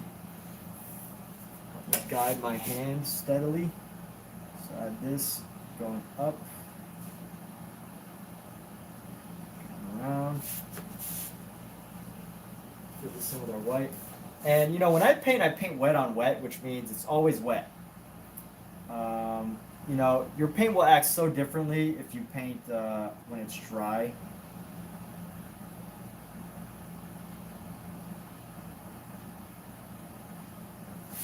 So whatever results you're going for, you know, just know.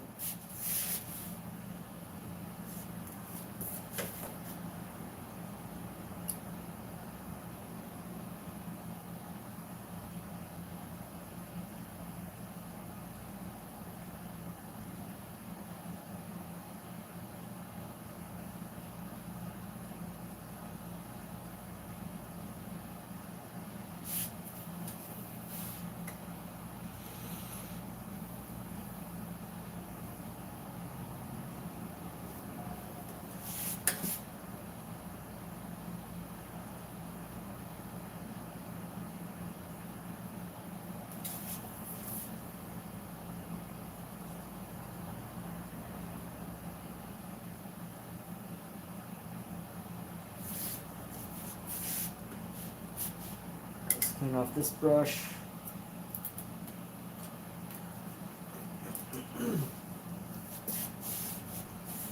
Alexa, what time is it?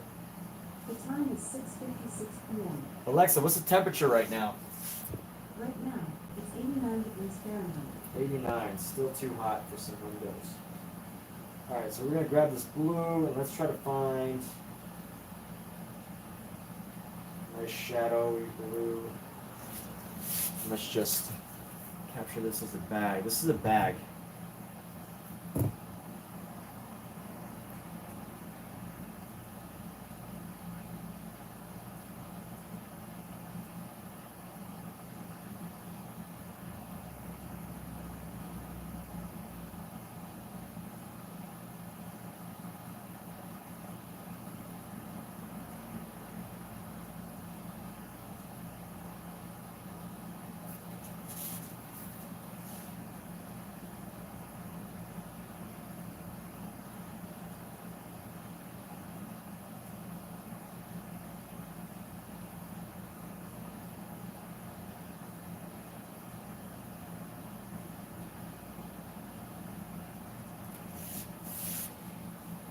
And here we go, we can actually paint the shoes in right now, so a little bit of a shadow to get the shoe.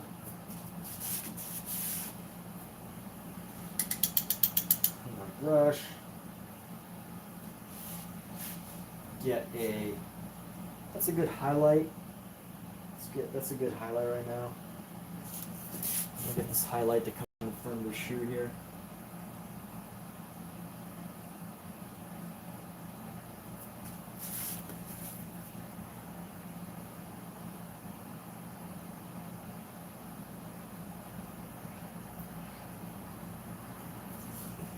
Now let me find a yellow ochre, like a deeper yellow ochre.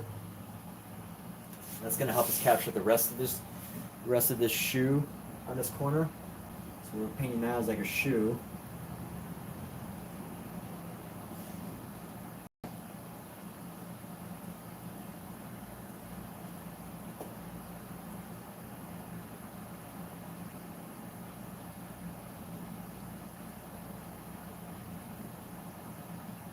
This shoe is going to have a piece that comes like this, a piece that comes over.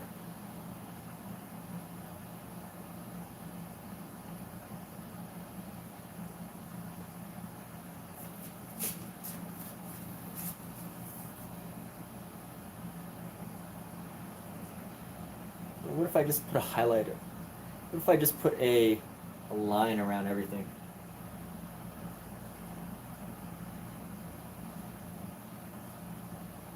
You'd be able to better tell what everything was.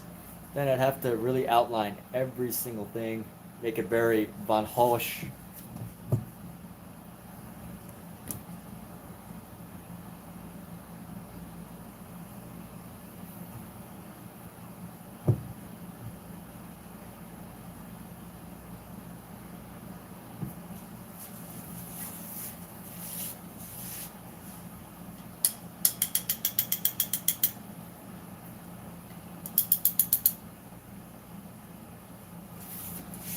I'm gonna try to find some inspiration.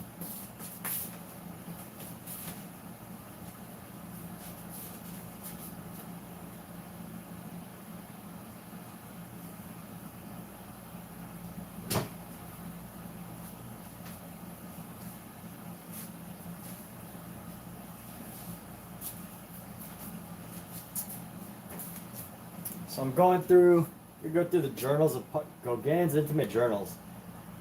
And actually, I don't think there's any paintings in here. I just want to look through his paintings, see what he might do with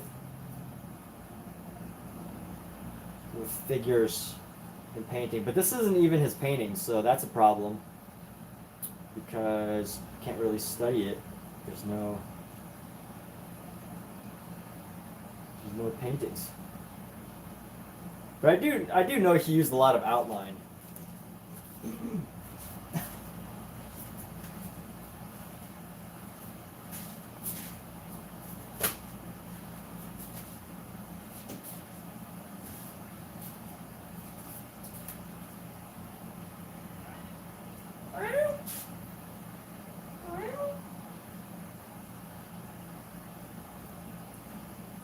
Did everyone hear that? Did everyone hear my cat talk to me? That's why you get cats, because you need someone. If you need somebody to talk to, get a cat. You need an animal to talk to. Sometimes you don't need someone to talk to. Sometimes you just need an animal to talk to.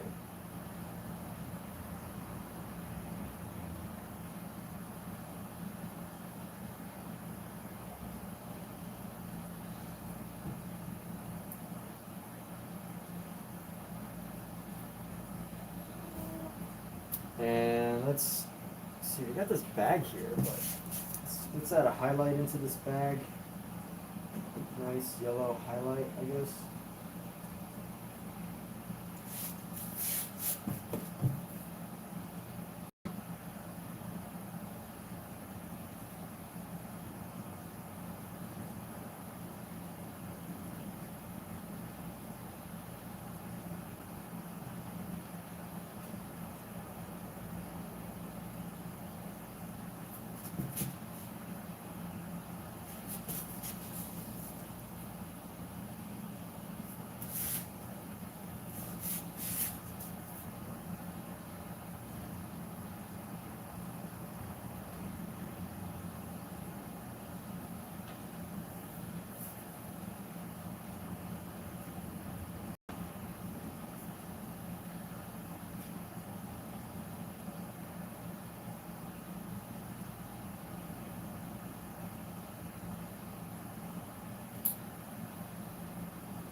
Hmm.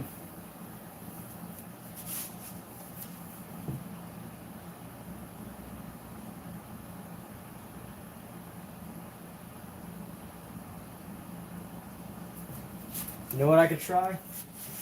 I could try outlines, but not on everything. Let me see how that works. Let me try outlines, but not on every single thing, just on certain parts. And instead of using black, we're going to grab a nice dark blue and mix it in with our black. Let's just try to find little spots to make it, to put it down so that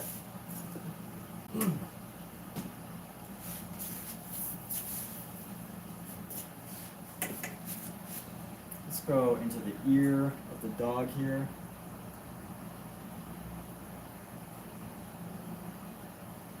So we're not using these outlines. We're just using the black outlines, just a little bit, just a hint, for the sake of just, you know, being able to better identify shapes. And actually, we're going to go only for the figures here. And we're going to go into here, separate the part where the arm is.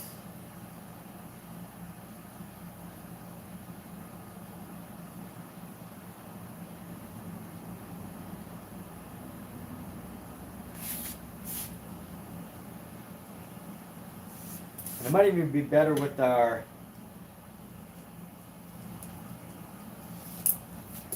this brush, because this brush is still hard enough to push away paint. Sometimes if the brush is too soft, it's not going to give you the shape that you want.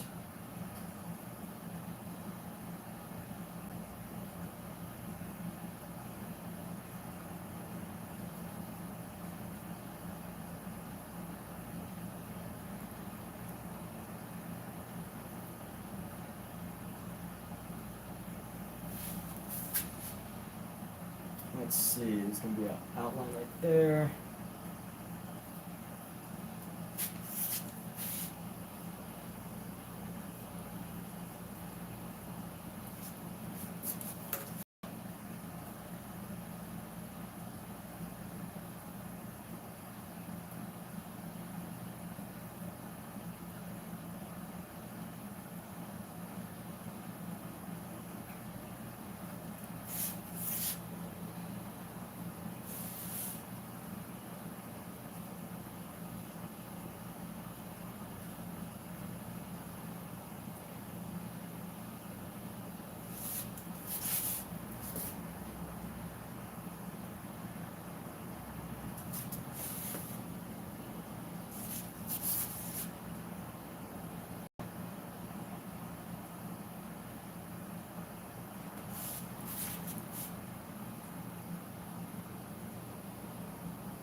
I can use it for the shoe.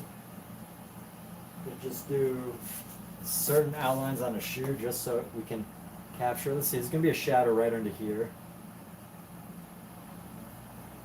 because it's going to be underneath this object here, so that's okay. Can't decide between brushes.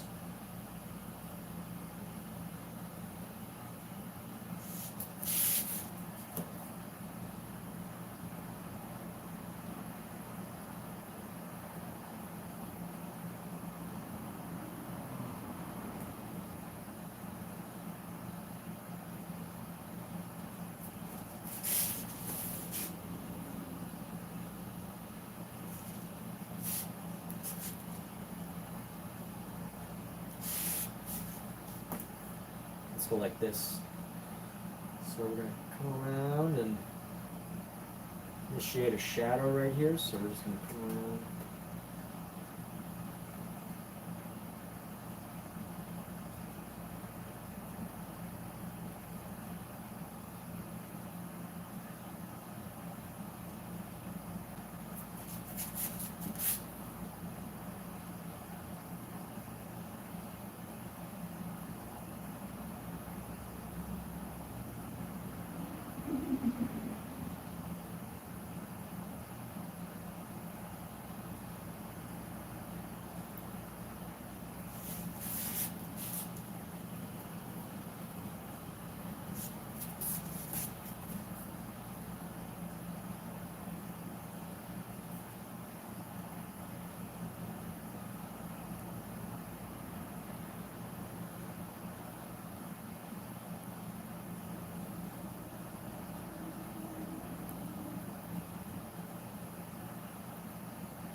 That looks bad.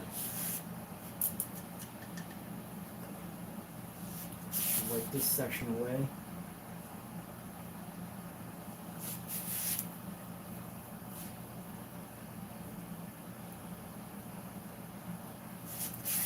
And then bring it back.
You know what? I think I want to actually. You know what? I want to bring in an ear peeking through.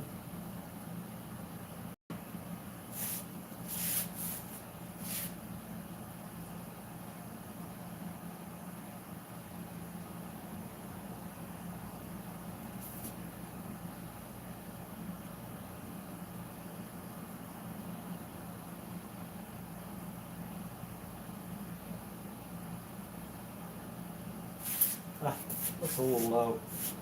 Bring it up a little bit higher.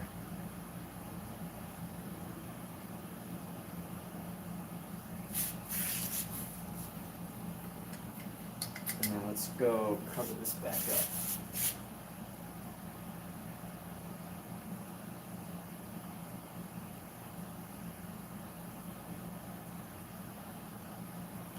Just enough to pop through.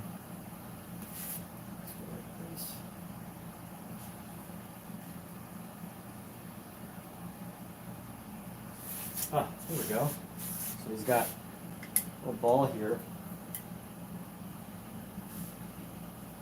This little white ball is so cute.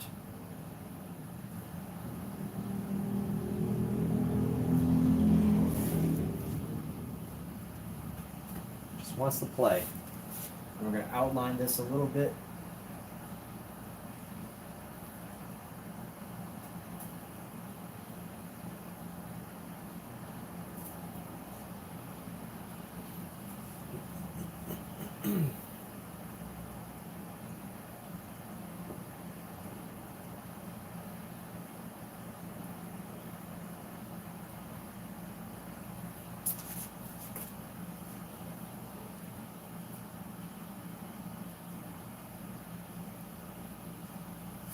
Let's bring in, there's like a belt here. I don't know what the heck is up with this belt, but we can just paint it in. There's like a belt here. I don't know if it's theirs.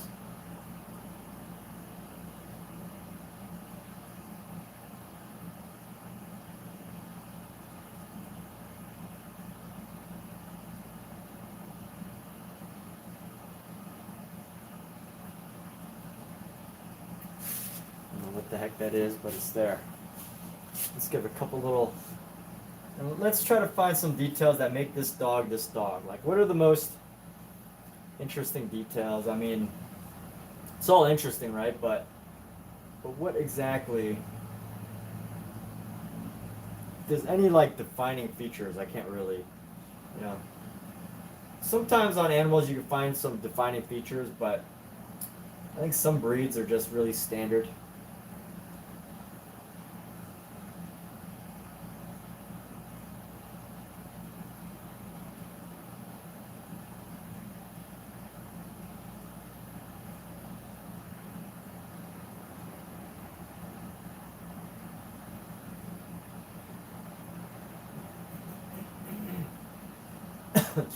I'll put my signature before I forget. I often forget my signature. Let's grab a nice pink and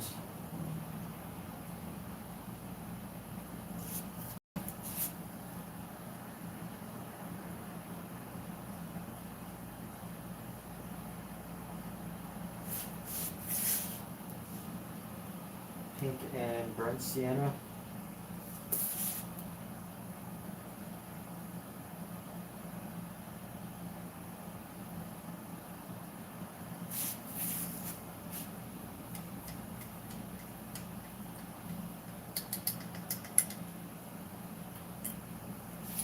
You know what, this dog's eyes are a little bit, one eye's bigger than the other. Let me see if I can even that out.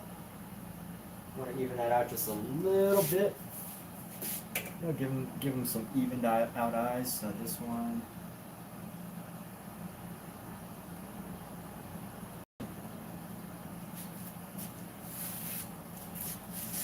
You know what we could do? You could give him just the ever so littlest, like, he has the ever so tiniest little highlights in his eyes. We're just going to take a little tiny brush to just add a little bit of a highlight pop on his eye. Just give him that little bit of glimmer.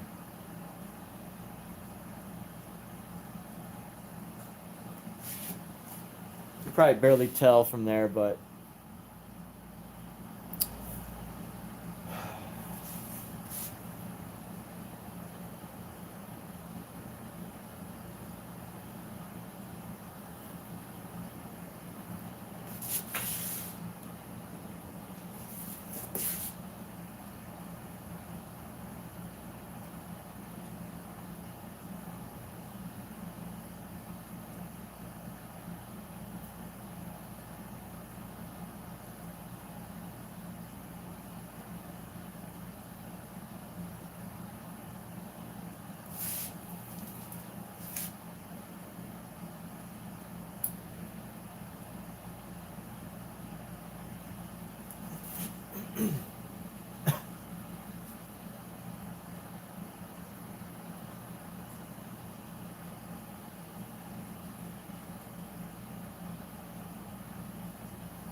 let's see, we can actually add a little bit of white around his tongue.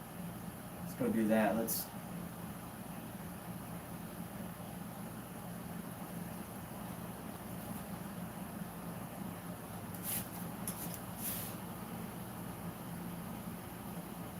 I think this ages him a little bit, adding this little bit of white, and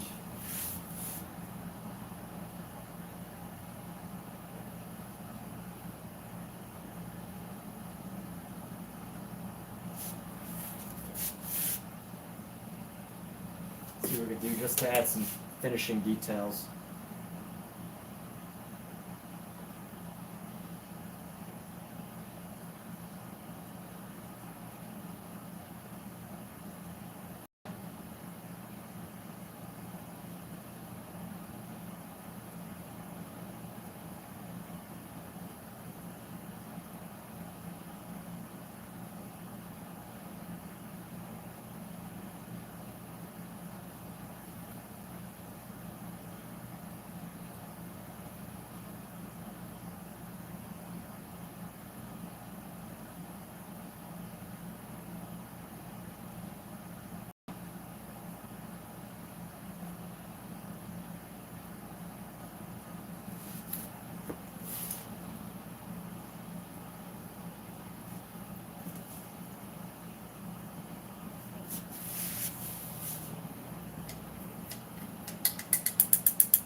Let's see what else. We could go a little further.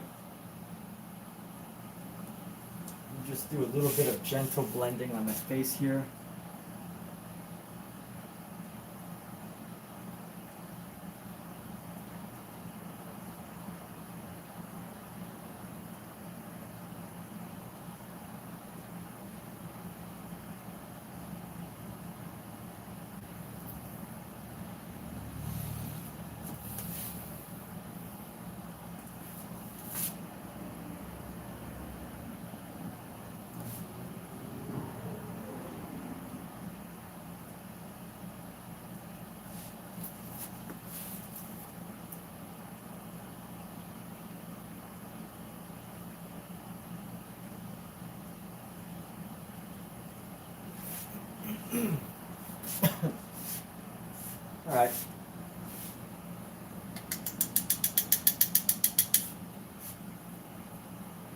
It's a good exercise for today.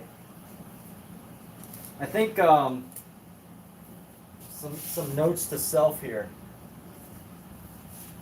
I think that this painting style, aside from the figures, lends itself really well to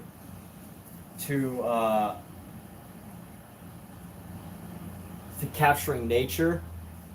But once you try to capture people, it kind of, well, you can't really use it to capture people.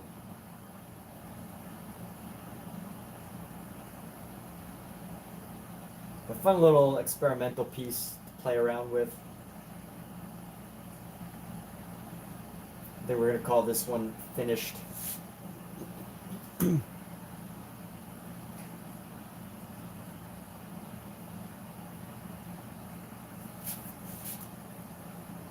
And with that, let's see, 4.5 hours, not too bad.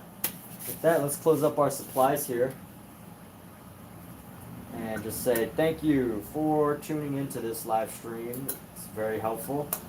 Whether you watch it for a long time, whether you love this live stream long time or not long time. Oh wait, you know what I wanted to do before I actually finished? So I'm not done, actually. I would like to prepare another canvas because I have so much paint that if I don't use it in the next day or two, it's probably going to go bad.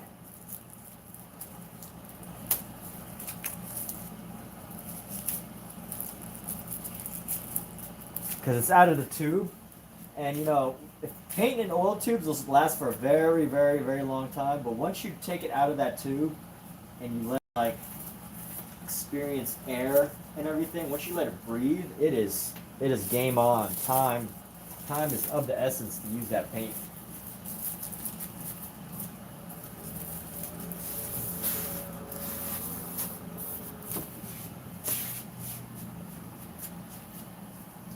So let's actually put this painting to a side right now.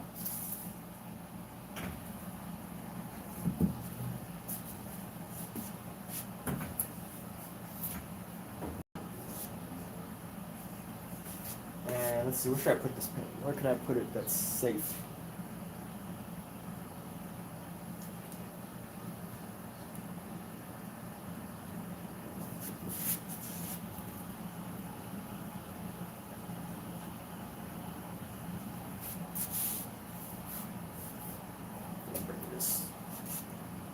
Baby up or down.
And here we go. Let's find another brush here. Let's get a good brush for laying down color.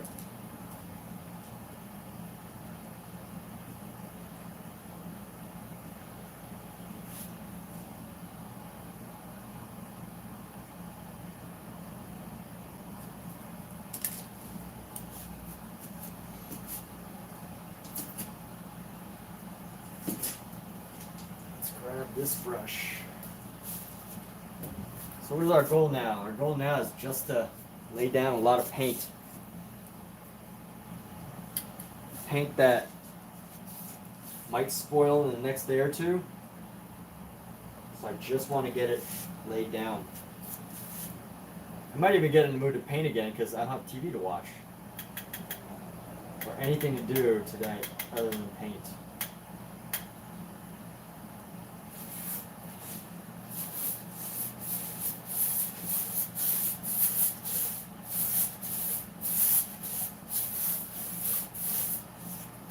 This, let's grab our pink here.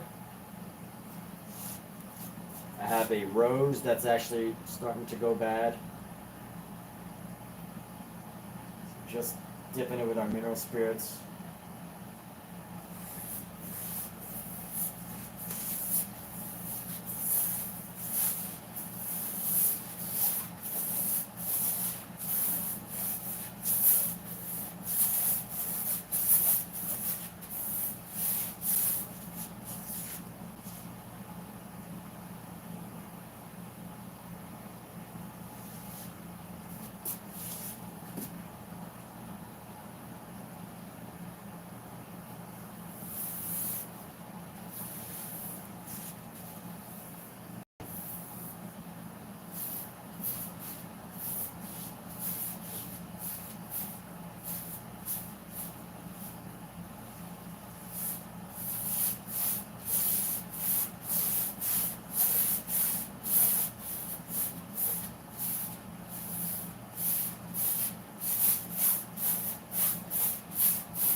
Thank you. I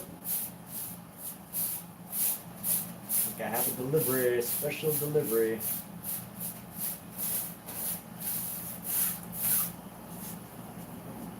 Alright, here we go. Just building up this oil paint special delivery from Amazon. Thanks to them.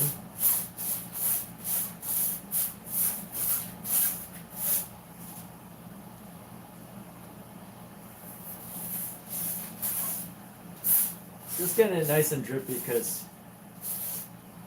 this allows us to really manipulate the paint and just spread it. Get it nice and spread. And honestly, I just realized that my tea has been open as I'm like spraying this stuff all over. By the way, is this the right way to lay down paint? No, this is just how I do it. So usually I'll do this, like if I have paint that's been sitting around for a couple days, I know it's going to go bad pretty soon. I'll just prepare a canvas. Just, you know, lay down a bunch of color and prepare a canvas. Let's see who this is. We're live streaming. Now's not a good time.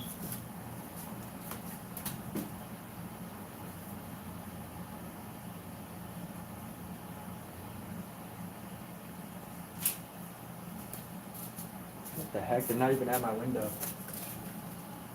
It's like prank calls or something. Oh. I was trying to peek through here. I was like, what the heck? I can't see the person. Oh, what's going on? Oh, I'm live streaming, but no, it's all good. Oh, yeah, you liked it? Yeah. Oh, yeah. Oh, thanks, man. Yeah. Oh, okay, cool, dude. Oh, yeah, thanks. Yeah. It's really good. It's all good, man. Yeah. Thank you, though. That's really flattering. I appreciate it. Yeah, it's interesting. So I was fostering these two other kittens. Sure, yeah. And the dad recognized your area. And he was Really? like, yeah. And he was like, you know that guy? And I was like, oh, yeah. And then I was like, oh, let me do a painting. Why not? Well, that's really sweet. I appreciate that. Yeah. And honestly, too, especially being in this line of work, I appreciate how cool you've been with the privacy aspect of that, too, because, Oh, yeah. we don't keep it like secret area. Yeah, the guy knew. I don't know how. Oh, no, I feel you. I mean, Yeah, I was it's like, inevitable to some extent, Right. too, but I know you've been really gracious about that, so I want to thank you, too, because our privacy is really important.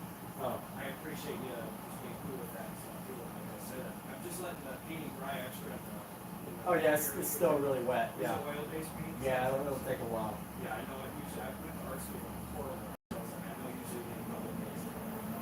Yeah. Anyway, just yeah, I want to say thank you again. All right, man. It's always fun. Yeah. All right, cool. See you later, dude. Later.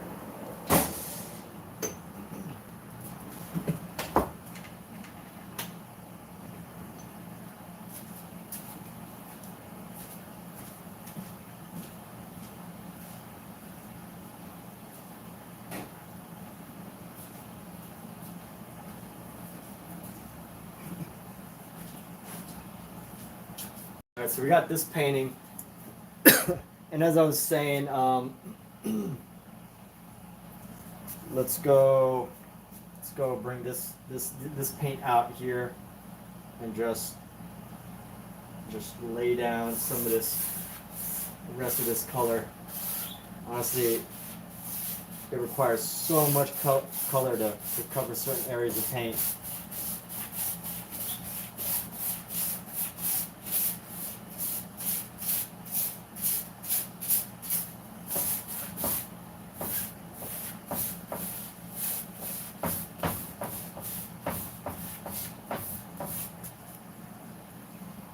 And let's see, got our yellow ochre, just laid down our green. That's another color that dries pretty fast here. We gotta get rid of our blue actually, because this blue is gonna dry real quickly, real soon. So let's just dip it in here, get it nice and juicy.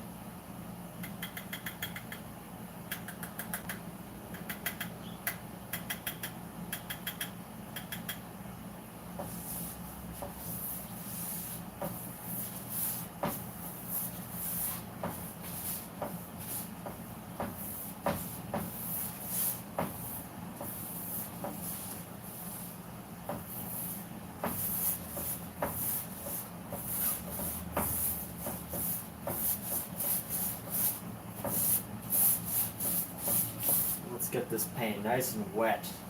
Just wet it up.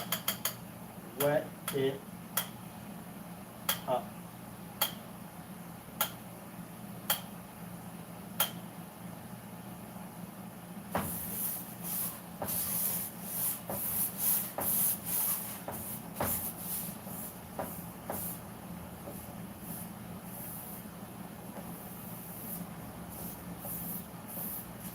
Wet it up. Wet it up, wet it up. Wet it down, I should say, right? Wet it up, wet it down. How's it go?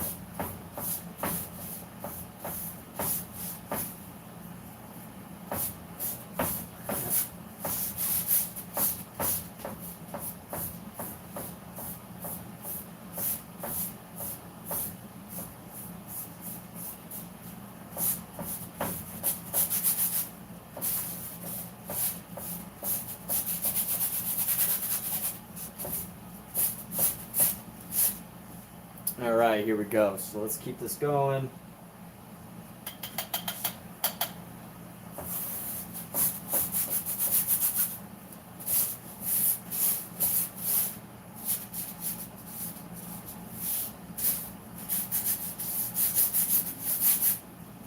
You know what? Let's go around the sides here.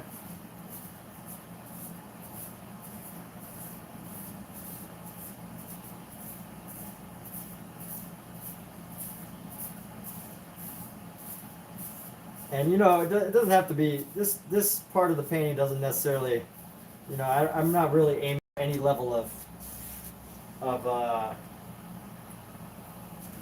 conscientiousness as far as painting the sides go. Not aiming for, like, you know, conscientiousness. Let's go flip it. Flip it here. Let's grab some more blue. Actually, you know what? I should push this over here. As like, depending on which side we're gonna paint. Just so it doesn't drip too much on the floor here.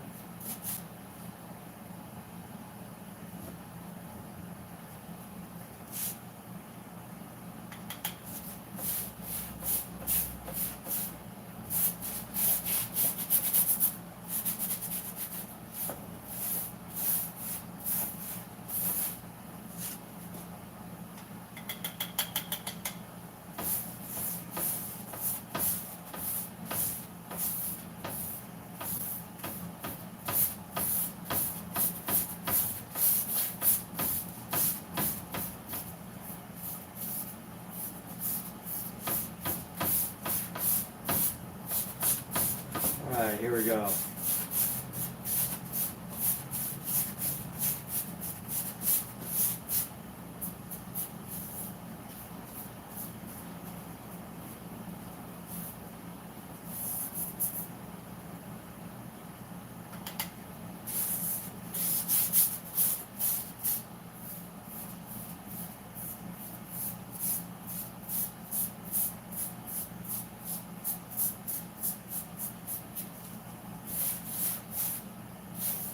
Alright. Keep this flowing. This blue. Let's get this blue. Why is this blue not flowing? Flowing like it should. Here we go. Flow, blue, flow. Flow like the progressive lady. Flow. Flow off the brush. Look at that beautiful blue. When you see it, when you see this ultramarine blue, it makes so much sense as to why this blue used to be so expensive. Ultramarine used to be one of the most expensive colors because it was so hard to get. And the only reason they were able to make it not as expensive was because they figured out a way to mix ingredients in order to make it work. So let's raise the bar. I'll raise the bar here. We're gonna flip it. Let's raise the bar, then flip it. We're just gonna paint the top. I'm just gonna loosely paint the top. I'm not gonna go all out here.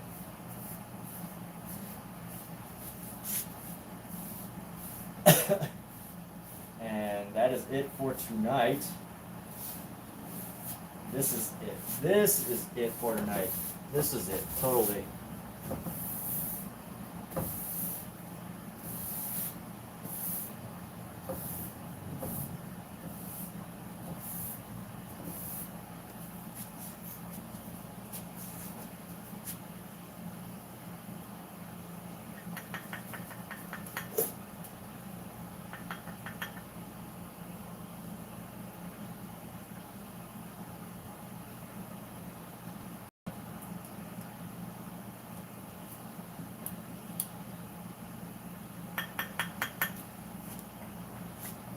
Alright, cleaning off the brushes. Good to clean off after every session. Honestly, I feel like this could be a abstract piece in itself. That's the one thing you get with many of my paintings is that so many of my paintings, Bobo Go, hey, alright, Bobo Go. Bobo Go has arrived. You know, funny timing though, Bobo Go, I'm actually about to wrap up. But that's one thing you get with my paintings, is that most of my paintings come with the fun abstract painting underneath. This is actually a pretty cool painting, by the way. I might even not paint on top of it. It's actually a fun painting. I like it. I might have to do a. I'm gonna have to take a photo of this.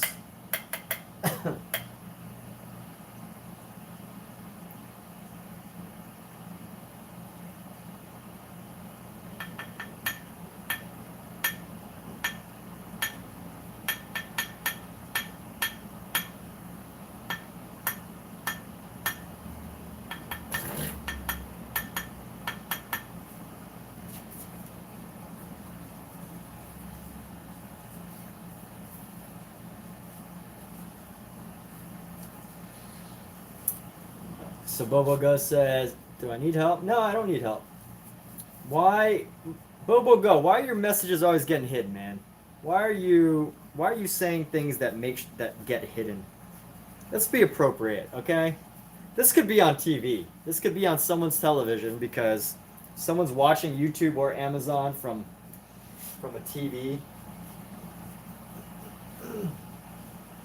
It's gotta be family friendly. Our comments, our engagement, our conversations. But here we go. As we go, we're gonna close up our materials. Bobo Go. I want to say though, thank you for popping in before the end of the night. However, it is the end of the night, or just moments before. So we're actually gonna wrap this up and call it an evening. And as we do, thanks everybody for being here. Thanks for being a part of this show. Live streaming art show.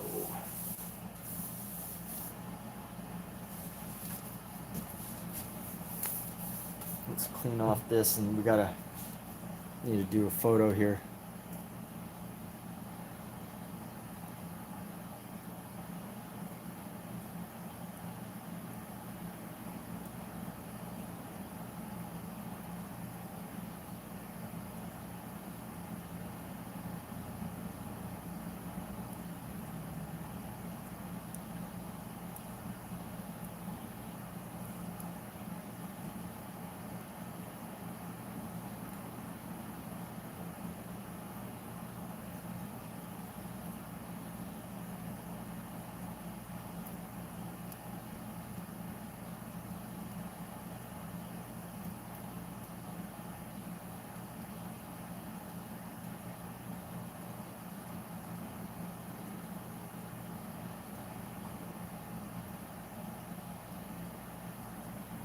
Okay, I actually want to take a photo of this because it's a pretty cool, dang cool painting, right? Like, this is actually a painting that you would find in a museum somewhere.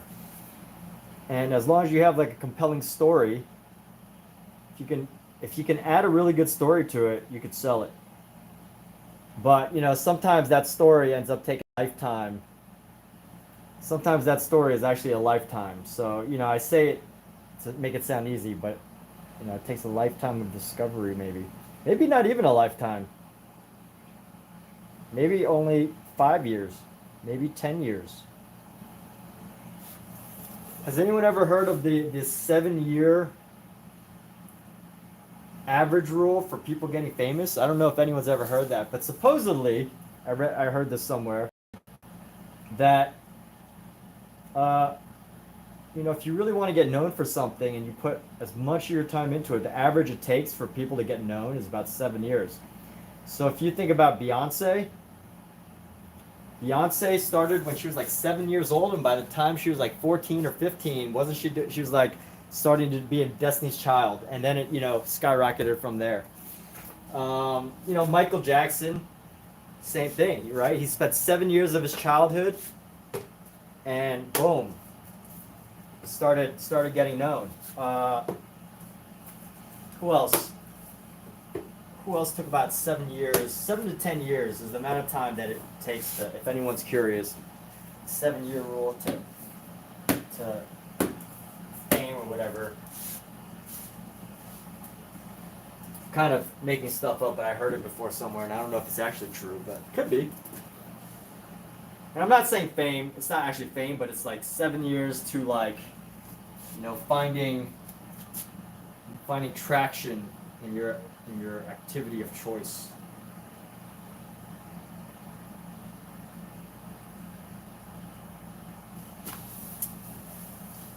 But that said, we're done here. We're done for the night. So let's go ahead and wrap up. Take care. And everyone, thanks for being here. Excuse me. All right. Good night, everybody, and Bobo go, man. Thank you for all the likes on this live stream for Amazon. It really helps a lot. Even if you never get into oil painting, if I can just help you enjoy your day a little bit better, I'm very glad that I can. So thank you. Good night. All right, good night.